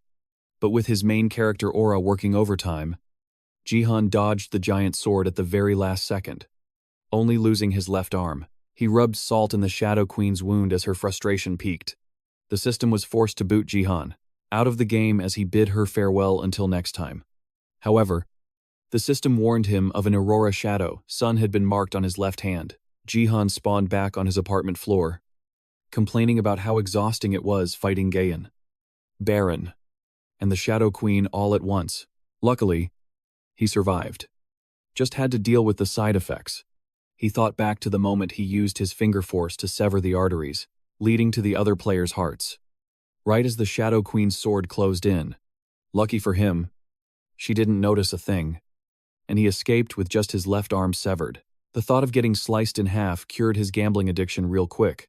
On the bright side, the rewards were worth the trouble. He won the top 100 battle, got 1 million GP and bonus XP, pushing him to level 5.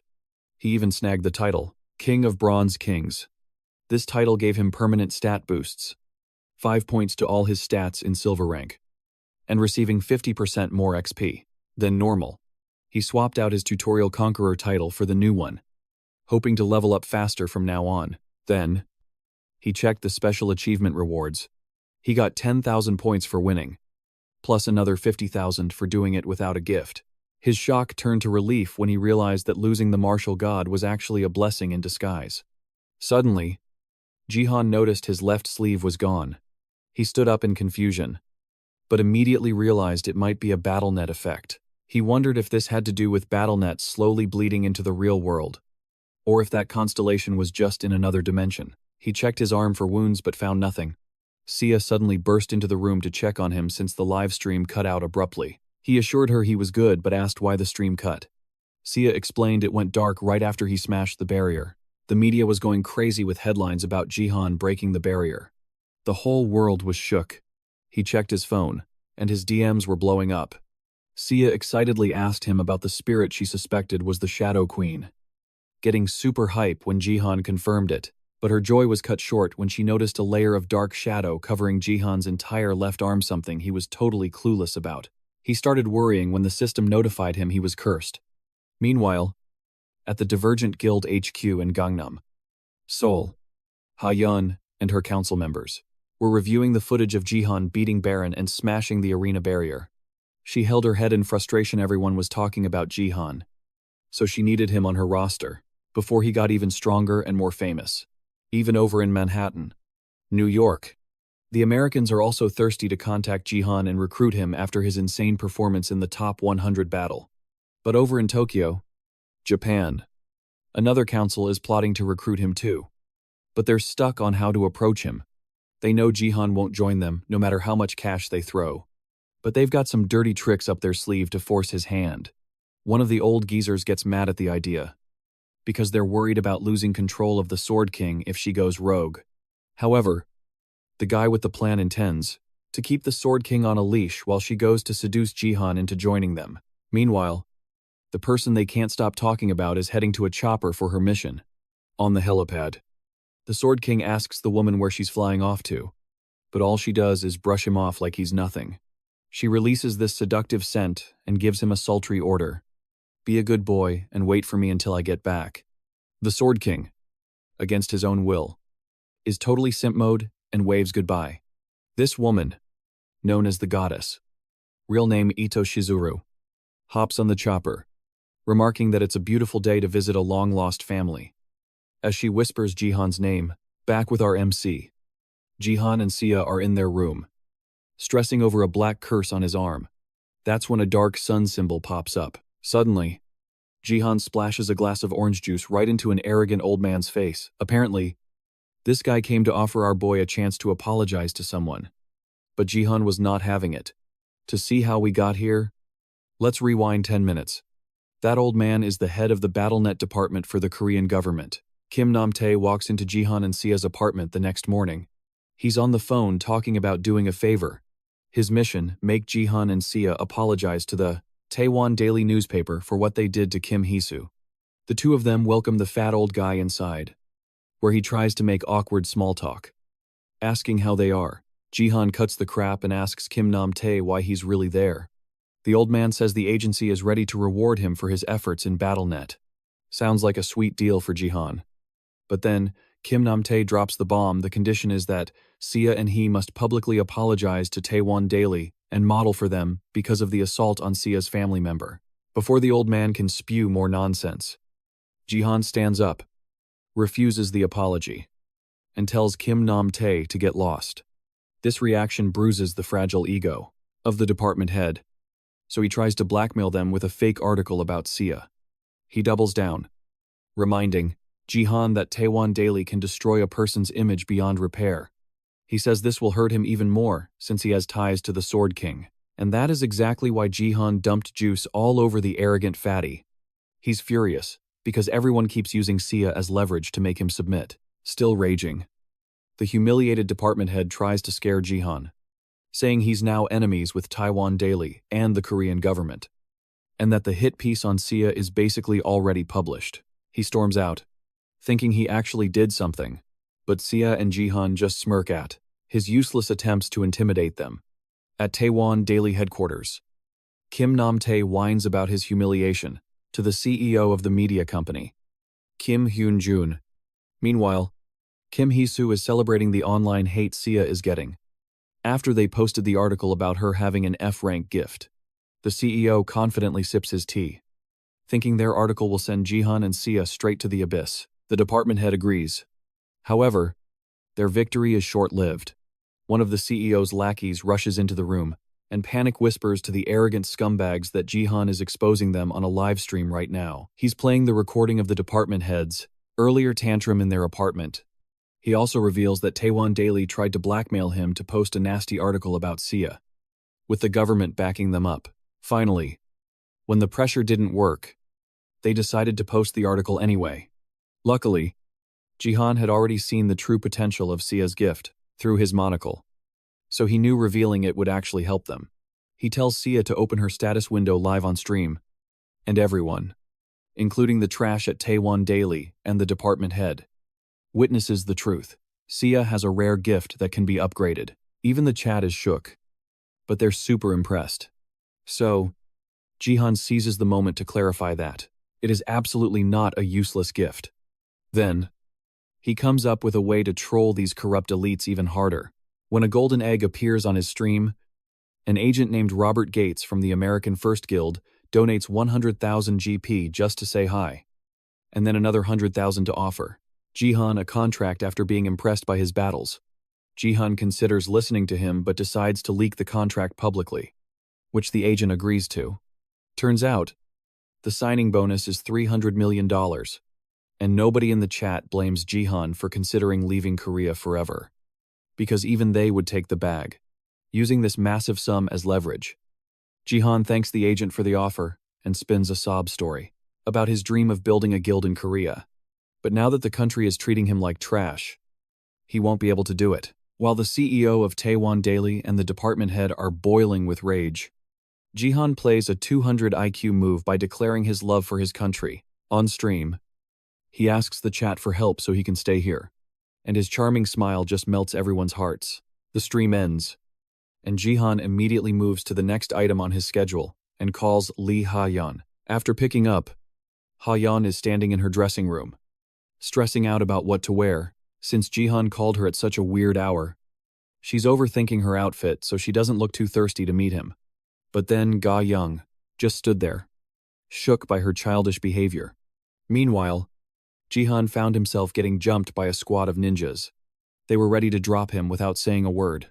He wondered if they were sent by Taewon Daily or that section chief. But honestly, whoever it is, he finally got a chance to flex his new powers. He summoned Ariel, the Shadow Queen. A dark aura exploded out, covering his whole body. Ariel was salty that he used her just to fight some random trash mobs. Jihan told her these guys are just test dummies to showcase her power, so she should use the convenient shadows of this underground parking lot to show off what she's got. The shadows moved to his left hand, revealing the black sun symbol. Jihan wrecked the ninjas pretty easily and was actually impressed by the constellation's skills. The Shadow Queen was annoyed he wasn't more grateful for her help, but knowing it was just the chibi version of the queen following him around, Jihan didn't feel the need to take her seriously. She tried to lecture him about how the Shadow Elf is a prestigious skill she graciously gave him, but Jihan just ignored her yapping and called Ha-yeon. She picked up immediately, asking where he was, but Jihan canceled on her.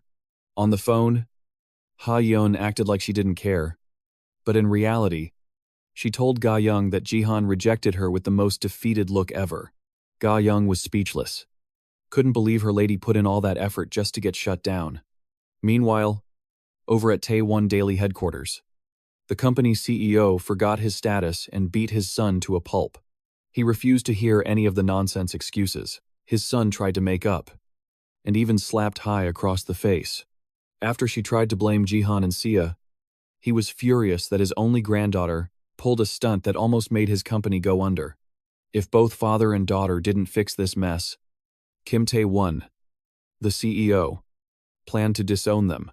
Even after taking so many L's, the ignorant and delusional Kim Hee-soo still refused to take responsibility, dumping all the blame on Sia.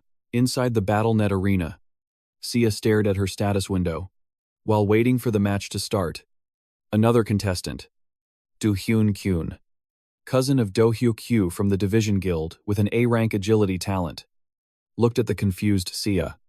Ready to take her down, he thought she was free kills. However, his plan backfired when Sia figured out how to fight just in time. Using her ridiculously broken armor to tank his attack, she disarmed Hyun Kyun and used his own sword to easily eliminate him, scoring her first kill. Back home, Jihan was impressed with Sia's battle as a beginner, but the Chibi Queen just threw out some sarcastic comments. So, Jihan reminded her who she's working for now, right as she aggressively reminded him about the amazing gift her original self had granted him. Jihan flashed back to the day he got that curse. When the system warned him about the curse, Jihan realized it was described just like an item, so he spammed the emergency recovery command on the curse multiple times, since it only fixed a part of it with each command. He finally cleared the curse and unlocked its true feature, an SS-rank constellation of the Shadow Queen, which can transform into the Shadow Sword Eclipse with a rank that can be upgraded through the Shadow Queen's authority. Before Sia and Jihan could relax, the Shadow Queen interrupted by manifesting in the room. Jihan instinctively tried to protect Sia, but when the chibi version of the Shadow Queen appeared, his biggest worry was walking around with a shadow spirit doll gifted by the Queen. He hadn't used it in BattleNet yet, but Jihan was stoked to control shadows at will. The downside was having to listen to a brat whining in his ear about raising his shadow spirit stats. Sia came home with a massive feast after finishing the tutorial, glowing with happiness. After a few bites, she asked Jihan about the American Guild's offer, but Jihan planned to decline since he could make that kind of money later anyway. Plus, he had a plan to start his own guild, and to make that happen, he had a cheat code in the form of Lee Ha-yeon, an expert at handling this stuff. When she stopped by their building like someone who read the spoilers, Ha-yeon was stunned when Jihan invited her to be his guild master. She yelled at Jihan, demanding an explanation since she was linked to the Division Guild. But Jihan reminded her she only managed the guild's sales. Besides, he just wanted to borrow her name for his guild. Ha-yeon held her head, suggesting Jihan should be the guild master so he could lead other players by example, not someone like her who was only good at management. To convince her, Jihan brought up Ha-Yun's support talent. She could boost experience by 10% for players. This wasn't a huge advantage since it couldn't stack with other XP boosting items. Despite the harsh truth, Jihan insisted that Ha-Yun's talent could shine if she became a guildmaster. Ha-Yun was shook to her core, because even though tons of experts called it a trash talent, Jihan was absolutely certain. Jihan knew that Ha-Yun was the most crucial piece for the guild's future growth, that she had the potential to do so much more. She wanted to believe in Jihan the way he believed in her. But becoming the guildmaster of another guild really stressed her out. Jihan saw she was in a dilemma, and offered to give her the exact results of all future BattleNet matches, immediately appealing to the gambler side of Ha-Yun. Ga-Young was totally confused by how fast Ha-Yun was convinced once betting was involved. While Ha-Yun herself looked like she needed an intervention, but her addiction was too strong to resist. She agreed to the contract, and immediately got her first big payout for taking the risk. Her nurturing talent would apply to every guild member with a 200% improvement rate and a 30% experience boost for everyone. Starting Jihan's livestream and knowing that he established a guild, everyone started guessing Jihan was in New York. But when Ha-Yun appeared on stream, everything was cleared up. As the guildmaster, she introduced the Daegi Guild, and Jihan appeared right after to solidify her position. The chat split into two sides. One side knew about Ha-Yun's financial power, and the other side was just straight up simping for her. Jihan quickly shifted to the guild breakdown, revealing that all guild members get a 1-point boost to their stats. Stat growth speed increases by 200%, and the XP gain rate for all members goes up by 30%. This made the chat go absolutely feral, because these numbers are basically cheat codes in BattleNet. Ha-Yun added that their concept is called nurturing, guaranteeing faster growth than other guilds. The only issue they have right now is the guild capacity is capped at 10 members, with 5 spots already taken by Ha-Yun herself, Jihan, Sia, some random soccer player named Diego Macied, and Ga-Young, who joined as a mercenary. It seems like, contrary to her wishes, the chat wasn't too sure about Diego and Ga-Young being in the guild, since it looked like they didn't even want to be there. Jihan proceeded to wrap up the stream by telling the chat to witness their progress through the streams, and to hit up Ha-Yun if they wanted to join permanently or as a mercenary. But Sia reminded him that he needed to explain the guild's name too. Sia looked super proud. And that's because the guild name Daegi comes from a Korean phrase, referring to late bloomers. And the first 2 characters mean great vessel. In the training room, Baron seemed to be stroking his ego by sparring with a version of Jihan that looked AI-generated. He easily wrecked the training dummy with his 2 disasters, calling it a boring match, gaslighting himself into thinking Jihan only beat him out of luck. After the simulation ended, the professor told Baron that he easily beat Jihan when Jihan was only using half his power. Poor Baron's ego shattered when he heard that he was now ready to fight Jihan at just 75% of Jihan's max power. Luckily, before he could self-destruct, the guildmaster called him in for a meeting. However, the meeting just pissed him off even more, since the guildmaster suggested he join Jihan's guild on a rental contract. Guildmaster Robert Gates, who had approached Jihan, told him it was worth it. But what he didn't get was that even seeing Jihan causes PTS for his ace warrior. Baron used his force to trash the guildmaster's office and kept calling Jihan a fraud, while claiming he himself was the strongest. After losing to that fraud, he was furious. He stormed off like a rebellious teenager, sulking at his dad for taking the bully's side. Robert held his head in frustration, realizing he had underestimated Baron's inferiority complex when facing Jihan. He realized Baron might not cut it, so he planned to send Sophia, the cute blonde saintess of the America First Guild, who seemed to have a bit of a crush on Jihan. Probably because she watches his streams while training, Ga-Yoon tried her best to endure Ha-Yoon's unbearable obsession with money. As Ha-Yoon told Jihan about offers from the US and China for the secrets of their guild, Jihan reminded her not to leak secrets just for the money offered, which Ha-Yoon unusually agreed to, since she wanted this guild to succeed more than anything, to get back at the directors of her old guild, who looked down on her talent, and told her to seduce Jihan to steal his secrets. When she told Jihan about her drive to make this guild a success, he hesitated and confessed that he's going to disband the guild once he gets the related achievements. And the members he's looking for? His worry only grew when Ha-un forced Ga-yun to bear witness. That she always dreamed of becoming a guildmaster in BattleNet, which is why she earned that entire fortune. Ha-un continued outlining a plan to make the guild run more efficiently. And Jihan just sipped his tea. Guilt eating him alive. Later, in the interview room, Ha-un met the new candidates for the guild. First up was a girl named Ju Yoonji, a passionate marketer since high school. This impressed Ha-un.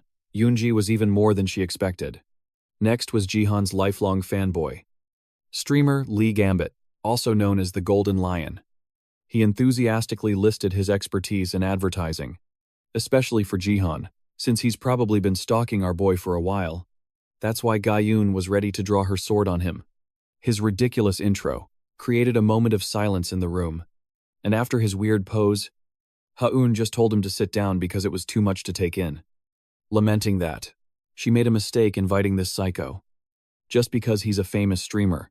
The third interviewee was Kim Jeon-woo, a normal and professional-looking individual who worked for a famous top 20 guild for 4 years and was ready to use his past experience in BattleNet video editing to support Jihan and his guild, while also improving his own skills. Lee Gambit felt threatened by this competition. Ha-un was impressed by Jeon-woo's exemplary interview, so she gave him a chance to ask a question, and he used it to ask about Jihan's participation in the interviews.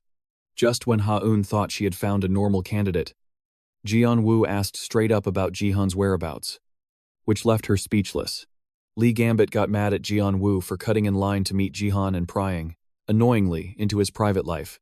Lucky for them, all the shaking made Jeon-woo drop a knife that he secretly brought in to assassinate Jihan. Now that his cover was blown, he frantically lunged at Lee Gambit with the knife.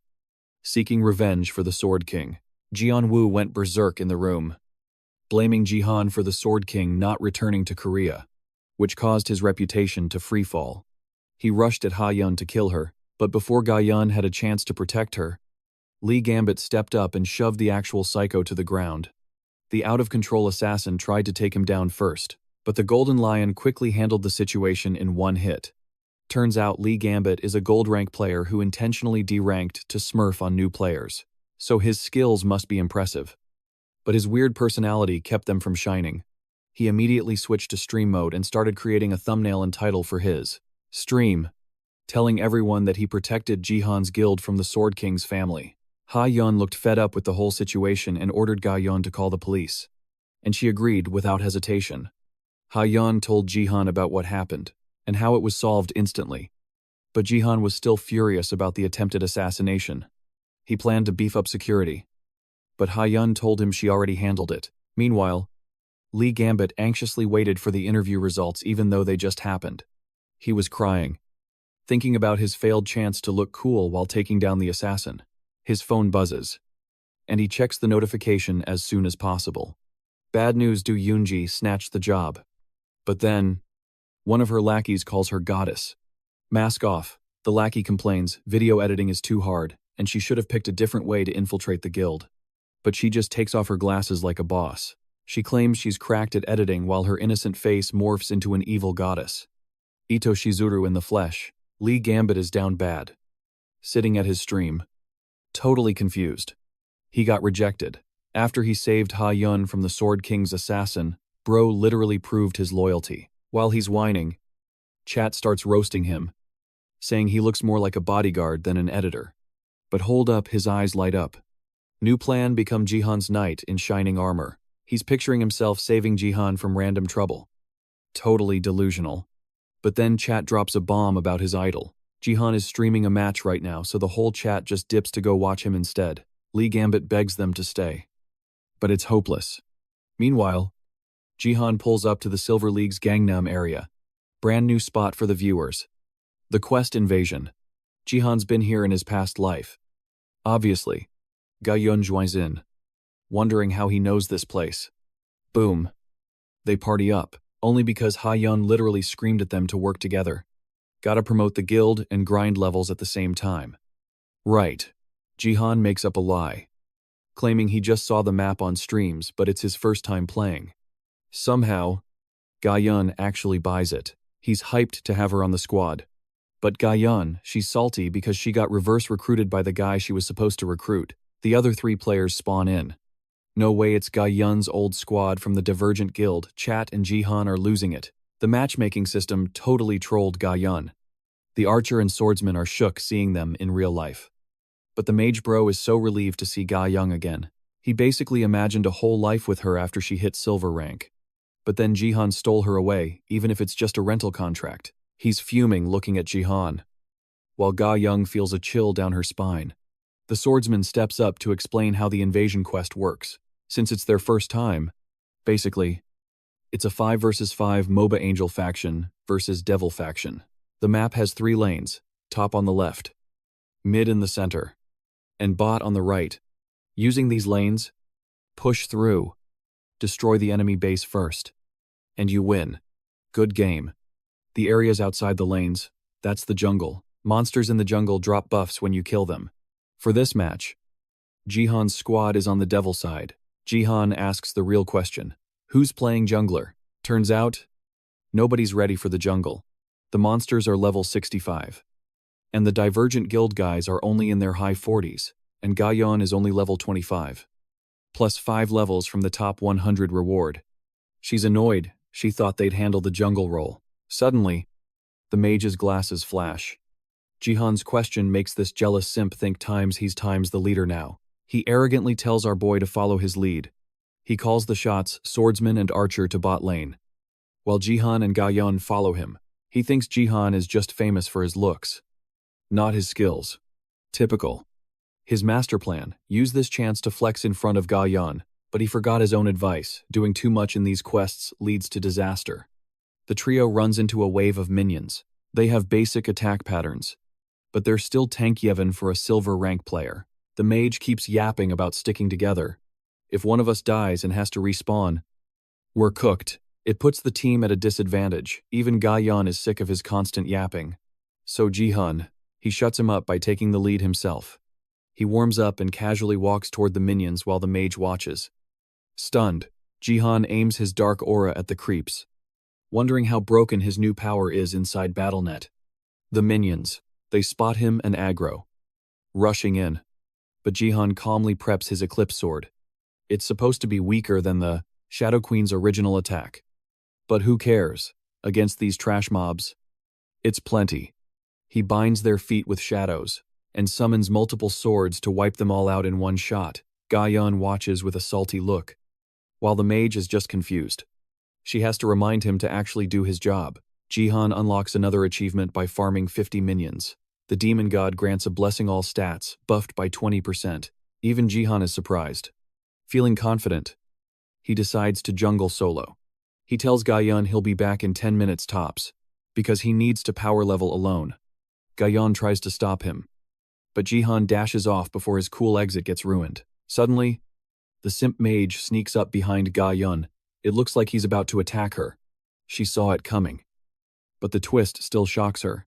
Gaiyun reacts instantly to the ambush, but surprised he's actually protecting her from an enemy attack. He pops a shield just in time. 5 minutes ago, this mage was cursing Jihan out because his plan to flex for Gaiyun got wrecked. He was smart enough to keep the insults inside his head, though he stayed quiet. His brain totally focused on Gaiyun. Then, a new strategy: go top lane with her and leave Jihan to handle mid alone.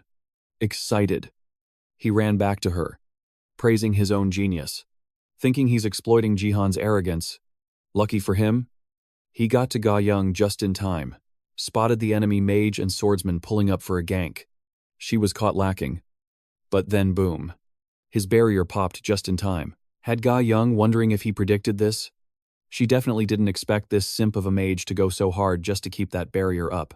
But the strain, too much. Dude's coughing up blood. The barrier shattered and so did his cool image in front of Gaiyun as he collapsed. Bro passed out and started fading away, apologizing to Gaiyun for failing to protect her. Literally confessed his love in his final moments. Down bad, but she's just thinking, "Brew, you're gonna respawn in a minute anyway." Even the enemy players were weirded out by her reaction, stopped attacking for a sec.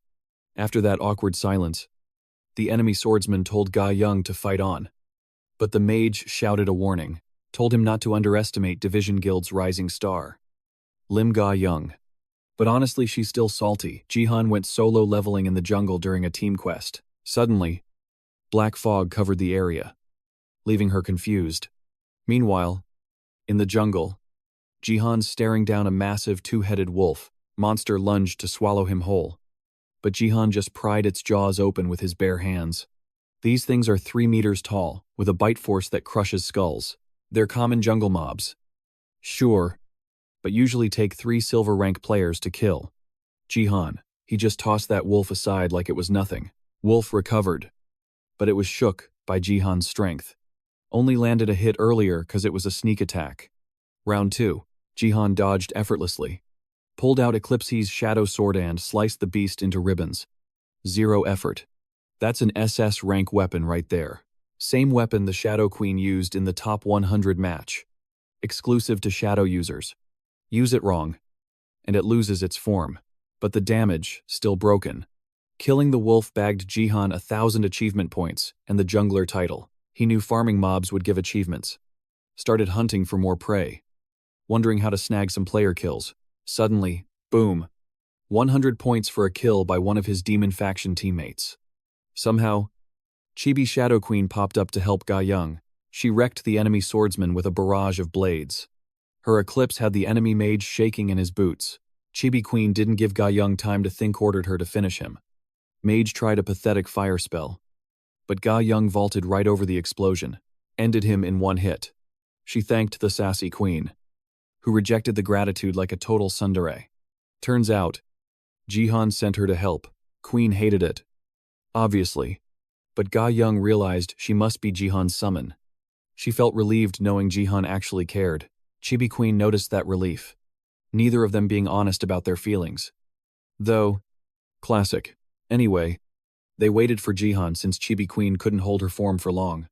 Bad news, back in the jungle.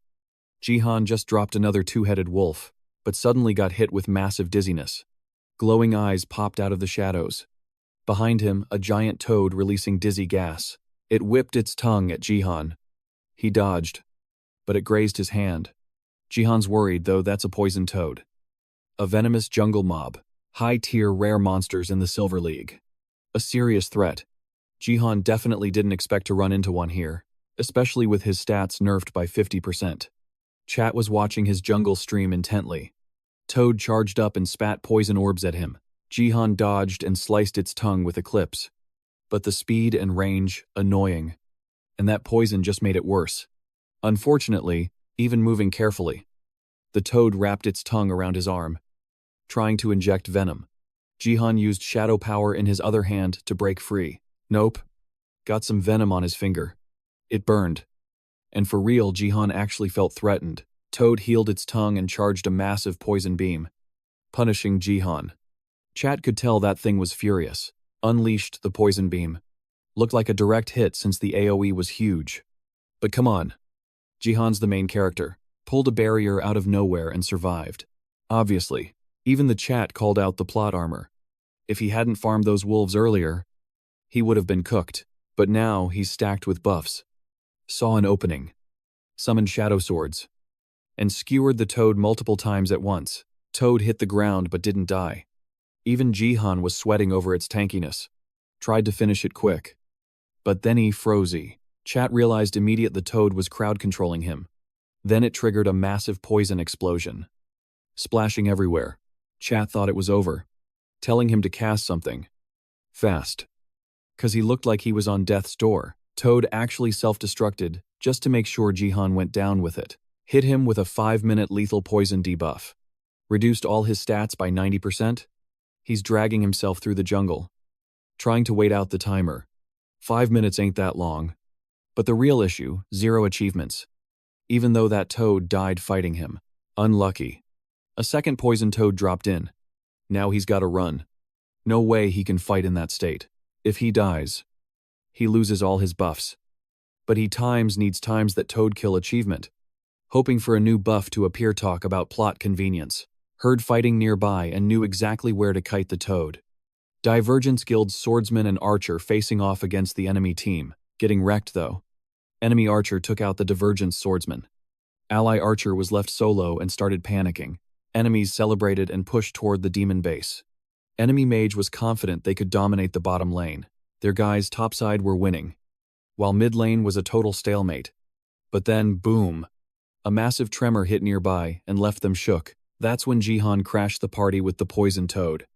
Staring down the enemy team, he looked at them with hungry eyes, literally calling them his bonus buffs.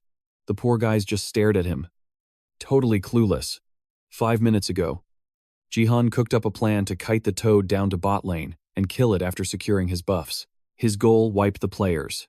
But he wondered why the toad wasn't attacking.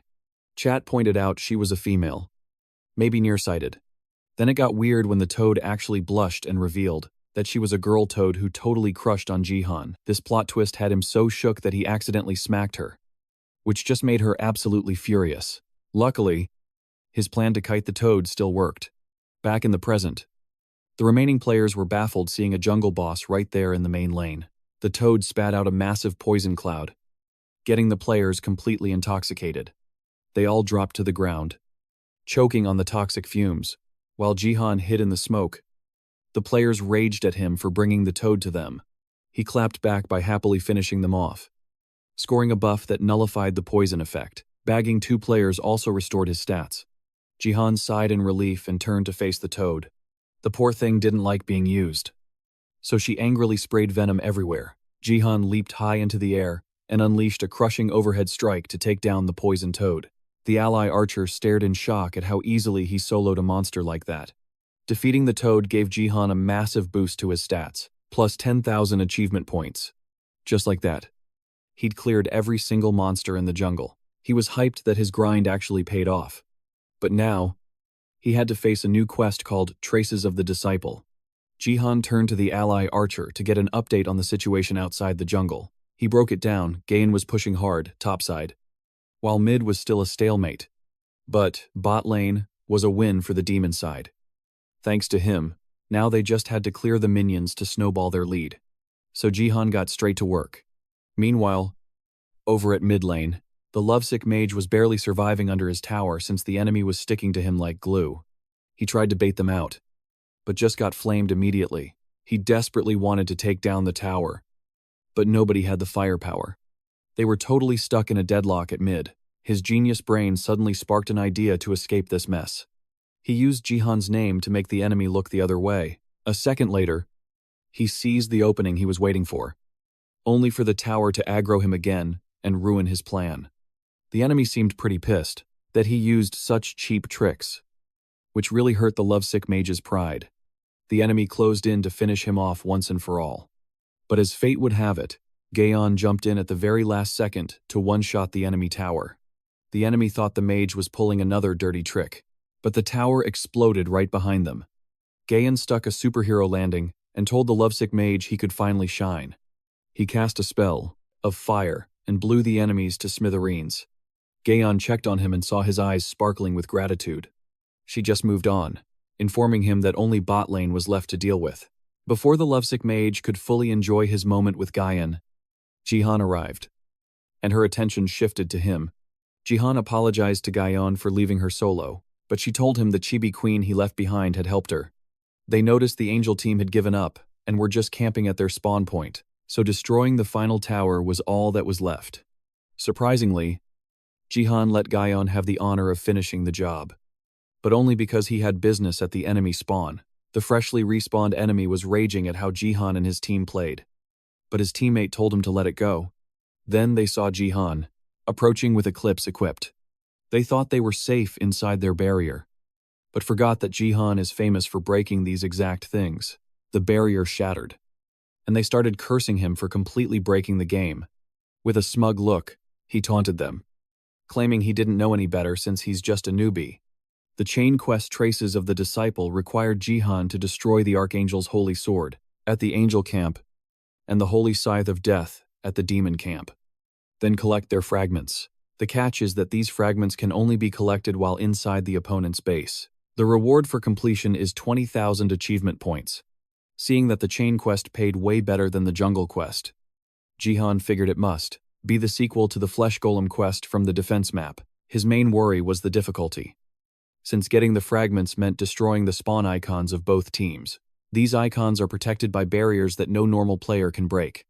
But then again, Jihan isn't a normal player, and his attack actually pierced through the barrier. The Angel team panicked helplessly as Jihan prepared to completely wipe out the barrier protecting their holy artifact. The Archangel of the Angel camp manifested, putting a stop to Jihan's reckless antics. The massive Archangel glared at Jihan, furious at the annoying player disturbing the game's peace. She started, charging the area with violent lightning, terrifying even the demon team and Gaian. She ordered her squad to destroy the main base first, but she was also worried about how insane Jihan's actions were. The Archangel used her power to reinforce the spawn barrier. This gave one enemy player a false sense of security. So he started trash-talking Jihan. His teammate tried to stop him, but the chat knew what was coming. The Chibi Queen was impressed with Jihan's effort. Even if this failed, our boy has way more tricks up his sleeve. He decided to stop holding back. The Nameless Divine Arts has 3 God-rank techniques: God Breaking, Divine Lightning, and Divine Shadow Arts. The first 2 hold the power of absolute destruction, while the Divine Shadow Art controls the forces of darkness, strong enough to cloak the entire world in an abyss, known as the Dark Soul Vortex. Jihan manifested this exact technique in his palm, unleashing the massive force of the vortex to drill a hole right through the barrier. Enemy players got sucked straight into the attack. It was basically a literal black hole. The Chibi Queen watched in disbelief as Jihan poured in even more power to completely shatter the barrier. Once and for all, the barrier finally crumbled. But this left the Archangel feeling more humiliated than ever. Jihan watched as the Archangel personally decided to deal with this foolish pest. He should have known when to quit. Both of them charged at each other with everything they had. But in the end, it was Jihan who came out on top in this clash. As the dust settled, Jihan got an achievement for scoring a pentakill. He took a breather after that intense fight. The match brought victory to the demon faction. His allies and the chat stared at the Angel faction's destroyed relic, absolutely stunned by his insane feats. Everything Jihan pulled off, from jungling to wrecking the Archangel, it was unimaginable. The chat wondered if the America First Guild would be willing to drop at least $500 million after what Jihan just achieved. Ito Shizuru was watching his stream. Reflecting on Jihan's unbelievable performance, his feats just seemed to get more and more ridiculous. She speculated that at his rate of growth, he might even surpass the Sword King. She started planning to recruit him, getting Jihan for her guild. But even approaching him as a regular employee was going to be a tough task. Although she initially thought it was a great idea, just as she was weighing her options, Ito Shizuru got lucky when Ha-un walked into the office. Back at Jihan's place, he was sitting in his room, practically swimming in countless rewards from all the absurd achievements he earned in the last match. The main quest for the Archangel's Sword Shard, and the Reaper's Scythe would automatically grant him items once he obtained the Demon Faction's relic. The Chibi Queen interrupted his little award ceremony. He remembered to tell her she did a great job, but she was more interested in who Jihan really was. Because the power he used to destroy that barrier was no joke, Jihan struggled to come up with an excuse, since he couldn't reveal that this was his second life, and that he had learned martial arts in his previous one. He gave a half-baked explanation that his gift gave him an advantage. He added that much. But before he could continue, the Chibi Queen summoned multiple dark swords aimed right at him. She clearly wasn't buying that excuse, and forced him to answer her question for real. How could a human like Jihan wield that kind of power? The Chibi Queen insisted on knowing where Jihan had obtained knowledge of such power. He tried to defuse the situation by asking if she was just jealous of him. Then she told him that the skill he used was the original power of the Shadow Queen. The dark mana came from a similar darkness she had felt before. But the Chibi Queen didn't really reveal the true way to mimic such power. So she went back to her original question. Did Jihan learn the Divine Shadow Arts in his previous life? This made him wonder if the Shadow Queen and the Wandering Martial God had any connection to each other, since they shared the same skill, still hiding the truth. Jihan told the Chibi Queen that the gift he had was long gone. The constellation he contracted with had taken it away, and now he was just a player with no gift. As proof, he offered to show her his status window.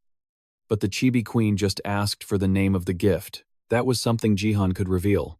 The name of the gift, Wanderer's Eye, reminded the Chibi Queen of something. But she let Jihan off the hook for now. She disappeared, and he breathed a sigh of relief. But then another woman called and started yelling at him. It was Ha-Ein. Freaking out about what she saw on his stream, she scolded him for not giving her a heads up. Or else she could have clipped the stream and uploaded it to the portal herself. Either way, she was happy to have more content to post, but she preferred having some variety instead of just BattleNet footage. Jihan didn't see an issue with that, so she explained that his fan base needed something more diverse. Unaware of this, Jihan agreed, and Ha-Un planned to set something up for him regarding that. She also asked him for a favor. Somehow, she had gotten cornered by some street thugs. They seemed thrilled to have caught the guildmaster of the Dagi Guild, thinking they could extort the money Ha-Un received from various guilds. She screamed right in their faces, warning them to fix their mistake before you know who showed up. She refused to cooperate with scum like them, especially now that she was a respected guildmaster. The kidnapper thought he had her cornered, but she was just cringing because they were wearing sunglasses at night, thinking it made them look cool. She started roasting the bald guy's looks until he actually cried, forcing his minions to step in. They reminded Ha-Un of her situation by threatening that no one was coming to save her.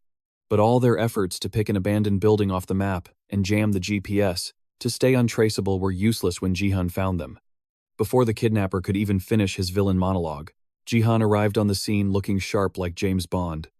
Saving Ha-Un, the kidnappers shot at him on sight, but he used telekinesis to stop the bullets just like Neo in the Matrix. Frustrated, they ditched the guns and switched to an RPG because it was faster than reloading. The bald guy fired a missile at Jihan, hoping to cause catastrophic damage, but Jihan just used Wingardium Leviosa to deflect the missile right back at them. Like a true superhero. The explosion went off in the background as he untied Ha-Un. She wondered how he found her without GPS. So he pulled out his foldable smartphone. His Space 23 had precise, jam-proof GPS. Ha-Un, impressed, mentioned it had a shock-absorbing layer with a flexible screen. The ad just drops, showing off how insanely durable this folding phone is. And yeah, it's already up for grabs. The commercial wraps up. And Saya, she's literally dying of laughter. Girl is wheezing. Ha-Un's clapping like, great acting. While Jihan looks like he's completely done with life. Saya keeps roasting him, making him regret the whole ad even more. He basically did everything times except times actually promote the product. He's worried about the guild's rep. But Ha-Un, she's chill. She swears this is somehow a W for them. Why? Because the Divergent electronics team went hard on this tech. They even used an Akashic page for it. That's an SS rank item you only get in Platinum Leagues or higher. The Akashic page lets you tap into a super-dimensional intel network. At first, nobody knew how to use it. But the price, it went to the moon. Once a company figured out the tech integration, the sassy Chibi Queen manifests just to trash-talk the new phone. She thinks using an Akashic page on this is a total waste. Jihan's wondering if the page has some hidden utility. But before the Chibi Queen can spill the tea, the film crew pulls up. Saya goes to say hi, and Ha-Un tells Jihan it's time to shoot some clips. They're filming at the Sword Palace training facility. She introduces the Divergent Guild's editing team, completely clueless that Ito Shizuru is hiding among them. The cunning goddess greets Jihan using a fake name for the interview. But man, her presence is giving off some weird, drug-like vibe. It hits Jihan straight on, leaving him totally shook. He looks like he's getting lost in Ito Shizuru's eyes the second she says hello. He loses composure for a split second, but Ha-Un's voice snaps him back to reality. Now he's suspicious about why the editing team is so involved in filming training clips. But Ha-Un, she thinks letting a new editor into the CEO's building is a big brain move, just because the girl claims to be his fan. Today, she smiled wickedly, thinking her little drug would actually work. But Jihan flipped the script instantly, hitting her with a massive shock. It was stronger than a taser. Turns out, she wasn't even qualified to get close to Jihan. Her pride just evaporated into thin air. Afterward, Ha-Un and Jihan took the editor to the gym, but the self-proclaimed goddess just stood there, frozen, completely shut down by the limits of her own gift. She couldn't wrap her head around the fact that Jihan holds more power than even the Sword King. For the video, they started with Saya's deadlift challenge. She pushed her small body past its absolute limits. shocking both the chat and Haun with her strength.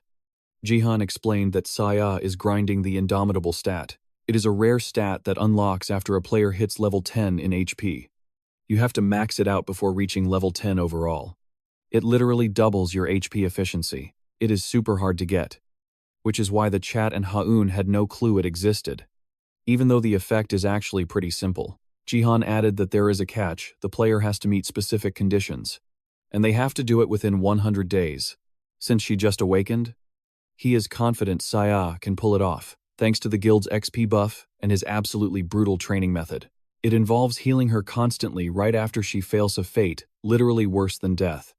While Saya's cries for help were being ignored, Haeyeon asked about Jihan's training schedule. He took the film crew to his personal gym, which was just a huge, empty space with a ring in the middle.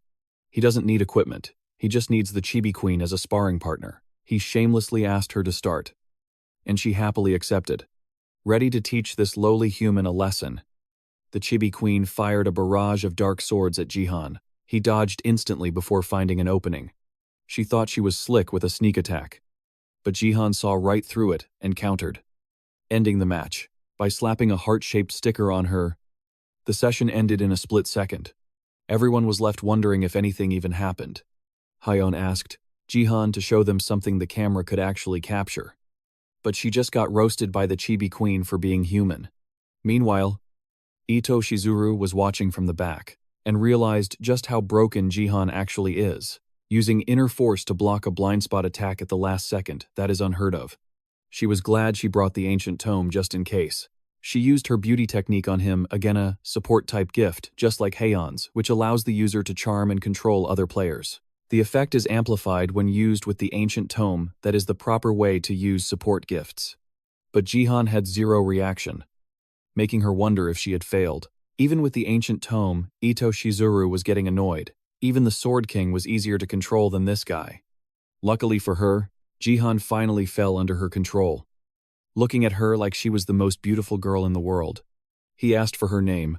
Seeing Jihan totally captivated made the goddess flash a bright smile. Saya snuck up on them and saw Jihan asking for her number. She wondered how her uncle could fall for a random editor, some random ugly chick, while a beauty like Haeyeon has been right by his side the whole time. Seeing this new expression on her uncle's face makes Saya wonder if Jihan is even interested in dating. She suddenly senses a menacing aura right behind her. Getting nervous, she spins around and sees Haeyeon fuming with rage.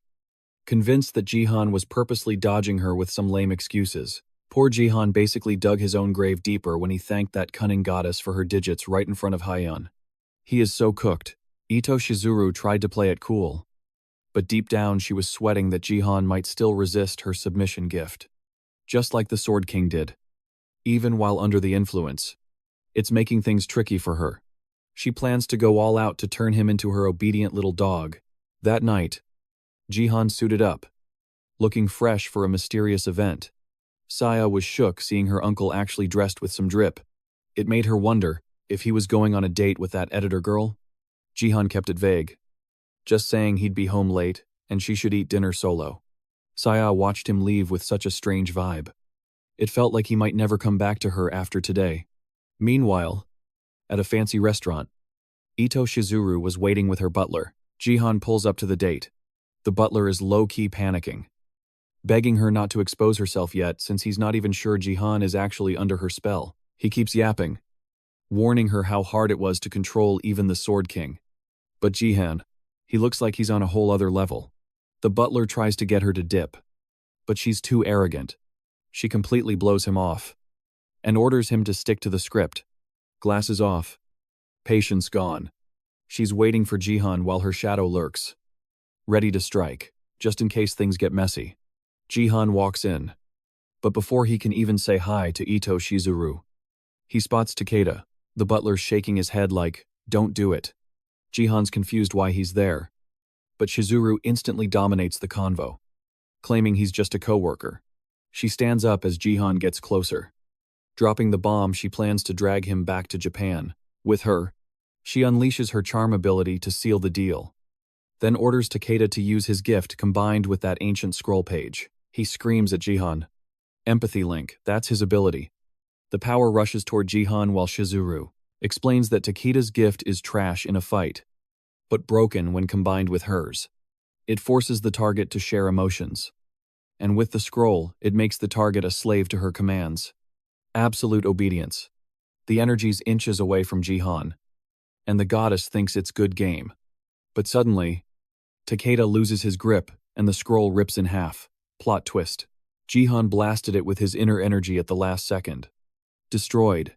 While they stand there shook, Jihan hits them with that savage smirk. He drops her real name and floods the room with his aura. He tells her he finally gets how she brainwashed all those simps to follow her. Shizuru realizes she's cooked. Her brainwashing failed completely. She asks if he knew the plan from day one. And worse. How did he know her government name? But Jihan. He's the ultimate anti-simp. He refuses to give her the satisfaction of an answer. He steps up like a boss, proving her powers are absolutely useless against him. He towers over the goddess, asserting dominance, and tells her to be a good girl. Shizuru accepts the L. She underestimated him. She wasn't ready for him. But wait, she's got a plan B. And she's about to trigger it. The shadow her plan B sneaks up behind Jihan. Fast attack. But Jihan's the main character. He blocks the assassination attempt at the last second. But the momentum carries them both out the window, falling from a skyscraper. Jihan's in a tight spot. He realizes he can't fly, and gravity is pulling them down fast. He's about to turn into a pancake. He crashes into a nearby building. Boom. But the shadow is still clinging to him like a leech. He only lost his jacket in the fall. But the assassin gets up instantly. No hesitation. She wants him dead. Shizuru and Takeda watch. Relieved they brought the backup plan. Close call. The shadow's real name is Akari, a top-tier assassin. Stealth 100. Even Jihan is struggling to handle her. Judging by her movement, he guesses she's at least diamond rank. She's cracked. He didn't think Shizuru had a weapon like this stashed away. But Jihan, he's always 10 steps ahead. He taps his head and flares his energy. Takeda starts panicking. The fight, it's being live-streamed from Jihan's point of view. Shizuru is shook. Turns out the Chibi Queen warned him. When Shizuru visited his apartment, Queenie spotted that ancient scroll in her bag. She explained the scroll's hidden purpose: it buffs, support gifts. Using it on tech total waste, and Shizuru having one super sus. During the filming break, Jihan investigated why a mere employee had such a rare item. Carrying it around was even weirder. That's when she interrupted him with that fix your mic excuse. But the system warned Jihan she was trying to trap him in her eternal love. The system even doxed her name for him. It reminded him of the woman who seduced the Sword King. Her gift actually affected him a little. But Jihan locked in. At the critical moment, he used the nameless divine art. Pure focus helped him activate mind over matter. He completely nullified her charm ability. Rejected. But to figure out her game, why she's here trying to seduce him without the sword, King Jihan decided to play along. She was trying too hard to just spill the beans. He had to corner her, using his S-tier acting skills from those commercials. He waited for the perfect moment. Then, using the first-person perspective feature, he live-streamed everything to the web, straight to BattleTube. The ultimate trap. Back in the present, he's glad nobody saw through his acting. It worked perfectly. Chat goes crazy. Yo, is that a fight? Jihan versus some random. The rumor about Shizuru trying to brainwash Jihan, all the way from Japan. It's trending instantly. Viewers are flooding in. Jihan's winning the PR war against the goddess. He mocks her cheap trick. Did she really think that would work on him just because it worked on the Sword King? Then the Chibi Queen humbly reminds him that she saved his butt. His mention of the Sword King alerts the chat. The secret's out. Shizuru panics and orders Akari to finish it. Before it gets worse, Akari gets into her stance. She's ready to chop off his limbs if that's what it takes to take him down. Jihan ignored her threat because he couldn't understand a single word. Bro actually had to pull out a translation app just to get it. Though, messing around like that almost got his eyes poked out. But obviously, he dodged another fatal shot at the very last second. He slashed her in half, but nope. Just an afterimage. She used that trick to trap him in a virtual world she created. She gave Jihan props for his reputation, but then started flexing that she's the assassin who tamed the darkness. They clashed again, trading blows. Akari realized Jihan's reactions were slightly off against her attacks, so she was feeling pretty confident about bagging this win. But suddenly, her virtual world shattered, snapping them back to reality. Jihan's dark spirit drained her shadow, and that's when he dropped the bombshell. The moment she decided to turn this into a battle of shadows, she was cooked. See, she merely tamed times the darkness. But him, he's lived with it. He was molded by it ages ago. They went at it again. But this time, Jihan was overflowing with confidence. Akari started panicking for her life because he popped an SS rank gift. Moon's Shadow. It expands his dominion over the dark and absorbs the enemy's shadow. Jihan won that exchange easily, leaving Akari shook. He told her straight up he was ready for this 2 hours ago. Way before his date, he found a random box of the month in his inventory after his achievement shop hit level 6 and unlocked a gift slot. He only opened it to clear some space before meeting Ito Shizuru. But all he got was that random chest. However, for an ex-gambler like him, nothing beats a free gacha pull. He got dexterity, which reminded him of that one time, his first kill in BattleNet. But since the Shadow Queen is totally crushing on him, she used her constellation powers to mod the gift into something called Moon's Shadow. The Chibi Queen was furious at her main self for handing Jihan the very thing that made her a constellation. It completely breaks the balance of power between humans and them.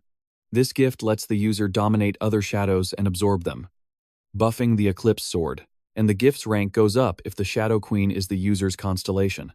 Chibi Queen accidentally let it slip that this skill is exactly what made the Shadow Queen a constellation. That gave Jihan an idea. Entities aren't just times born, times as constellations, and he could reach that status too if he gets strong enough. Tired of her constant yapping, he just got ready and headed to his date. That's where Sia stopped him to ask about his fit. Jihan was in a tight spot. Should he tell her the truth? The woman he was meeting was the one who took her dad away? If she knew that, and if she got brainwashed and never saw Jihan again, Sia's mental health would be destroyed. To stop that from happening, he left without saying a word. But he swore he wouldn't let Ito Shizuru's plan work, so that Sia could keep living in peace. Back to the present. The chat was losing it. A diamond rank player like Akari losing to a silver rank Jihan, with zero backup. He used his gift to absolutely stomp her, countering everything she threw at him. She tried to create distance, struggling to process why she was getting wrecked by someone ranked way below her. Ito Shizuru watched the fight, losing hope by the second. Jihan had beaten everything she threw at him, from the brainwashing to Akari herself. Weirdly, the frustration of losing just made her want him more. She called out to Akari and removed her limiter, unleashing a massive wave of dark energy. Even Jihan was shocked. A limiter is a status that intentionally nerfs a player's stats based on guidelines, so they don't abuse their power. But Ito Shizuru used a special skill to break all limits on Akari. For a short time, with the limiter gone, Akari's aura shifted into that of a bloodthirsty assassin. The vibe changed so fast even Chibi Queen got worried and warned Jihan to watch his step.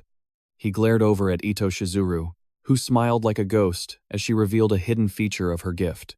Jihan and the chat went crazy. A diamond player with no limits, they were helpless. Ha-eun and Ga-eun rushed to the scene. But watching the stream, she started panic spiraling. She regretted hiring Ito Shizuru. It just made the enemy's plan easier. She knew Jihan was cracked, but his stats were still capped, compared to a diamond player, and now that she's unleashed, this could go really, really bad. Akari used her phantom blades to pierce Jihan's defense, dealing heavy damage. He barely managed to slow the attack with brute force, but he still took a massive hit. Ironically, Akari was the one shocked. He actually survived that, and she had less than 3 minutes of freedom left. She pinpointed his left arm as his power source and slashed it right off with a ghostly strike. Her limiters kicked back in. She was satisfied taking Jihan's arm, though she figured if he valued his life, he'd quit, especially since a silver rank missing an arm is basically done for. Sha probably owes Jihan an apology for mocking his acting skills. Akari was the second woman tonight he fooled into thinking that she had the upper hand.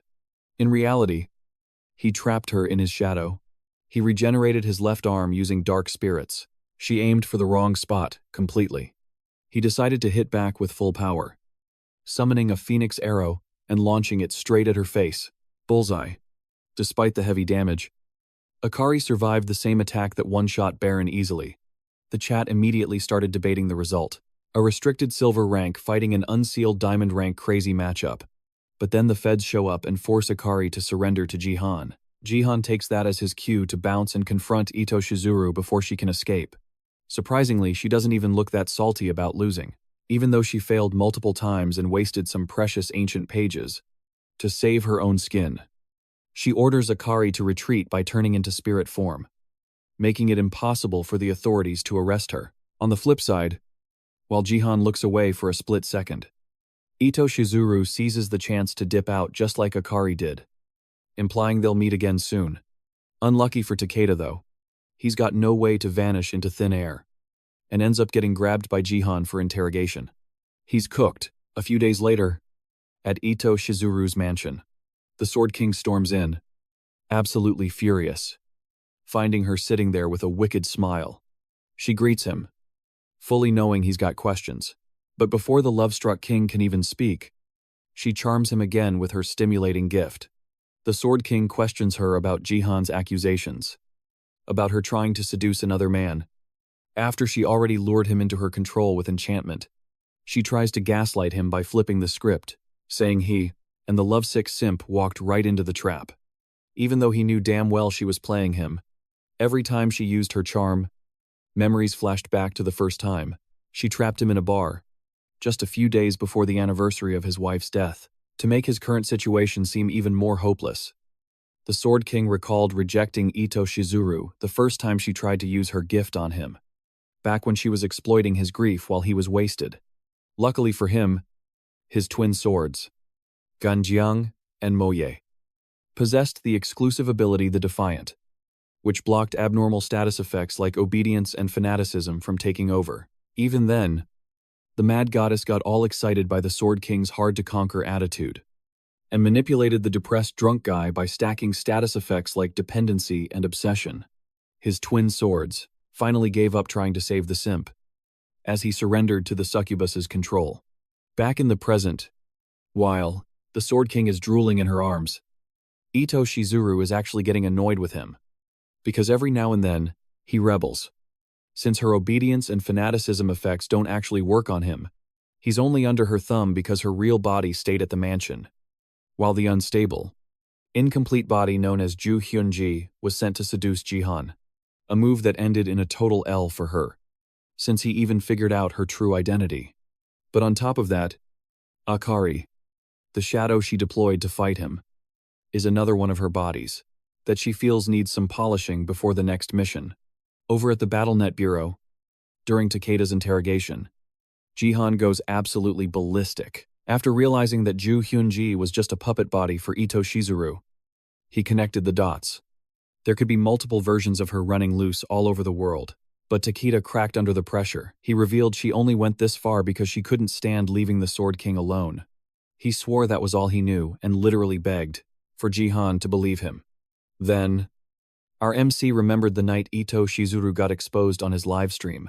But get this, the Japanese government claimed there was no player with her name in the database. They were bending over backward to help the Sword King save face by launching a fake investigation and trying to dodge a massive conflict between the two. This made him realize the succubus goddess probably has the government wrapped around her finger with her gift, meaning he can't just corner her easily. He walked out and saw Sia waiting for him. She was ticked off. She complained he didn't come home last night. But when he gave a half-hearted answer, Sia roasted him for hiding secrets like the fact his arm got chopped off. Like a typical teenager, she demanded to be kept in the loop on the serious stuff. She started worrying about him and then just burst into tears. The thought of losing her only family without knowing what happened terrified her. Jihan tried to comfort her, but Sia just punched him right in the gut to let off steam. She tried to act tough, promising to become a powerful warrior who can protect him. She wants him to tell her everything so she can try her best to share his burden. Jihan smiled like a proud big bro. Maybe his hellish training actually made her strong enough to actually deal some damage. He laughed at the little monster he raised, while Sia kept dropping bold claims she will have to grind hard to make real. Their wholesome moment cut short when Sia brought up Ito Shizuru brainwashing her dad, the Sword King. and asked if there was a way to undo it. Jihan knew she still missed her father, no matter what people said. But he wasn't sure. That is when the Chibi Queen chimed in. She said it is possible and mentioned Yggdrasil, an entity from one of the most arrogant races in the universe that can undo brainwashing. Yggdrasil, the god the Chibi Queen mentioned, belongs to the elves, and Ariel, the Chibi Queen herself, is a high elf, totally different from the regular ones. Jihan remembered the elf coalition called the World Tree Alliance. They did everything in their power to ensure their race survived, even snagging a spot in the top 5 of the Space League. The Chibi Queen added that elves are super racist, treating outsiders like trash. The god she mentioned, Yggdrasil, is actually the World Tree, where all life starts and what sustains their world. So they worship it like a god. But more importantly, it can cleanse abnormal status effects, meaning the Sword King just needs to eat one of its leaves or touch a branch to snap out of the brainwashing. Sia was hyped to hear there is hope for her dad. But the conversation shifted Jihan's focus back to the Sword King's weird behavior. Before the regression timeline, next day, at Daegi Guild HQ, Haiyan started a live stream to update everyone that Jihan was doing fine. Since chat started spamming about him the second she went live except for one simp commenting on her looks. She added that the BattleNet division promised to do way more to ensure player safety. Then, she switched to the real hype of the stream, fulfilling the promise to reveal Jihan's status window. Since the guild finally hit 1 million subs, but since he was grinding invasion mode again, this time playing for the Angel faction, Jihan just popped his status window right at the start. That actually made Haiyan mad though, cause she told him to wait a bit to farm some engagement. She was dead wrong. Though, his status window revealed his classes were third-rate martial artist, plus archer, mage, and support. Everyone lost their minds seeing him have multiple classes at once, plus a totally unheard of job like martial artist. In the chat, his teammates all had a million questions for him. He assured Haiyan that nobody was going to click off the stream after a reveal like that. When he ended the stream after the Ito Shizuru incident, Jihan shattered view records, which bagged him a massive amount of achievement points. That led him to pick up archer and warrior classes, on top of already being a mage and support. 'Cause why not? He confirmed to the viewers that martial artist is actually a hidden branch of the warrior class, unlocked only after meeting specific requests. Chat kept spamming him with questions, then turned to Haiyan for answers. Turns out, she was clueless about the status window too. Just Jihan doing insane Jihan things. Even so, Jihan ignored the questions since he was mid-match. 5 minutes in, 10 kills. 0 deaths. He pulled up to the Devil faction's spawn point. The enemy team started screaming hacks, cause he was clearly playing on a level way beyond silver. An enemy swordsman tried to face him with honor, but the poor guy got his throat slit before he could even react. With no one left in his way, Jihan faced death itself. The guardian of the Devil faction was wary of him for threatening the peace. So he manifested to personally defend his turf. Jihan wanted to wrap this up fast, but the Chibi Queen warned him that using Eclipse or Dark Spirits against death wouldn't work at all, since he times the darkness element. Lucky for him though, Jihan is a master of both darkness and lightning.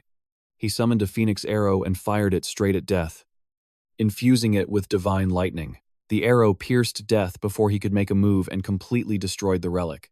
That completed Jihan's previous quest, the Trail of the Beginning one. He immediately got the second phase of the quest. Meanwhile, Sophia, the priestess from America's #1 guild, landed in Korea at the exact same time and happened to catch him destroying the relic on the live stream. She was hyped to finally meet Jihan as a massive fan and was super worried about messing up her first impression. Suddenly, her entire private jet got slammed into the ground by Baron. He came with her to join the guild too, but he couldn't stand her non-stop yapping about Jihan. She blew up at him for taking his anger out on the plane, but all he cared about was getting revenge. After the match, Jihan showed Haiyan his status window to prove he wasn't faking anything. She seemed pretty convinced, but she wondered why he picked third-rate martial artist, since it didn't give any major buffs except for bonus XP and faster growth speed. That might be useful for guild members. He smirked and sipped his tea, cause there was a hidden reason for his choice.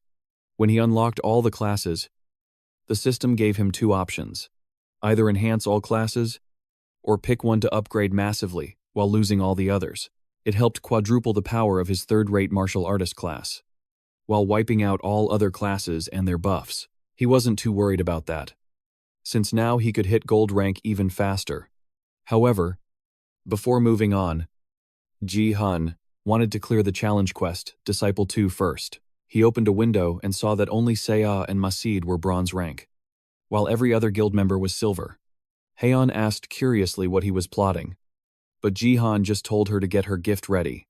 She let out a worried sigh and went to welcome their VIP guests from overseas. In the waiting area, Baron was raging over the pettiest stuff, like the taste of the coffee, making a huge scene just because he couldn't cool off his anger toward Jihan. Sophia tried to hold him back, but Masid, while juggling a soccer ball over the table, pointed out how rude the American brute was being to the host. Saya was in the room too, but she just sat quietly while the two of them traded insults. But in the middle of this savage convo, Baron pointed out that Masid intentionally dropped to level 1 to start a new career as a mage. The guy had the potential to be the strongest mage, yet he chose to be a pro soccer player instead. Their pointless argument ended when Heian and Jihan walked into the room. Seeing her favorite player, Sophia's annoyance at dealing with Baron instantly vanished. No time wasted on intros. Jihan was actually glad to see Sophia doing well, since the last time he saw her was in his past life. When Earth was destroyed, the meeting moved straight to the main reason they gathered. Everyone here was going to team up to defeat Count Neset. Count Neset is a giant snake monster that appears in platinum rank or higher, the strongest boss in the jungle. Jihan's quest, the Disciple 2 challenge, required him to defeat Count Neset, who was hiding deep in a lake void of both light and shadow. The 2 fragments he collected were bait to lure the creature out. The quest reward was 50,000 achievement points, but it would be voided if he ranked up to gold during or after the mission. Even an arrogant guy like Baron admitted this was way above their pay grade, and summoning Count Neset was basically impossible at silver rank. But Jihan had clearly calculated all that and planned to bring Saya and Masid along. Sophia was ready to jump in, but she was worried they couldn't party up since they're from different regions. Hai Yen fixed that prob by revealing her guild lets them squad up with players from different nationalities or leagues, as long as there's a 1-rank gap or less. Hai Yen's talent actually ranked up because she used that ancient book Jihan gave her, the one he swiped from Takeda. Originally, she thought about selling it for millions, but used it for community service instead. Baron was convinced, but he objected to Sia and Masid joining as bronze rankers. Jihan told him to get lost, saying he'd already contacted Wang Lin from China, Mikhail from Russia, and Scarlet from some other country. Baron immediately took back his comment and joined the team to balance things out, compensating for the 2 bronze players. Once everyone was ready, Baron swore he'd teach Jihan a lesson to prove the gear carried him in the promotion match. The match started, and 15 minutes later, Jihan and his squad had the enemy team cornered. The whole crew was glowing while crushing those no-names. The silver rankers and Baron were striking fear into their enemies. He prepped the finishing blow, giving them some props for holding out this long. However, his whole speech about superiority and dominance straight into the trash. When Jihan suddenly surrendered the match, everyone just stared at him blankly, because the words coming out of his mouth couldn't sound like more of a joke. 5 minutes before Jihan surrendered, Masid wrecked top lane with his insane ball control abilities. Using impossible shooting techniques, he destroyed the enemy team with style. Before getting wiped, they revealed the system demoted him for trolling way too much at higher tiers. Even Sophia and the chat were shook seeing this guy's skills. Clearly too OP for a bronze player. Didn't matter what buffs she gave him in bot lane, Jihan handled the enemies and let Xia get the last hit. She accepted nervously, and the chat pointed out she was getting hard carried by her uncle. Way over in mid lane, Baron was doing his own brutal destruction solo. She was worried the match would end without Count Neset ever showing up. If it kept going like this, Jihan reassured her, just follow my lead, cause he knows what he's doing. Back to the present. Everyone on his team bombarded him with questions. Jihan calmed them down and turned to the enemy, offering them a chance to face Count Neset. Baron angrily confronted him about getting help from random scrubs. The chat agreed, but Jihan explained he didn't ask for their help to fight the Count itself. Instead, he didn't want enemies sneaking up behind them to steal the win while they were busy with the boss. Everyone understood the situation. But before they could ask more about the plan, Jihan just told them to follow him. Since this guy can't explain anything with words. After the small stuff was settled, they headed for the main objective. They all surrounded the lake entrance. Jihan moved to summon the Count as soon as possible, and Sophia made sure to buff him properly using her SS rank talent called Trinity, letting her stack up to 3 buffs at once. However, before summoning, Jihan warned Xia to stay further back from the battlefield until they were close to beating Count Nesset. As soon as she walked away, he headed to the lake and dropped the fragments to summon the Snake Count. The shards melted into the lake and released a scent the Count picked up. It rose from the depths, activating the towers around the lake. Everyone stared in awe at the giant snake as it announced its rise from the zone of lightless darkness. The system described him as the canyon boss of the Monster's End, the boss of the invasion dungeon. Jihan reminded everyone of the plan: keep destroying the marked towers around the lake.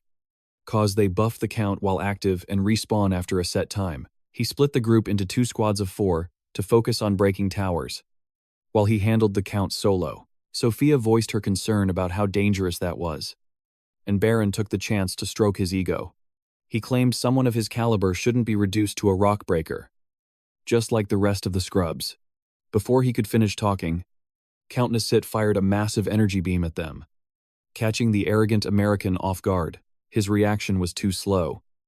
But thanks to Jihan's broken abilities, he and Sophia escaped unharmed.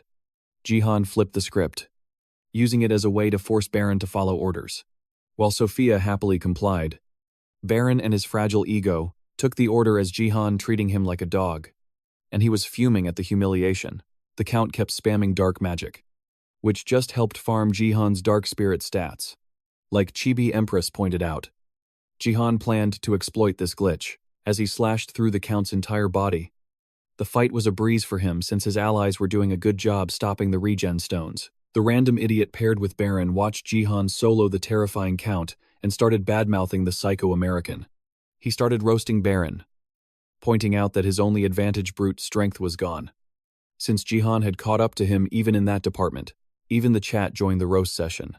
They tried to soften the blow by praising Baron as US #1.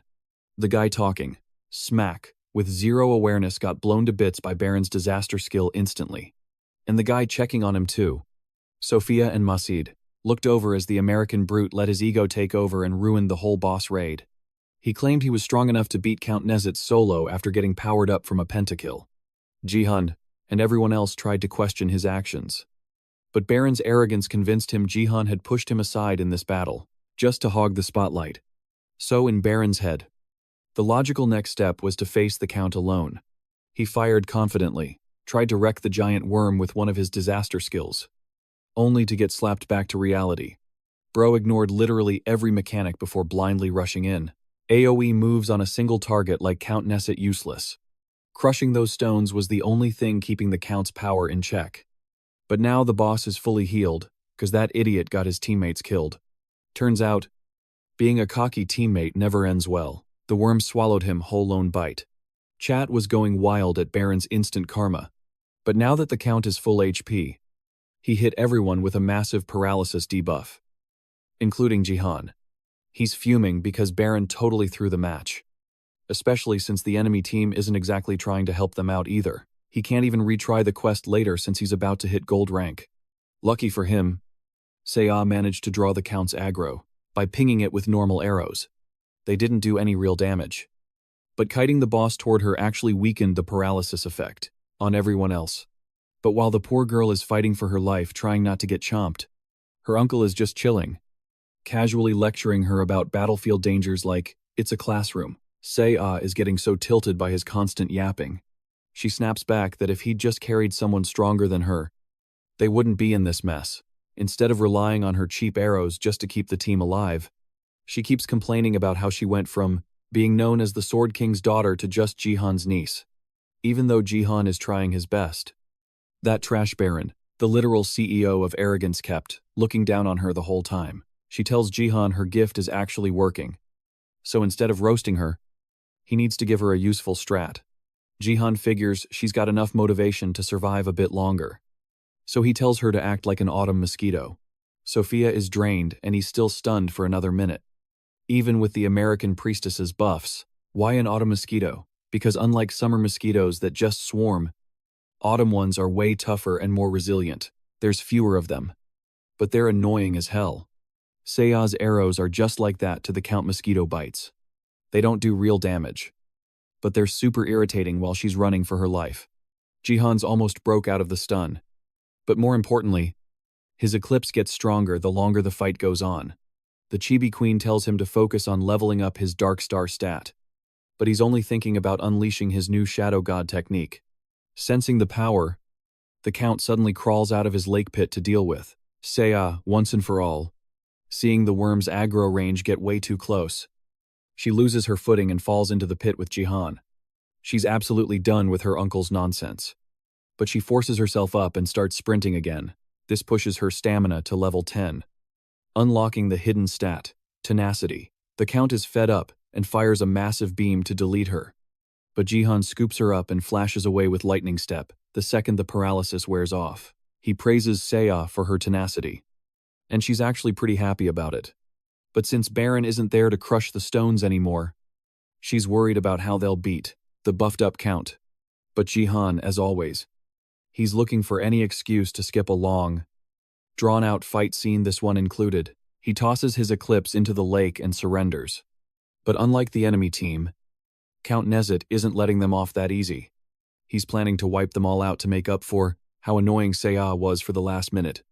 So she's terrified. Lucky for her, the lake, right under the Count, suddenly explodes into a massive shadow storm. Swallowing the worm whole, Jihan reveals he just triggered his new Shadow God technique, a move that breaks the laws of reality by consuming the shadow itself. The storm rises higher, totally engulfing the worm that just wanted to squash these annoying bugs. But in the end, it was just a test subject for our boy's new skill. While Jihan's destroying the Count, Baron is raging at the respawn point. He's gaslighting himself into thinking he almost killed the boss. But the second he gets the notification that Count Nezet is dead, the bad news starts piling up. The enemy team shows up to camp him. Adding insult to injury, Baron tries to trash-talk them back, thinking they have no chance against a former world #1, even if they gank him.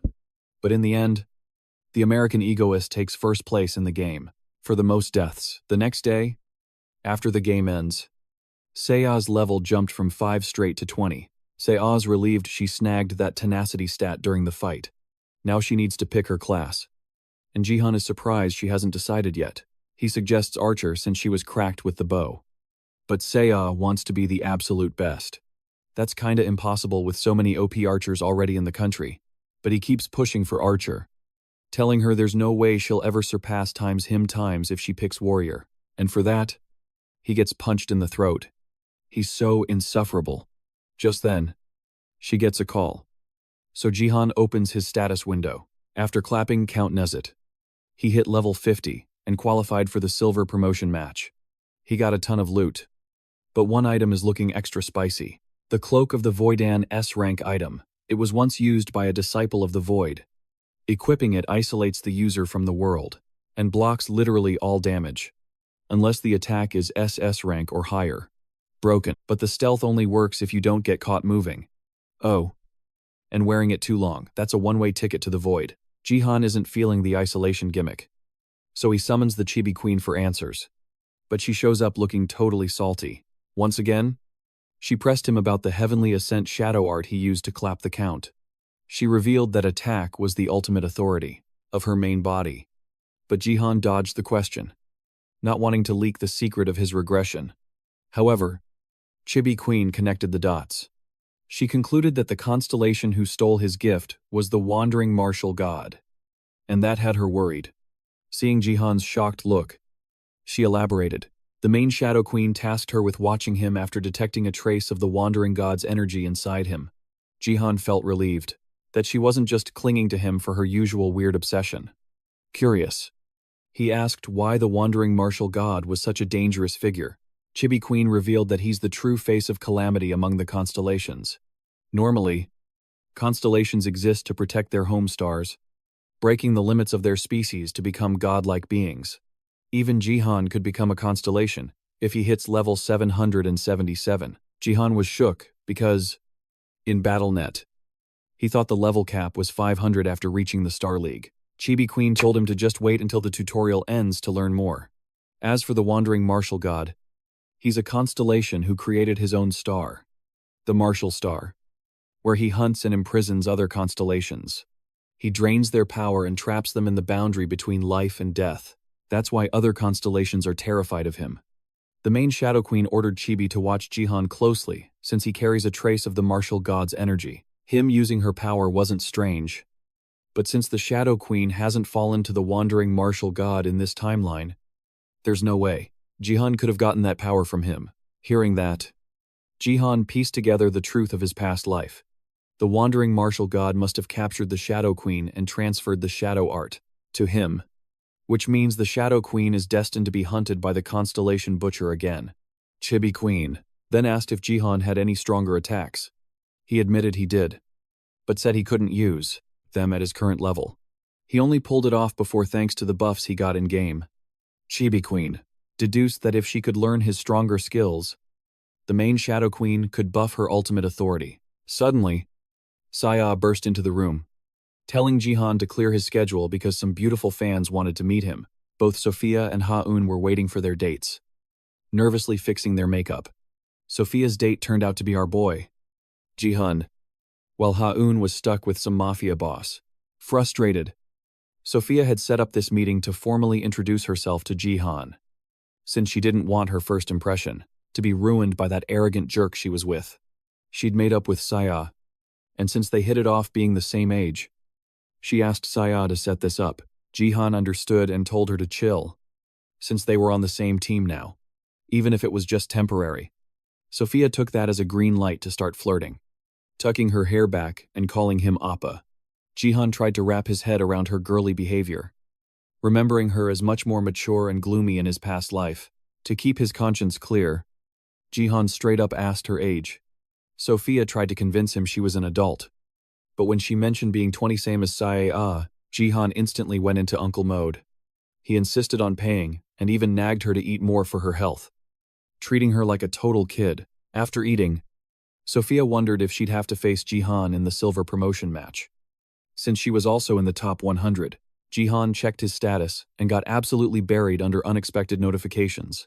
Turns out, he was already the dominator of the Silver League. This qualified him for the silver promotion match, but he was way too over-leveled for it. The system gave him a choice: go straight to the gold promotion match, skip the tournament entirely, or fight in the silver match with heavy penalties. That option got him hyped. Being the fastest player to hit platinum would be an insane record, so he carefully considered his next move. Meanwhile, Ha-eun's date was a total disaster when the guy proposed the second they met. She was only going on these dates to stop the family nagging. That's the earful she'd get if she refused. Her only comforts these days were her busy schedule, her ambition, and gambling, the most realistic of the three. She scrolled through a betting site and saw that the promotion match rules had changed. It said the decision was up to him. This unlocked. Jihan had changed the map for the silver promotion match, and the date was pushed to September 24th. Gamblers could now place fresh bets. Ha-eun wondered what Jihan was thinking, but he just excitedly accepted the penalties. He chose the silver promotion match over gold because he didn't want to miss out on the rewards and quests from a whole tournament. Plus, he was leveling way too fast. He needed to balance it out by progressing normally. 3 months after the promotion match, the Space League would draft Earth as a participant. To stop the disaster that follows, he needed to be platinum rank by then. However, Jihan's penalties were broadcast to every participant. The map was changed to the Tomb of the Ambushed Conqueror. The team ratio was set to 10 versus 90, and Jihan would be on the 10-man team, made up of players ranked 91 to 100. On top of that, the monsters would be buffed. When the news dropped, Baron's ego took a hit, since he wasn't even considered worthy of a handicap.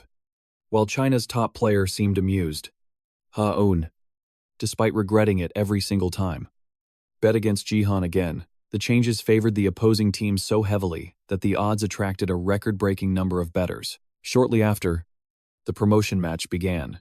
Jihan stood atop a fortress wall, looking down at the army coming for his head. He was surprised to see the enemy. Not just regular players, it's a whole army of the undead coming for the king's head. The Undead Association fighting for equality of all living things, yeah. Right. And right in the middle, a hooded figure grinning like a maniac. He finally found Jihan. The ambushed Conqueror's Tomb isn't just a raid, it's a special defense map, made specifically for this top 100 promotion match. But here's the plot twist. Instead of raiding the tomb, they gotta defend it. And get this, the North Gate only has 10 defenders, including Jihan. Meanwhile, the other 90 players are chilling at the South Gate. Over at the South Gate, Baron knows the score. Team rankings depend on how much they contribute to the defense. And if any team lets the enemy breach the tomb, instant elimination. Basically, stop the enemy to get the W. Baron looks super confident that Jihan's squad is going to take the L. China's number 1. Wang Lin cuts him off right after that dumb comment. He tells Baron that the online bettors voted him as the number 2 favorite to win. Wang Lin, he's sitting at number 1. The Chinese player even brings up how Baron failed to steal the spotlight against Count Nursit. That definitely triggered Baron, trying to cool things down. Wang Lin blames the BattleNet translation system, claiming it made his words sound like a diss, but spoiler alert, it wasn't a glitch. This guy is just as arrogant as Baron, only way more chill about it. He claims Beijing is gonna snatch the world number 1 spot from the US if Baron keeps choking. Tension is rising. But before they can throw hands, the game's start notification interrupts their beef. The Undead Association, Kill the King, makes its move against the Conqueror's soul. The objective, stop the ambush until the Conqueror shows up. Both Baron and Wang Lin are freaking out over enemies they've never seen before. Before Jihan's regression, Earth was destroyed by dungeon gates. At first, these gates only spawned in the bottom 10% of countries during the tutorial phase. But eventually, they went global. Every nation fell, except for the top 10 association countries. The Kill the King undead are the monsters that invaded Korea through those gates.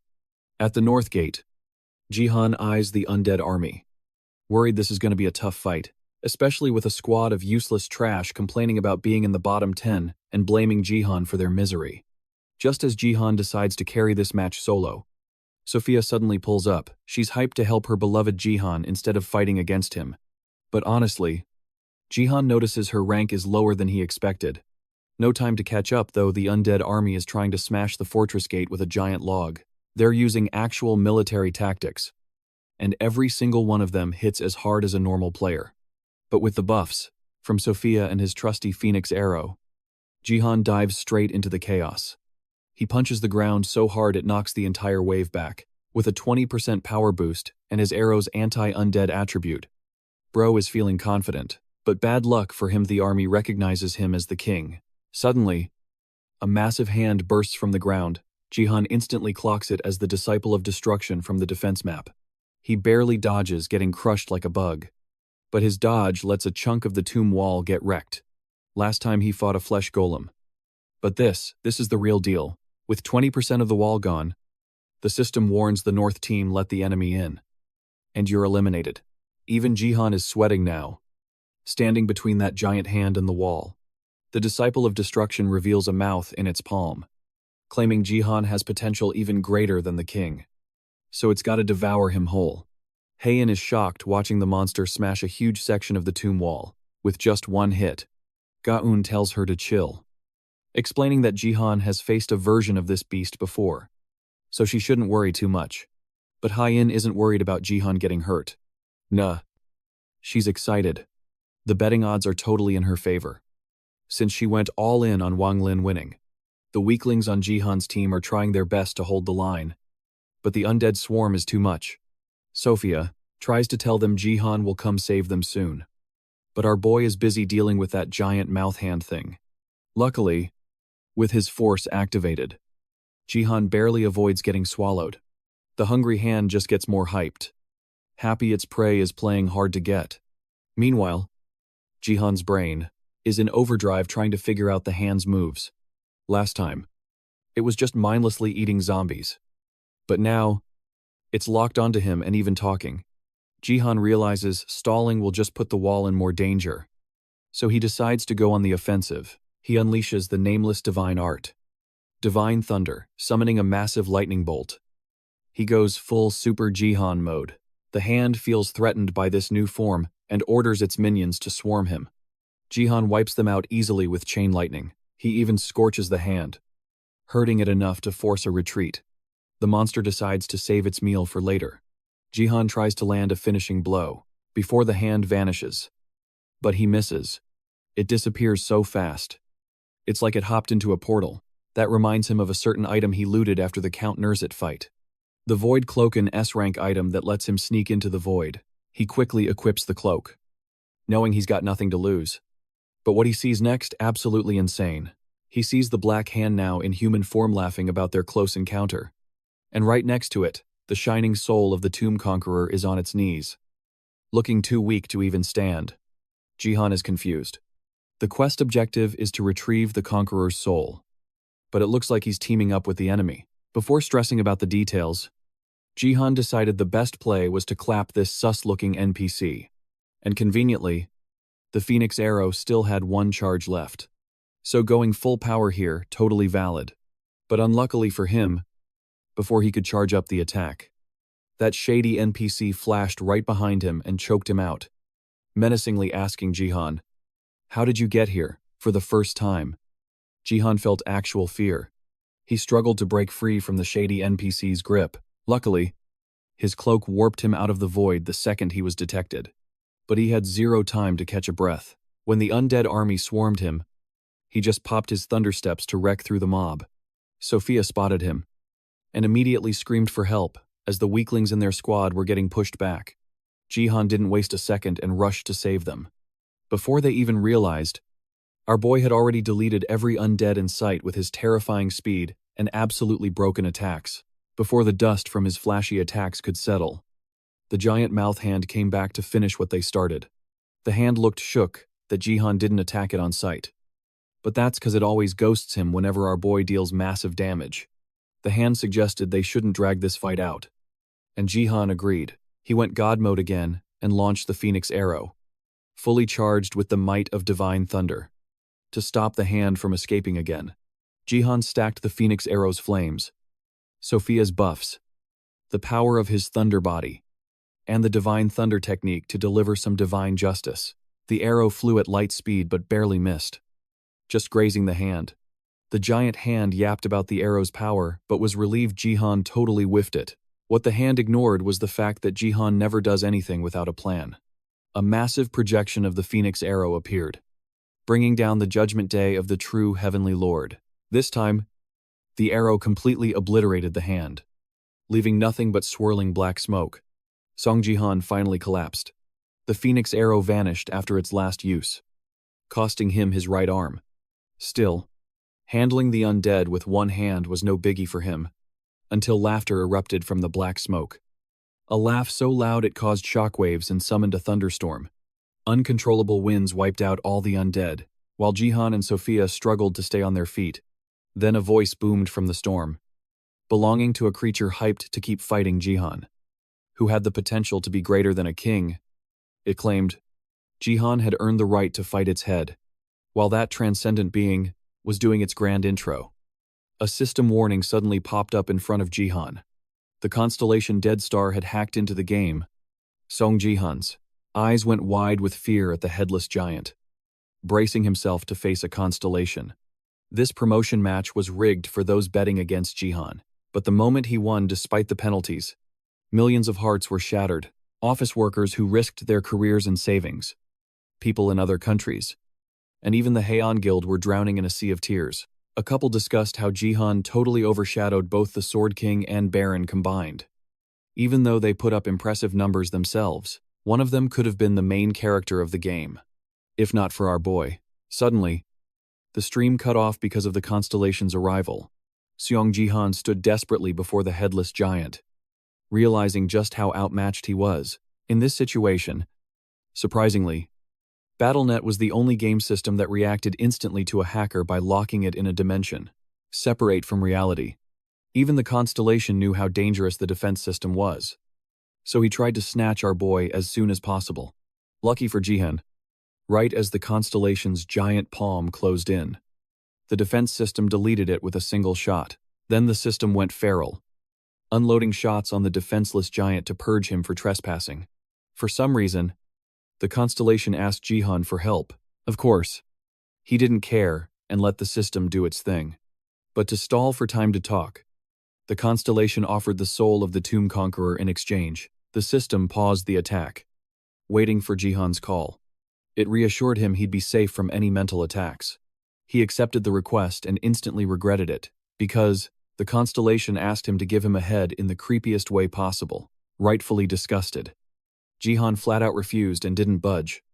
Even when the constellation begged, he realized this hideous giant was made of souls he'd absorbed. Nothing good comes from dealing with shady, unstable creeps like that. So Jihan told the system to keep kicking him out. The giant whined about being treated like trash, even though he's supposed to be one of the strongest constellations in the universe. By mistake, Jihan asked for the constellation's name, so the giant started yapping again. He compared himself to two extreme socialists in history, Karl Marx and Vladimir Lenin, coming up with the name Kalin, a mashup of the two philosophers. Sick of hearing this socialist giant ramble on, Jihan told the system to cut this BS immediately. The system attacked Kalin frantically, finally deleting him for good. The game resumed after that annoying interruption, and Jihan finally sighed in relief, thinking it was all over. But knowing his luck, the soul of the Tomb Conqueror snuck up from behind, looking like he was about to backstab Jihan. Luckily, the Tomb Conqueror was the first character, in a long time, who didn't want to kill our boy, and he simply handed over the Empire's Phoenix flag to Jihan as a thank you gift for saving him. The SSS rank Phoenix flag is a war banner and heirloom of the Phoenix, once used by the first Emperor himself. It's a support item that buffs all party members' stats by 25% when planted. Plus, if the owner or guildmaster uses it, the guild's option level goes up 4 times. Seeing an SSS rank item for the first time, Jihan was shook and humbly thanked the Conqueror for this massive gift. The Conqueror paused for a sec, wondering if this was the second time he'd rewarded Jihan. Turns out, his clone at the tomb gave away the Phoenix arrow while guarding the place, right after the Conqueror got kidnapped by that perverted constellation, for literally no reason. The Conqueror trash-talked the spot his clone was guarding, calling it fake, and dipped without a second thought. But before his soul faded to dust, he left Jihan some advice. Never get involved with that perverted giant constellation, since everything it says is a trap to hide what it really wants. Whatever. Jihan would never even consider teaming up with that creepy constellation anyway. He grabbed the Phoenix flag. Quest complete. Jihan had officially defeated the hidden boss, Black Hand, along with winning his silver top 10 promotion match. Quang Lin and Baron just stared at their screens in total disbelief. Later that day, Jihan flopped onto his bed, absolutely drained. After that crazy match, he bagged 5 million GP for the win, leveled up 5 times, and snagged the King of Kings title in silver rank. On top of that, he got 300,000 GP just for facing and attacking a constellation. He went to the living room to ask Sia if the constellation appeared on the stream. It was unlikely, but then he remembered she was in the middle of her bronze promotion match. Only 3 players were left, including Sia. But honestly, she secured the dub easily, dropping the others fast with her cracked archery skills. Getting promoted to silver as the #1 bronze player had her absolutely buzzing. Plus, her gift rank went up, making her eligible to upgrade Void. But right in the middle of the good news, a shocking condition left Sia frozen. The only way she can upgrade her gift is to be the only person who has it, or be the first gold player to possess it. If not, she loses it forever. Meanwhile, at a typical mafia hideout, a female boss was watching Sia's promotion match on stream while she executed 2 traitors. Bad luck was coming for Jihan's family. Another foreign player, Jin Yura from the Chinese Hong Kong League, is hunting Sia because she has the exact same gift, and her upgrade requirement is identical. The guild leaders gathered around Sia to discuss this new upgrade requirement. Ha-Un was skeptical about how violent this was getting, But Ga Young just saw it as another excuse to make things more competitive. Xia was worried that other players with this gift might be stronger than her. And Ha-un wondered why they weren't famous yet if they had such a unique ability. However, Jihan already knew it was China's Jin Yura, the world's #2 player in his past life. Now they have to protect Xia 24/7 because that woman is super mysterious and shady. But her combat power is famous and terrifying. So Jihan had no choice but to keep Xia inside for a while. She was bummed about it. But she understood. So, Ha-un suggested throwing a party to celebrate both the uncle and niece, taking first place in their matches. Jihan realized she was acting suspiciously happy. So he called her out for betting all her money on someone else again, instead of him, which should have left her broke. But she looked fine. She tried to dodge the accusations.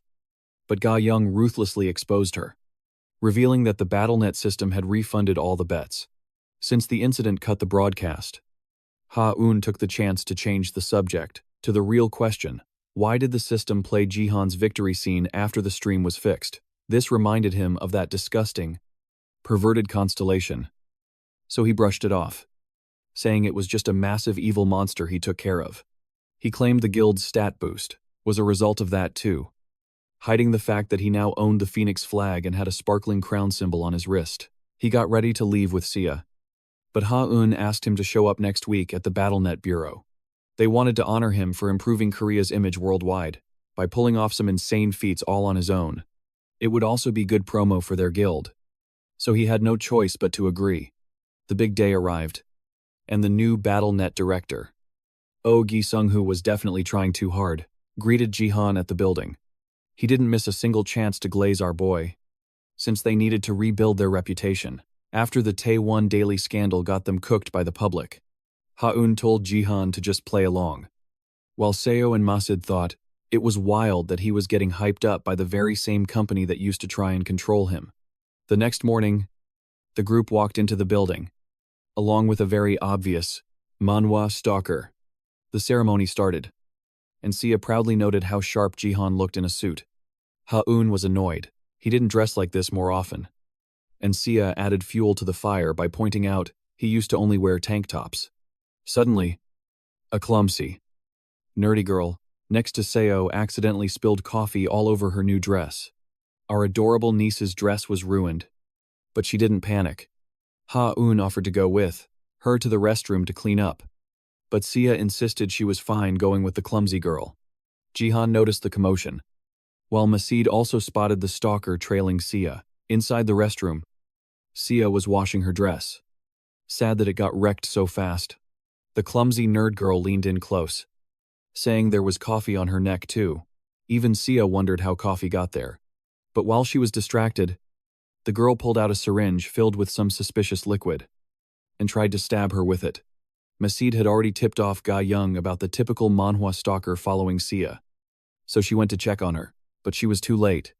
When she got there, the clumsy nerd girl was already carrying an unconscious Xia out of the restroom. Ga Young tried to stop her, but that creep of a stalker sneaked up from behind. He hit her with a mysterious spell, binding her up so she couldn't move an inch. By the time he left the building, she was helpless. She could only watch as the kidnappers got away.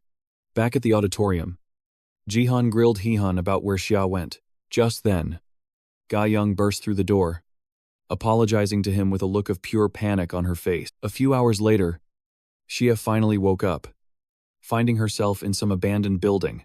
Jin Yua was there to greet her like a total mob boss, wasting zero time. She ordered Xia to give up her gift, warning her that saying no would end badly. She plans to hit gold rank first, so Xia has to halt her grind to platinum immediately. Fear rushed through Xia's mind. Through the chaos, she realized these kidnappers weren't just random scrubs, so lying to their faces wouldn't work. Instead, she told herself to think like Jihan, to buy time. Xia called out Jin Yua's hesitation to kill her right then and there. Impressed, the mafia boss admitted that covering up the murder of someone that famous would be a total nightmare. Xia looked around for an escape route, but the impatient boss ordered her goons to handle it. Then, the typical Manhwa stalker stepped in and used his ability. Suggestion: trying to force Xia to write a note and end her own life. That would make Jin Yua's cleanup way easier. Xia pretended to pass out from fear, making the stalker lower his guard. As he got closer, he suggested moving to a new spot to make the murder look less sus. Jin Yua approved the plan. They were going to dump her body near her house to fake the suicide. Suddenly, sparks started crackling around Xia. When that arrogant stalker turned around, she landed a perfect punch right to his face, dropping him instantly. Boom! She wasn't about to give up her gift after being granted such a rare opportunity. That fueled her resolve to win this fight. Meanwhile, Jihan, along with Ga Young and Massacre, had arrived at the building where Xia was being held. Using the Chibi Queen's energy detection to track her down, he wanted to rush straight in. But Ga Young suggested calling the cops first. But before they could even finish talking, a squad of minions surrounded them. Jihan didn't have time to deal with these scrubs, so he left them to Ga Young and Massacre. Meanwhile, after Xia wrecked the stalker, Jin Yua and her goons were wondering what skill she just used. Luckily, Jihan can use his thunder body to grant someone a thunder mark, allowing them to use the lightning power of the mark too. It even provides a shield against mental attacks, making it perfect for the mess Xia is in. The flashback ended just as the stalker recovered. Now she's facing a 1 versus 3.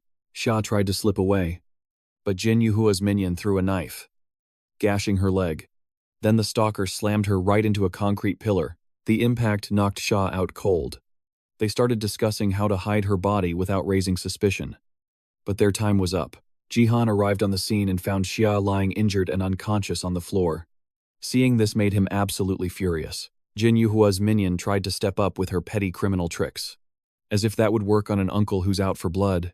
Before she could even swing her weapon, Jihan popped a force field and slammed her into the ceiling. She was done.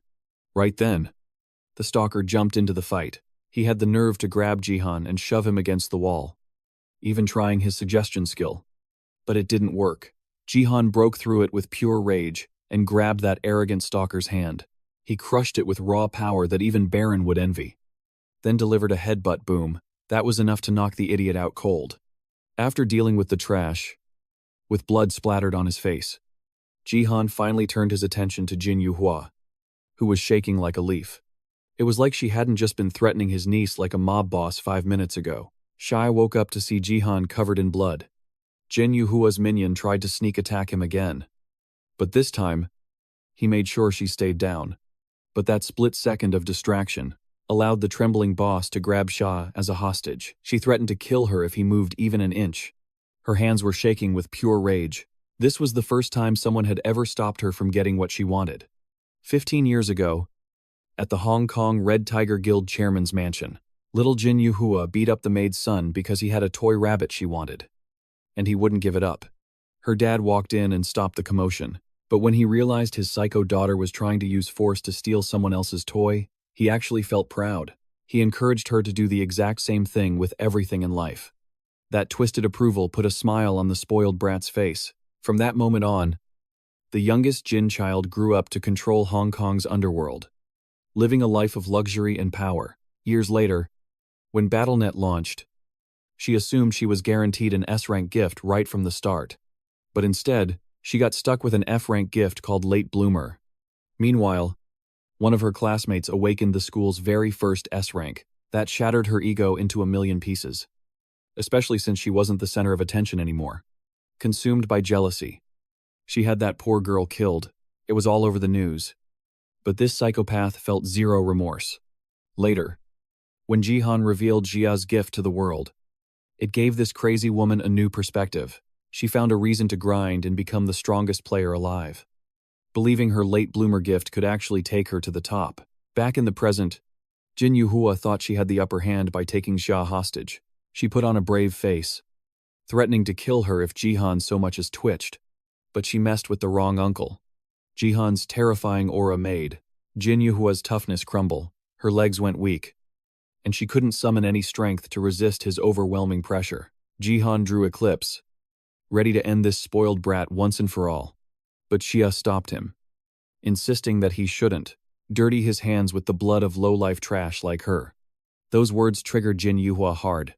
Furious, She pulled out a gun and opened fire on Jihan and Sha. But our boy, he threw up a force shield just in time, tanking every shot while that woman screamed like a maniac. But with her last bullet, Jin Yuhua aimed straight for Xia, and somehow, it actually bypassed Jihan's absolute defense. No way. Luckily, his reflexes are god tier. He caught it, along with Jin Yuhua herself. She didn't even realize she'd just been split in two. Upper body here. Lower body there. Brutal. Blood splashed everywhere. Xia's face went from worried to pure terror. Fast forward a few days after Jihan wiped out Jin Yuhua and her squad. Things between him and Xia got super awkward. Like, dead silence at home. The whole incident was kept on the down low though, since it went down in an abandoned building. And let's just say a lot of bodies got buried that day. Nobody involved wanted to make a scene. They didn't want the media attention either. Jihan tried to reach out to Xia. You know, break the ice. But she was totally walled off. She just couldn't bring herself to talk to him right now. It made him wonder, can she even handle the Space League once the tutorial ends? But then, a literal ray of sunshine pulled up to their crib. It was Sophia. She was super hyped to hang out with the uncle-niece duo since it's been forever. Bad news for her, though Jihan insisted she take Xia out alone. He knew his niece needed some fresh air to clear her head. She was bummed at first. But Jihan played it smooth, making her feel like she was the only one who could save the day. So she went all in. She took the mission and dragged Xia out of the apartment, determined to bring her smile back. They hit up a festival and binged on some Fire Street food, won a plushie from a claw machine, and were about to play some basketball after getting a little competitive. But then Xia heard gunshots, coming from an arcade shooter game nearby. It instantly triggered her trauma from the other day. Flashbacks of the blood made her sick to her stomach. Vibe check failed. The day was ruined. Sophia stayed with her as the sun set. And seeing Xia looking so broken, she gently pushed her to spill the tea on what was wrong. After some convincing, it worked. Xia gave her this hypothetical scenario that basically described exactly how torn she was feeling about her uncle ruthlessly killing a kidnapper. She knows he did it to save her life. But the violence, it messed her up. Sophia totally misunderstood and thought Xia was talking about a crush. She called it a dreamy romance trope she's always wanted. She told Xia if she loves the guy, she needs to sort it out as soon as possible. After that accidental therapy session, Xia went home drained, but surprised Jihan was on the couch, waiting to drop something heavy on her. She sat down, nervous because he looked dead serious. Then, out of nowhere, he dropped a bombshell. How would you feel about quitting BattleNet? Xia's eyes went wide. She couldn't believe he was asking that. Then Jihan explained once the tutorial ends. BattleNet becomes reality. Like actual permadeath if you don't have enough GP to respawn. The thought of having real blood on her hands, Xia was terrified. She asked how he knew all this. Jihan used the Chibi Queen as his cover story, keeping his whole "I'm a regressor" secret safe. The Chibi Queen backed him up, warning Xia about how brutal the Space League really is. Quitting now would be the safe play. Xia took a second to process that. Jihan tried to comfort her, but she wouldn't budge. She refused to quit. Her logic, if the game becomes real, that's even more times reason to get strong, so she can protect her uncle too. She's tired of being helpless and forcing him to go John Wick mode like he did with Jin Yuhua. She remembered Sophia's hype speech. Jihan looked at her determined face and felt super proud. She's grown up so much. Ironically, Jihan was the one who actually lost it earlier when he saw her sad. Bro literally flipped a table because she wouldn't eat his cooking. Dramatic much. Changing the subject, he handed her the void cloak. Looks sketchy, but the stats for protection are insane. She wondered if she really needed it though, so Jihan offered to just go everywhere with her. She called him a stalker for that. Little does she know he's been shadowing her every time she steps outside. If she knew, she'd be grossed out. He could have joined their hangout earlier but didn't want to crash the kids' party. Anyway, cut to the new gold rank defense map, at the Sun Bridge. New gold players were hyped to try it out. But this giant, loudmouth NPC named Bizong started roasting them for not taking the battle seriously. His job was to lead the charge. Suddenly, enemy troops started swarming the bridge. The players and Bizong rushed in to defend the line. After a brutal grind and tons of casualties, Bizong was the last one standing on the bridge. But the enemies kept coming. Then, the boss showed up. Hoyo. He offered Bizong a spot in the Wind Empire. But our loud giant wasn't a traitor. He refused to turn his back on the Cloud Empire. Tough luck though. Since 50% of the players died, it triggered a self-destruct mechanic. Bizong slammed his spear into the bridge and collapsed the whole thing, taking the enemies down with him. Usually, that's game over. The stream chat was used to seeing this bad ending, because nobody ever clears this opening stage. It's basically impossible. Just when everyone thought it was over, boom, a massive lightning bolt struck Hojo.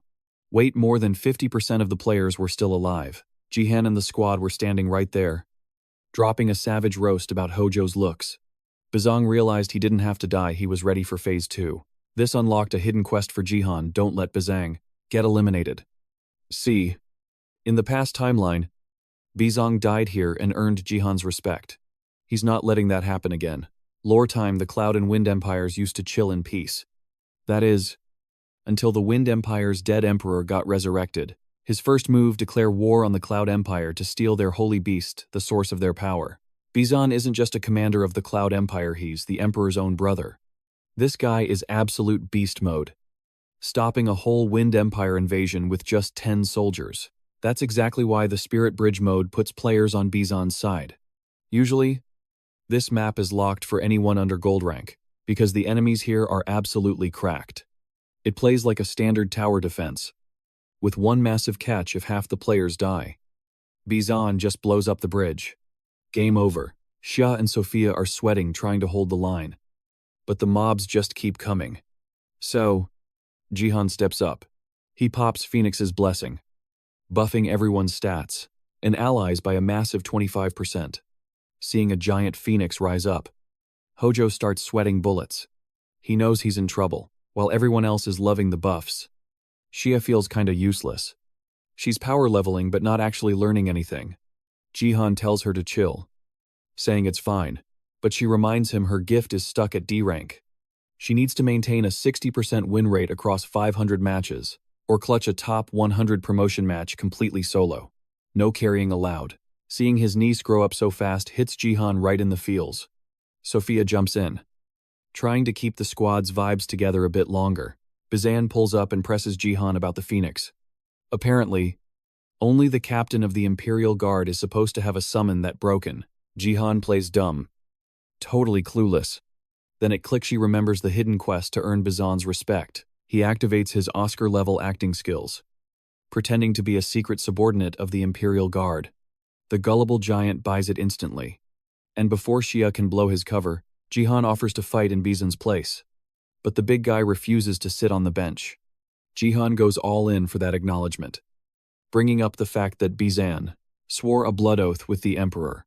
He argues that Bizong should let him protect him as the Emperor's proxy, even if it costs him his life. That hits hard.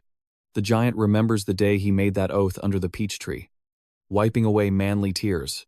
Bizong is shook. His trust in our boy Jihan skyrockets. He agrees and decides to pass on his signature ability, Cloud Body, Thundercloud, so Jihan can wreck Hojo. The cloud reacts to his lightning spear, amplifying the voltage, giving Jihan full control and boosting his lightning stat to level 2. The second, the power-up animation finishes, Ho-Ho shows up, looking salty about the cheesy drama those two were acting out. He's gunning straight for the Phoenix Summoner. As the enemy rushes in, Jihan shot calls Xia to the high ground. Sophia on backline heals. As for him, he wipes the entire mob with a single spear sweep and closes the gap on Hojo in a blink. They finally clash. Jihan mocks the enemy giant for hiding behind his minions. Hojo tilts, swinging his weapon wildly, trying to flatten Jihan. He lands a heavy hit, but our boy blocks it like it's nothing. Suddenly, one of the undead soldiers stands back up. It's mumbling about some encroaching darkness. Xia is working overtime to keep the mobs at bay. Meanwhile, Jihan is absolutely diffing Hojo in the duel, except his lightning isn't doing any damage to the big guy, even with the lightning armor buff. Hojo is tanking everything. He's a serious threat. The giant unleashes a tornado slash, creating blind spots everywhere. Jihan panics for a split second. He tries to predict, where the attack is coming from. He reads the timing perfectly. But his counter is just a split second too slow. His left arm gets chopped clean off. He's in critical condition classic Jihan luck. Meanwhile, his spear only grazed Hojo's face, impressed that Jihan survived a fatal blow. The giant praises him. But bad move. The moment he lowers his guard, Jihan regenerates his arm using Dark Soul. He combines Phoenix Fire with his lightning to test exactly how tanky Hojo really is. The Twin God Thunder strikes the giant from behind, frying him to a crisp and knocking him out cold. Jihan is stunned that the leader of the Phoenix Squad is weak to Phoenix Fire. The battle ends on a totally anticlimactic note. Bizan strolls over after clearing the mobs, jaw on the floor because Jihan soloed his rival. To seal the deal on that recognition, our boy glazes the friendly giant up. He's just waiting for Phase 3. But then Hojo's crispy corpse stands back up. He's leaking this ominous aura, and a flock of dark eagles lifts his body into the sky. Jihan gets flashback. She's definitely played this raid before. It's the final boss of Spirit Bridge, descendant of the Phoenix. The chat goes wild. They're finally seeing Phase 3 of the quest. Jihan knows there's a secret enemy triggered here. Right on cue, one of the undead soldiers shuffles toward him, mumbling something about darkness coming closer. It's a special NPC event connected to the boss. Jihan quickly stops Bizan from attacking, making sure the giant doesn't ruin his potential loot. The NPC seems to have broken free from the brainwashing, seeing the dark reality of the Wind Empire. The stream chat is totally confused. Nobody expected these mobs to have actual dialogue.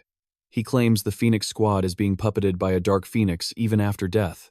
The zombie ignores personal space and grabs Jihan, begging him to defeat one of the 5 true descendants. If not, the boss is literally unkillable. The true darkness has to be destroyed. Jihan already knows exactly who to target. But with Bizan watching, he has to pretend he's searching while keeping the giant calm. Jihan's running through the strat in his head when wait. The NPC goes off script. It warns Jihan that he can't combine his lightning and phoenix powers. That makes 0 sense. Suddenly, the game system glitches out. An anomaly has invaded the code. As the game warps into a different dimension, the system drops a bombshell. An unknown constellation has hijacked the map. For the first time ever, Jihan actually felt scared. He slowly turned around to face the zombie, who was now totally in control and speaking with a clear, mocking voice, expressing how bummed he was that our boy actually found him. Jihan didn't have to guess who the invading constellation was for long, because his perverted nature leaked out the second the system got ready to kick him out of the game. The banishment process started. The constellation didn't want to mess with the system's defense mechanism, so he didn't waste any time. Just to gross Jihan out even more, the constellation quickly warned him about the dark pigeons flying overhead. The constellation's borrowed time ran out and the game went back to normal. Both the chat and Jihan were struggling to keep up with how fast everything was happening. Suddenly, the dark phoenixes started screeching and wrecking everything, terrifying the leftover players, since he couldn't combine the power of the Thunder God with the Phoenix Fire. Jihan struggled to come up with a plan B, even with the pervy constellation's advice. But then, the Chibi Queen showed up and told Jihan to use his Dark Soul power on the birds. He was kinda skeptical at first, but when she revealed with a furious look that these birds were the ones who teamed up with the World Tree Alliance to slaughter her people, Jihan decided to help her get some revenge. He did ask why the World Tree symbol of the Elf Alliance pushed their kind to extinction, but before she could answer, one of the Dark Phoenixes attacked, cutting their chat short, while dodging the bird's wild attacks. She told him to use Eclipse. That move easily sliced off one of the bird's wings, but Bad Newsit regenerated instantly. Meanwhile, back on the bridge, the second Dark Phoenix was smashing a random player's shield.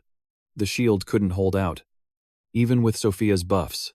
Luckily, Bizung came to the rescue and sliced that bird's wing too.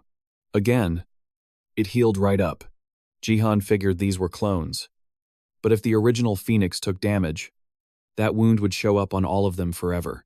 He had to find the real one fast. But with the gold rank cannon fodder getting hunted down, he could only rely on Bizang. The giant came up with a solid strategy to bunch everyone together, forcing the Dark Phoenixes into a single lane. This gave our boy the perfect opening to clear this stage. He used the giant's shoulder as a launch pad, jumped high above the 3 birds, and used a Dark Soul drill to one-shot all of them, at once. So he didn't have to waste time finding the real one. The plan worked perfectly, and the birds were toast. But he totally forgot to think about the landing. Luckily, that move finally made Bazong respect his skills enough to save our boy from falling into the raging river below. After the match, Jihan trained with his buffed-up Phoenix flag, thanks to the Thunder Spear he got as a gift from Bazang. After the epic quest, Jihan fused his already OP weapon with the new spear, making it way stronger and crackling with electricity. An item that can fuse with other SS rank weapons might work with Eclipse too. So, he asked the Chibi Queen. She reckoned that its attribute is the exact opposite of Eclipse, so it might actually nerf the weapon. Anyway, Eclipse is already broken on its own, so it just needs support from the Shadow Queen to get even stronger. But Jihan totally zoned out of the Eclipse talk when he saw the Chibi Queen. She wasn't a chibi anymore. Eshe looked exactly like her original self.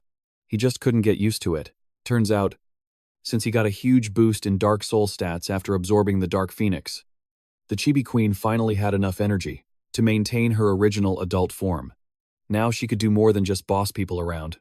Jihan was hyped about his improved Dark Soul stats, but he knew exactly what kind of evil Dark Elf was standing in front of him, reminding him of the Queen's twisted nature. The Queen got mad at him for getting too cocky after she helped him, so she poofed back into her cute little chibi form. The comedy bit was over, and Jihan went straight back to the chat they started on the Spirit Bridge about the elves slaughtering her people. First off, she clarified that high elves don't consider dark elves the same species. All elves born from the World Tree are dark elves, with only 1 in 10 being a high elf. The Chibi Queen was one of the dark elves discarded by the high elves because they saw them as defects. The original Shadow Queen came to save her soul and many others, reviving them as shadow elves. After that, she led a revolution and reclaimed one of the worlds from the high elf supremacists and the World Tree, but she still lacked the power to completely overthrow that racist tree and destroy the supremacists. Since it's literally the strongest creature in the world, Jihan confirmed that the elves' arrogance was real, since they were one of the reasons Earth was pushed to the brink of extinction. In his past life, their talk got cut short when they heard Sayaf freaking out about the Korean national team losing another BattleNet match. And now, the countdown to a dungeon break was ticking closer. Jihan was worried they were heading toward the worst-case scenario, way sooner than expected. And then he got a call from manager Yoon-sik. The guy sounded desperate, begging Jihan to reconsider his offer to join the national team. Given the situation, Jihan accepted and went to meet the manager that same day to save the country from hitting rock bottom in the rankings. Jihan had to step up and carry them himself. They finally got to the training room and saw the captain bullying the team. Membership was literally covered in their blood. He kept attacking until the manager walked in. Captain Kim Dong-woo looked at him, and then he spotted Jihan. He steps up to Jihan, acting all high and mighty, basically talking smack, saying a gold rank scrub has no business representing the country. Jihan goes for the handshake, but this scumbag captain thinks he's slick. He tries to sucker punch him right in the face. The manager was absolutely shook. Rewind a few days. Manager Yoon-sik told Kim Jong-yu he was recruiting Jihan for the national team and setting up a test run to make it official. But the arrogant captain lost it. He straight up refused to sign a gold rank to his squad just because the guy has some clout. So Yoon-sik started reading the comments. And it was brutal. Everyone online was roasting the national team, saying they play like absolute trash. Getting Jihan was their only hope to save face. And that made Kim Jong-yu furious. He hated the idea of relying on the Sword King's brother-in-law, cause back in the day. The Sword King literally hard-carried the national team to the top. He racked up so many awards and MVP titles that the media only cared about him. They ignored the rest of the squad. And knowing that was the cold, hard truth, it pissed the captain off. So this delusional guy decided if Jihan wanted to join, he'd end him during the test. Back to now that sucker punch. He thought he had it, but Jihan blocked it effortlessly. He gave him a death stare that forced the arrogant captain to back off. Then the guy claims it was just a test. Yeah. Right. After getting diffed like that, Jihan wondered if that was the actual test. But manager Yoon-sik stepped in to explain the real deal that corporate had prepared. Since Jihan is a special case. But Kim Jong-yu saw his chance and publicly challenged Jihan right there. framing it as the test. Could beat a seasoned pro player. Then nobody could say a word about him joining the team. Zero hesitation. Jihan accepted the duel. He was fully ready to humble this insecure captain. The duel news hit the front page immediately. The whole country was talking about it. Ha-un was stressing out though, thinking it was too big of a leap for a gold-rank player. Plus, doing this on a live stream was a massive risk. Haters were saying league play is different, and that the assassin he beat before was just close-range luck, basically trying to downplay his skills. Ha-un told him the match was in 1 week, but she was still anxious. Jihan just told her to chill, and that he'd be ready. Ha-un said she believed he'd win, but he knew she was just trying to sound supportive. They hung up, and Jihan got real. He knew Kim Jong-yu wanted the live stream because that little clash they had earlier gave the guy false confidence. Luckily, Jihan's martial power was at 99. He pushed it to 100. The second he did that, his inner energy hit 102. Boom power exploded from his entire body. Just one stat point made all the difference. Jihan felt unstoppable. He started combining the energy inside him with the force surrounding him, breaking down the walls between his 3 dantians. Trying to merge them felt like his body was literally cracking under the pressure.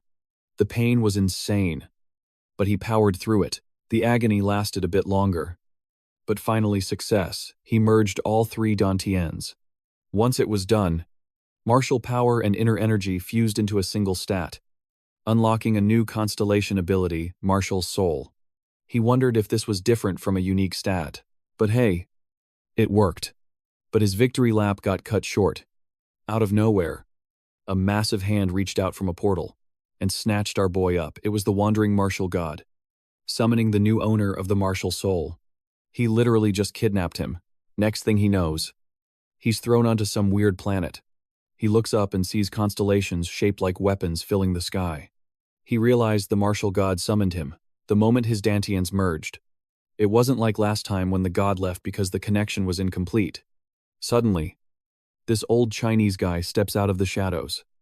Surprised to see a visitor, Jihan thought it was the martial god. But the old man just roasted him. He said Jihan's level was too trash to survive, let alone meet the martial god. Instead, he met the god's subordinatea dude who's been alive for over 180,000 years. Dongfang Shuo. Jihan remembered hearing that name before, and his link to the martial god. Dongfang Shuo knew Jihan was trying to figure out why he was there, so he gave it to him straight. He had to give up his path as a martial artist and become the god's servant. The old man pointed a bunch of weapons at Jihan and dropped a bombshell. If Jihan kept leveling his martial power until the god showed up personally, he was cooked. Why? Because there can only be one wielder per planet. Giving up his power was the only way to survive as a servant. Jihan couldn't believe what he was hearing. But it dropped a massive hint. The martial god might actually be from Earth. Not that it helped, considering his options were live as a slave, or die right there. Jihan tried to stall, but the old man saw right through him. He gave Jihan some advice, since he didn't want to see a young kid die for nothing. He explained that Jihan was facing the weapons of constellations who tried to fight the martial god and failed. To make it even more hopeless, he told him not to throw his life away on a battle he couldn't win, even though he had the survival guide, giving him a step-by-step plan. Jihan refused. He wasn't going to be a slave. He swore he'd reach a higher level and kill the martial god himself one day. He had to protect his family and Earth. That sheer ambition impressed old Dongfang so much that he instantly switched into combat mode and blasted Jihan with a god-tier attack he didn't even see coming. Even though the old geezer digs our boy's youth and ambition, he drops a hard truth on him: only the strongest survive. Tamaina live Dam, crushing his spirit and will. He summons a celestial weapon to challenge Jihan. He wants to see if our boy can even hold out for a second, and that's just against the martial god's subordinate. Not even the constellation himself, with insane power.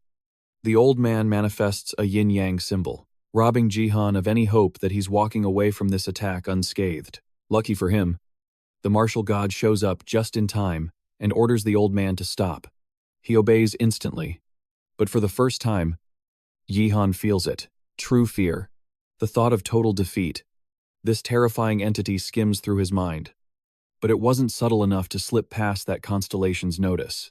Still, whether it's his audacity or ambition. The martial god decides to let Jihan live at least until the day he dares to challenge him. A portal opens up beneath our boy, and he gets kicked out of the martial god's domain just as fast as he got pulled in. Only difference, this time, that constellation is smiling at him. Jihan pops back up on Earth, right on the street, looking absolutely terrified. Just one glimpse of that constellation's body fried his brain, making him realize the massive gap between a god and a mortal. Suddenly, a group of students spots him and swarms him with questions. They bring up his absence, which made everyone think one thing: he forfeited the duel. Then Boom Saya rushes onto the scene and tackles him with a hug. She's frantically asking where he's been for a whole week, and that hits Jihan like a truck. He stands there, totally frozen. But Heian calls them back to the car to dodge the paparazzi. She explains that the whole country has been in chaos. Because he vanished, most people wondered if he got kidnapped or if he was just training way too hard for the duel, to the point of total radio silence.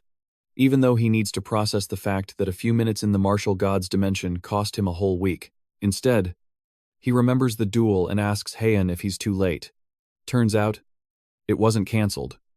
And Kim Jong-woo is standing in front of the cameras right now, hoping our boy doesn't show up.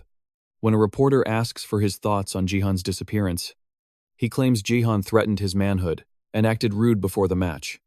He says he looks forward to settling it if Jihan shows up to save face. Unlucky for him, though. Just as he's praying, Jihan ghosts him. Our boy makes a flashy entrance while still on the phone with Heian, telling her he's at the venue. The paparazzi immediately swarm him, bombarding him with questions about where he's been all week. To control the chaos, Kim Dong-woo steps in to escort Jihan into the arena, though he can't help but wonder why Jihan looks like a beaten-up hobo dragged in from the streets. Meanwhile, Jihan is weighed down by the pressure of meeting the martial god and the new martial soul he just received. So yeah, this fight is going to be complicated. Anyway, they hit the arena. Everyone is waiting anxiously. A lot of people had lost hope that this would even happen after Jihan vanished. On the livestream, tons of viewers are speculating he pulled this stunt just for clout. The battle begins, and not giving a damn about Jihan's condition, the arrogant captain rushes him with a wild swing. But Jihan, he dodges, but the impact of that blow makes him respect the strength of a national player. However, his technique and speed, sloppy, giving Jihan plenty of openings to exploit, baiting him with a feint. Our boy catches the impatient captain off guard, but just as Jihan strikes, his fist gets caught easily. Turns out, Kim Dong-woo's arrogance comes from total confidence in his gift, foresight. It lets the user predict their opponent's moves. It's not actually seeing the future. It's more like a predictive reflex. Its effectiveness depends heavily on the user's physical stats to keep up. But it allows this guy to dodge almost everything thrown at him. He weaves through a flurry of Jihan's attacks, even landing a counter that bruises him. Jihan starts to sweat. His absolute domain trait doesn't seem to be working right. This just hypes up Kim Dong-woo even more, as Jihan rushes in with no weapon. No magic, just bare hands. With his foresight firing on all cylinders, the arrogant captain spots a perfect opening and lands a clean hit. When the dust clears, blood drips onto the floor, but whose is it? Blood spills. Yaws drop, and a weapon hits the ground. And it's all happening to the arrogant Kim Dong-woo. With his arm completely shattered, the captain screams in pain and confusion. Jihan stands there, wrapped in a blazing red aura of internal energy. He finally figured out his new technique. Kim Dong-woo thought he outplayed Jihan with his gift, but our boy was the one outplaying the outplay. The battle loop repeats. Kim Dong-woo uses his gift to predict Jihan's next strike. But here's the kicker: even after guessing right, he can't dodge the impact because of a new evolution in how Jihan wields his internal energy. That martial soul stat that Jihan unlocked, it's the ultimate combo of martial arts power and internal energy. The power to control force from the body when used right. It creates an insane display of offensive and defensive fighting styles, totally mastering this new tactic. Jihan crushes Kim Dong-woo's ego just like the wall behind him after he slams him into it. No one can believe this match. For a second, it looked like the battered captain had some guts to keep fighting.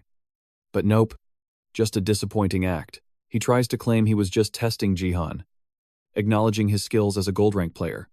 But Jihan isn't letting this clown save face. He smashes his teeth in. Because validation from a guy like that, worthless. Jihan takes the W. And the crowd goes wild. Grateful our boy is on their side. Meanwhile, that obsessed stalker Ito Shizuru is watching Jihan's match while on a date with the Sword King, who clearly hates it. She cares more about some other guy's international match than their own meal. He doesn't see Jihan as family anymore. Just another enemy he has to eliminate. For some reason, that attention-seeking psycho, Shizuru, she used her gift to force a waiter to lick wine off the floor. Wine she spilled on purpose after the poor guy dropped a few drops. Then she turns to the Sword King, asking about his odds of winning against our boy. He admits his chances will be flimsy in a year. 'Cause Jihan's growth speed is insane. That psycho pervert feels insecure, knowing even her precious king might lose. Meanwhile, the post-match interview starts streaming. The reporter asks Jihan how it feels joining the team, but our humble king says it was just luck, even though he absolutely destroyed his opponent. The next question digs into his intentions as a national team member, specifically regarding the Sword King. Jihan dropped a bombshell, a message to that traitor Sword King, because our boy plans to personally fight and torture him. In a match, offering his head as a gift to the country.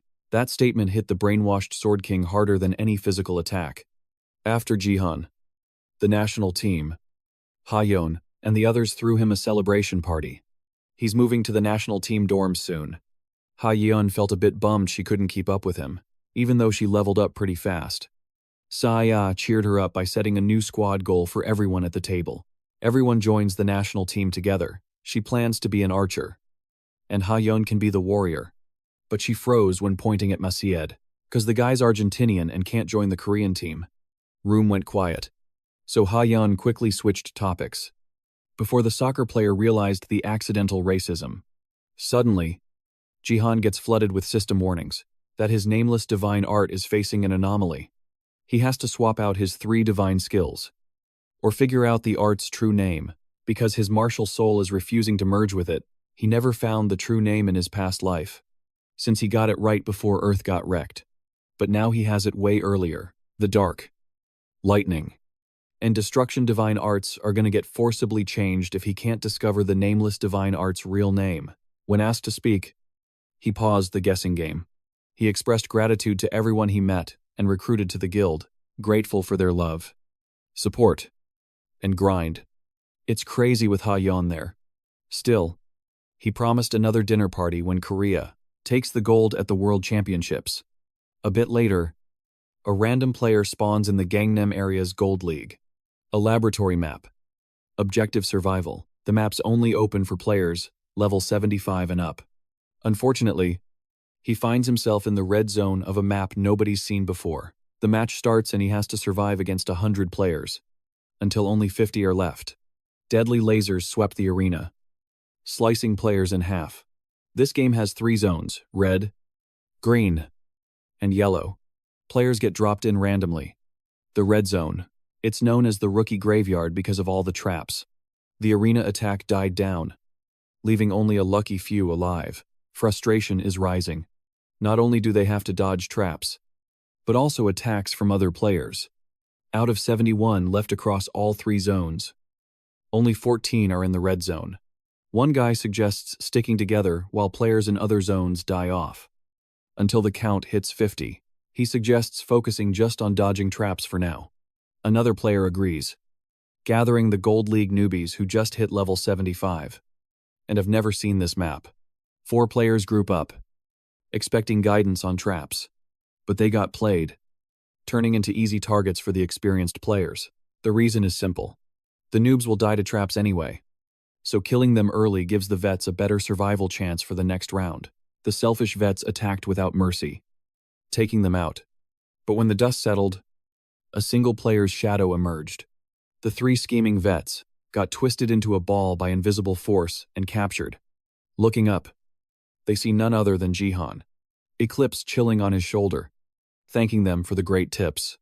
As he preps to swing his dark sword at their heads, Jihan doesn't waste time slaughtering these nameless vets, but the total player count is still over 50. While he's getting annoyed, he can't check other zones. The Chibi Queen warns him to watch out. This room feels like a World Tree Alliance lab. Labs like this are always left behind when elves invade other planets.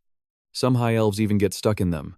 In her investigations, she found it weird that a place like this is being used as a game map. While Jihan's wondering if Chibi Queen is right about her hunch, the game suddenly triggers a deadly laser wall from all sides. It's set to wipe him out for being an anomaly survivor in the red zone, but Chibi Queen came through just in time with a secret passage strategy behind a reinforced door that looked locked. But these doors are actually portals connecting realms, activating when traps turn on. Jihan rushed the door with lightning step, ready to punish Chibi Queen if he got grilled by lasers. But luckily for both, it worked. He opened his eyes in an ethereal garden. Even Chibi Queen didn't know this part since portals lead to random realms.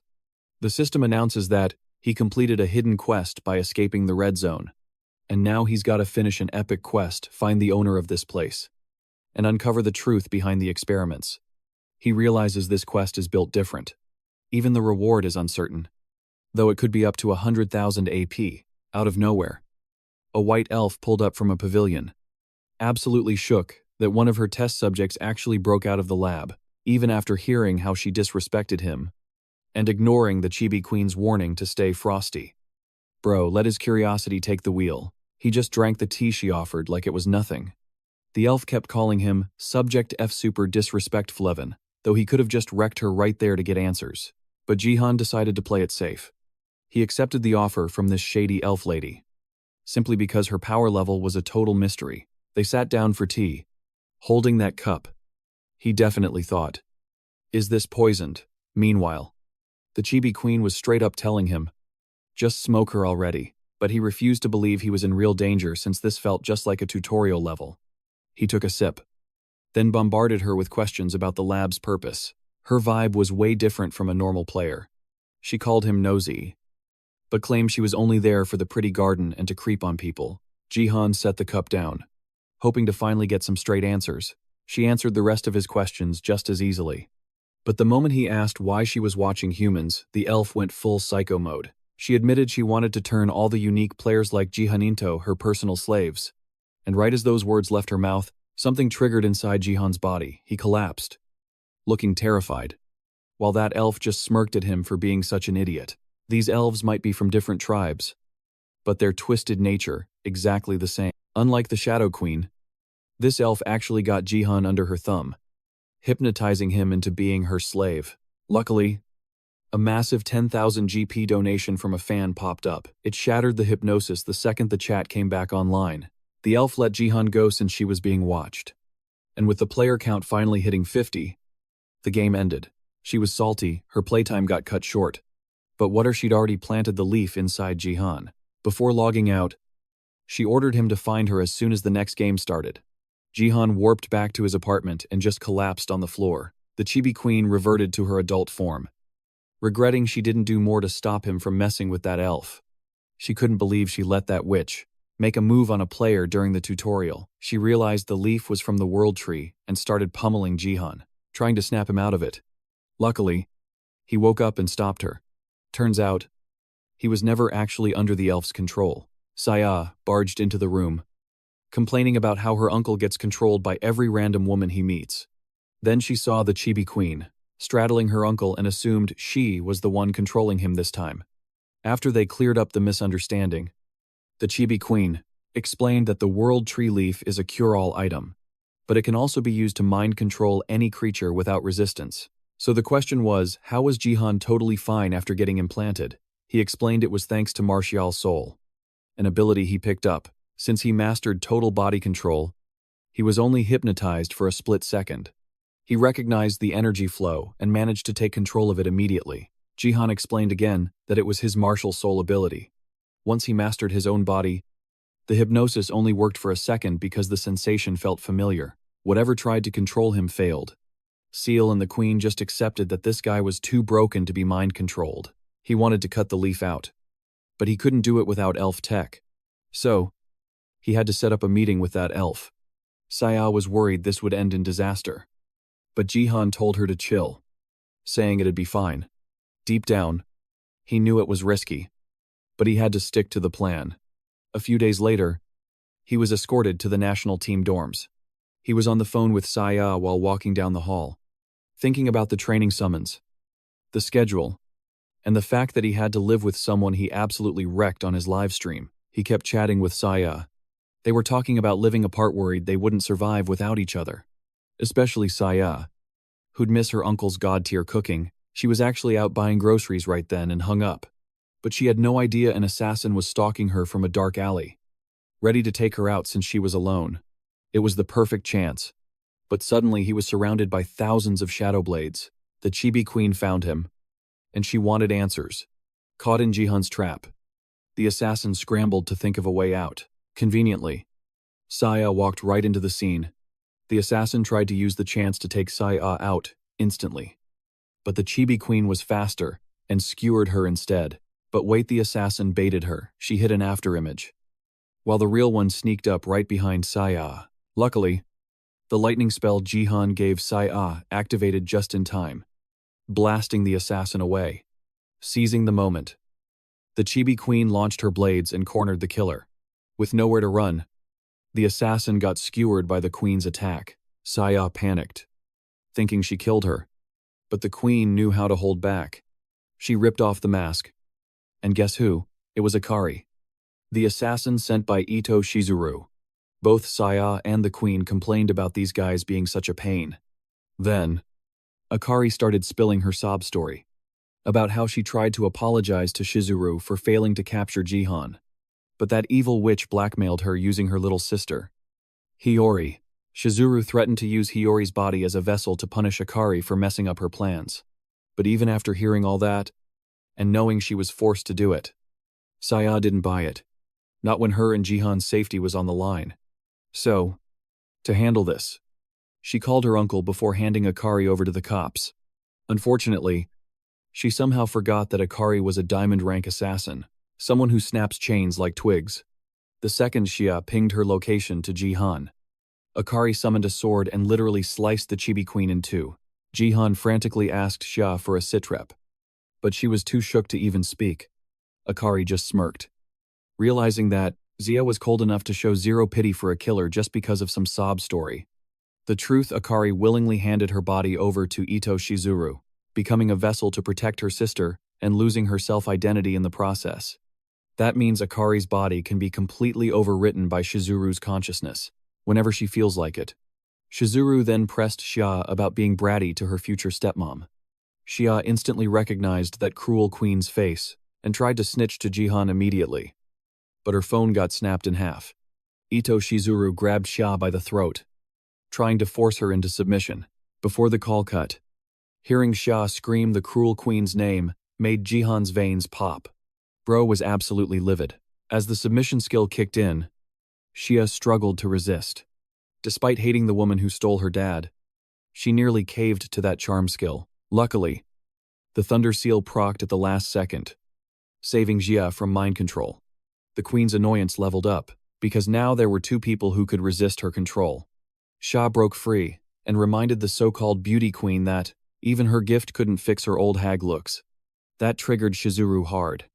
Then, the kid just vanished into thin air, right as the self-proclaimed stepmom tried to grab her again. Failing that many times in a row had Shizuru sweating. To rub salt in the wound, the Chibi Queen stepped out of the shadows. This time, in her adult form, Shizuru thought she could at least force answers out of Jihan's summon. But because of the massive stat gap, her submission skill got nullified. The Chibi Queen smirked at those pathetic mind control attempts, striking real fear into her heart for the first time. The Chibi Queen then flexed the power gap, easily trapping her under a giant shadow hand, since Akari's movements became sluggish with that useless queen piloting the body. She moved to end this nuisance once and for all, but Shizuru pulled out an item that completely tanked the Chibi Queen's attacks. The Absolute Defense Charma, one-time use S-rank item.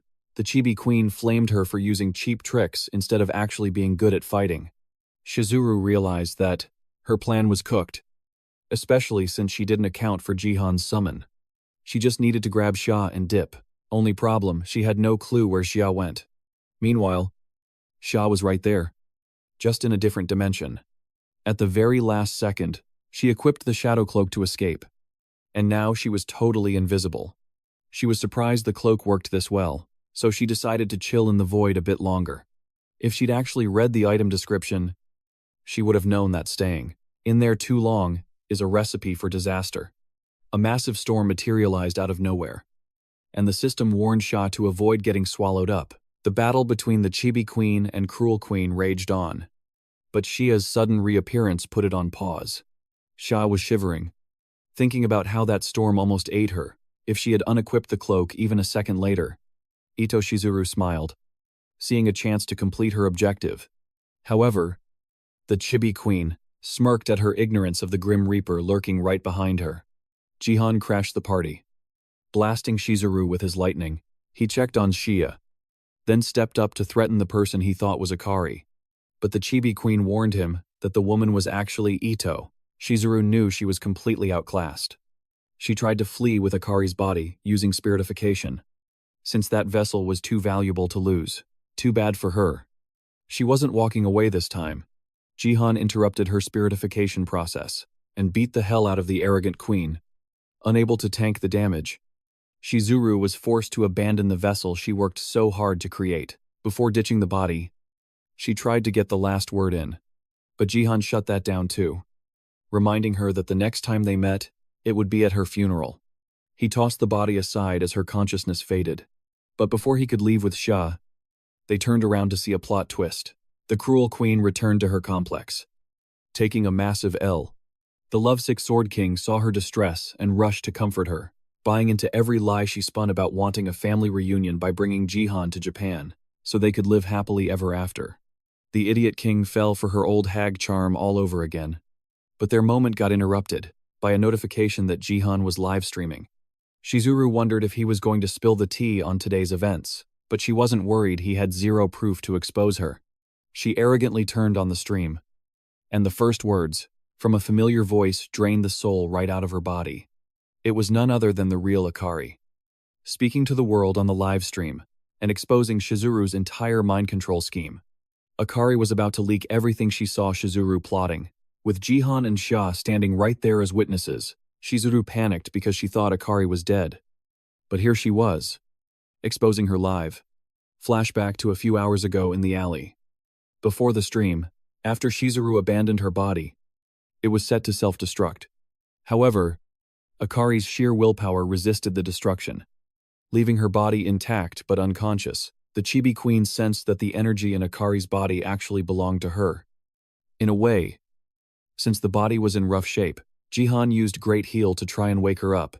A while later, back at Jihan's place, Akari finally opened her eyes. The first thing she faced was an interrogation from Jihan.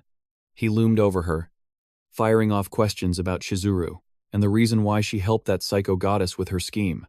Akari remembers, after her body was turned into a clone for Shizuru, the first thing that witch made her do was kill her own sister with her bare hands as a test, just to see if the clone would obey. Because there were signs of resistance from the original Akari's consciousness. However, even if she wasn't herself anymore, killing her sister still tore her apart from the inside. Now that she's back to normal, Akari plans to get revenge on Shizuru by tearing that witch into pieces. Rage and grief drove her as she tried to storm out of the apartment. But Jihan reminded her she was just going on a suicide mission, because taking out that evil woman isn't simple. Otherwise, someone would have done it ages ago. Plus, nobody wants Shizuru to get back the clone she just lost. The harsh truth hit Akari hard, and she broke down, desperate because she couldn't do anything to get revenge on her own. That's when Jihan extended a hand. He suggested she expose all this info to the whole world. Fast forward to the present. Akari has exposed all the crimes Shizuru committed by using clones like her, from murder to brainwashing people and using her ability to seduce high-ranking officials in the Japanese government. Shizuru used her clones to get what she wanted without ever getting caught. Seeing Akari shed tears on the livestream, the chat believed, does no, supporting the enforcement of rules against such behavior. Jihan took over the stream and warned everyone to watch out for the woman named Ito Shizuru. With the Northeast Asia League matches coming up, he tried to convince the top players from every country not to get charmed by this woman's seduction so they wouldn't end up as traitors to their nations. Like the Sword King, that narcissistic psycho who had a meltdown after Akari exposed her crimes. One thing after another, She kept losing control of everything, and all she could do was whine about it to her simp boyfriend, who tends to believe all her lies about doing this for the national interest. While other supporters were rethinking their loyalty, the simp king pulled her close to reassure her that he'd stay by her side, no matter her ridiculous crimes. So, she asked him to crush Jihan in the next match they meet. As chaos stirred up the outside world, the elf lady sat in a lab filled with tanks holding creatures of various species. She took a sip of tea, looking forward to the next time she could meet her test subject, which is none other than Jihan.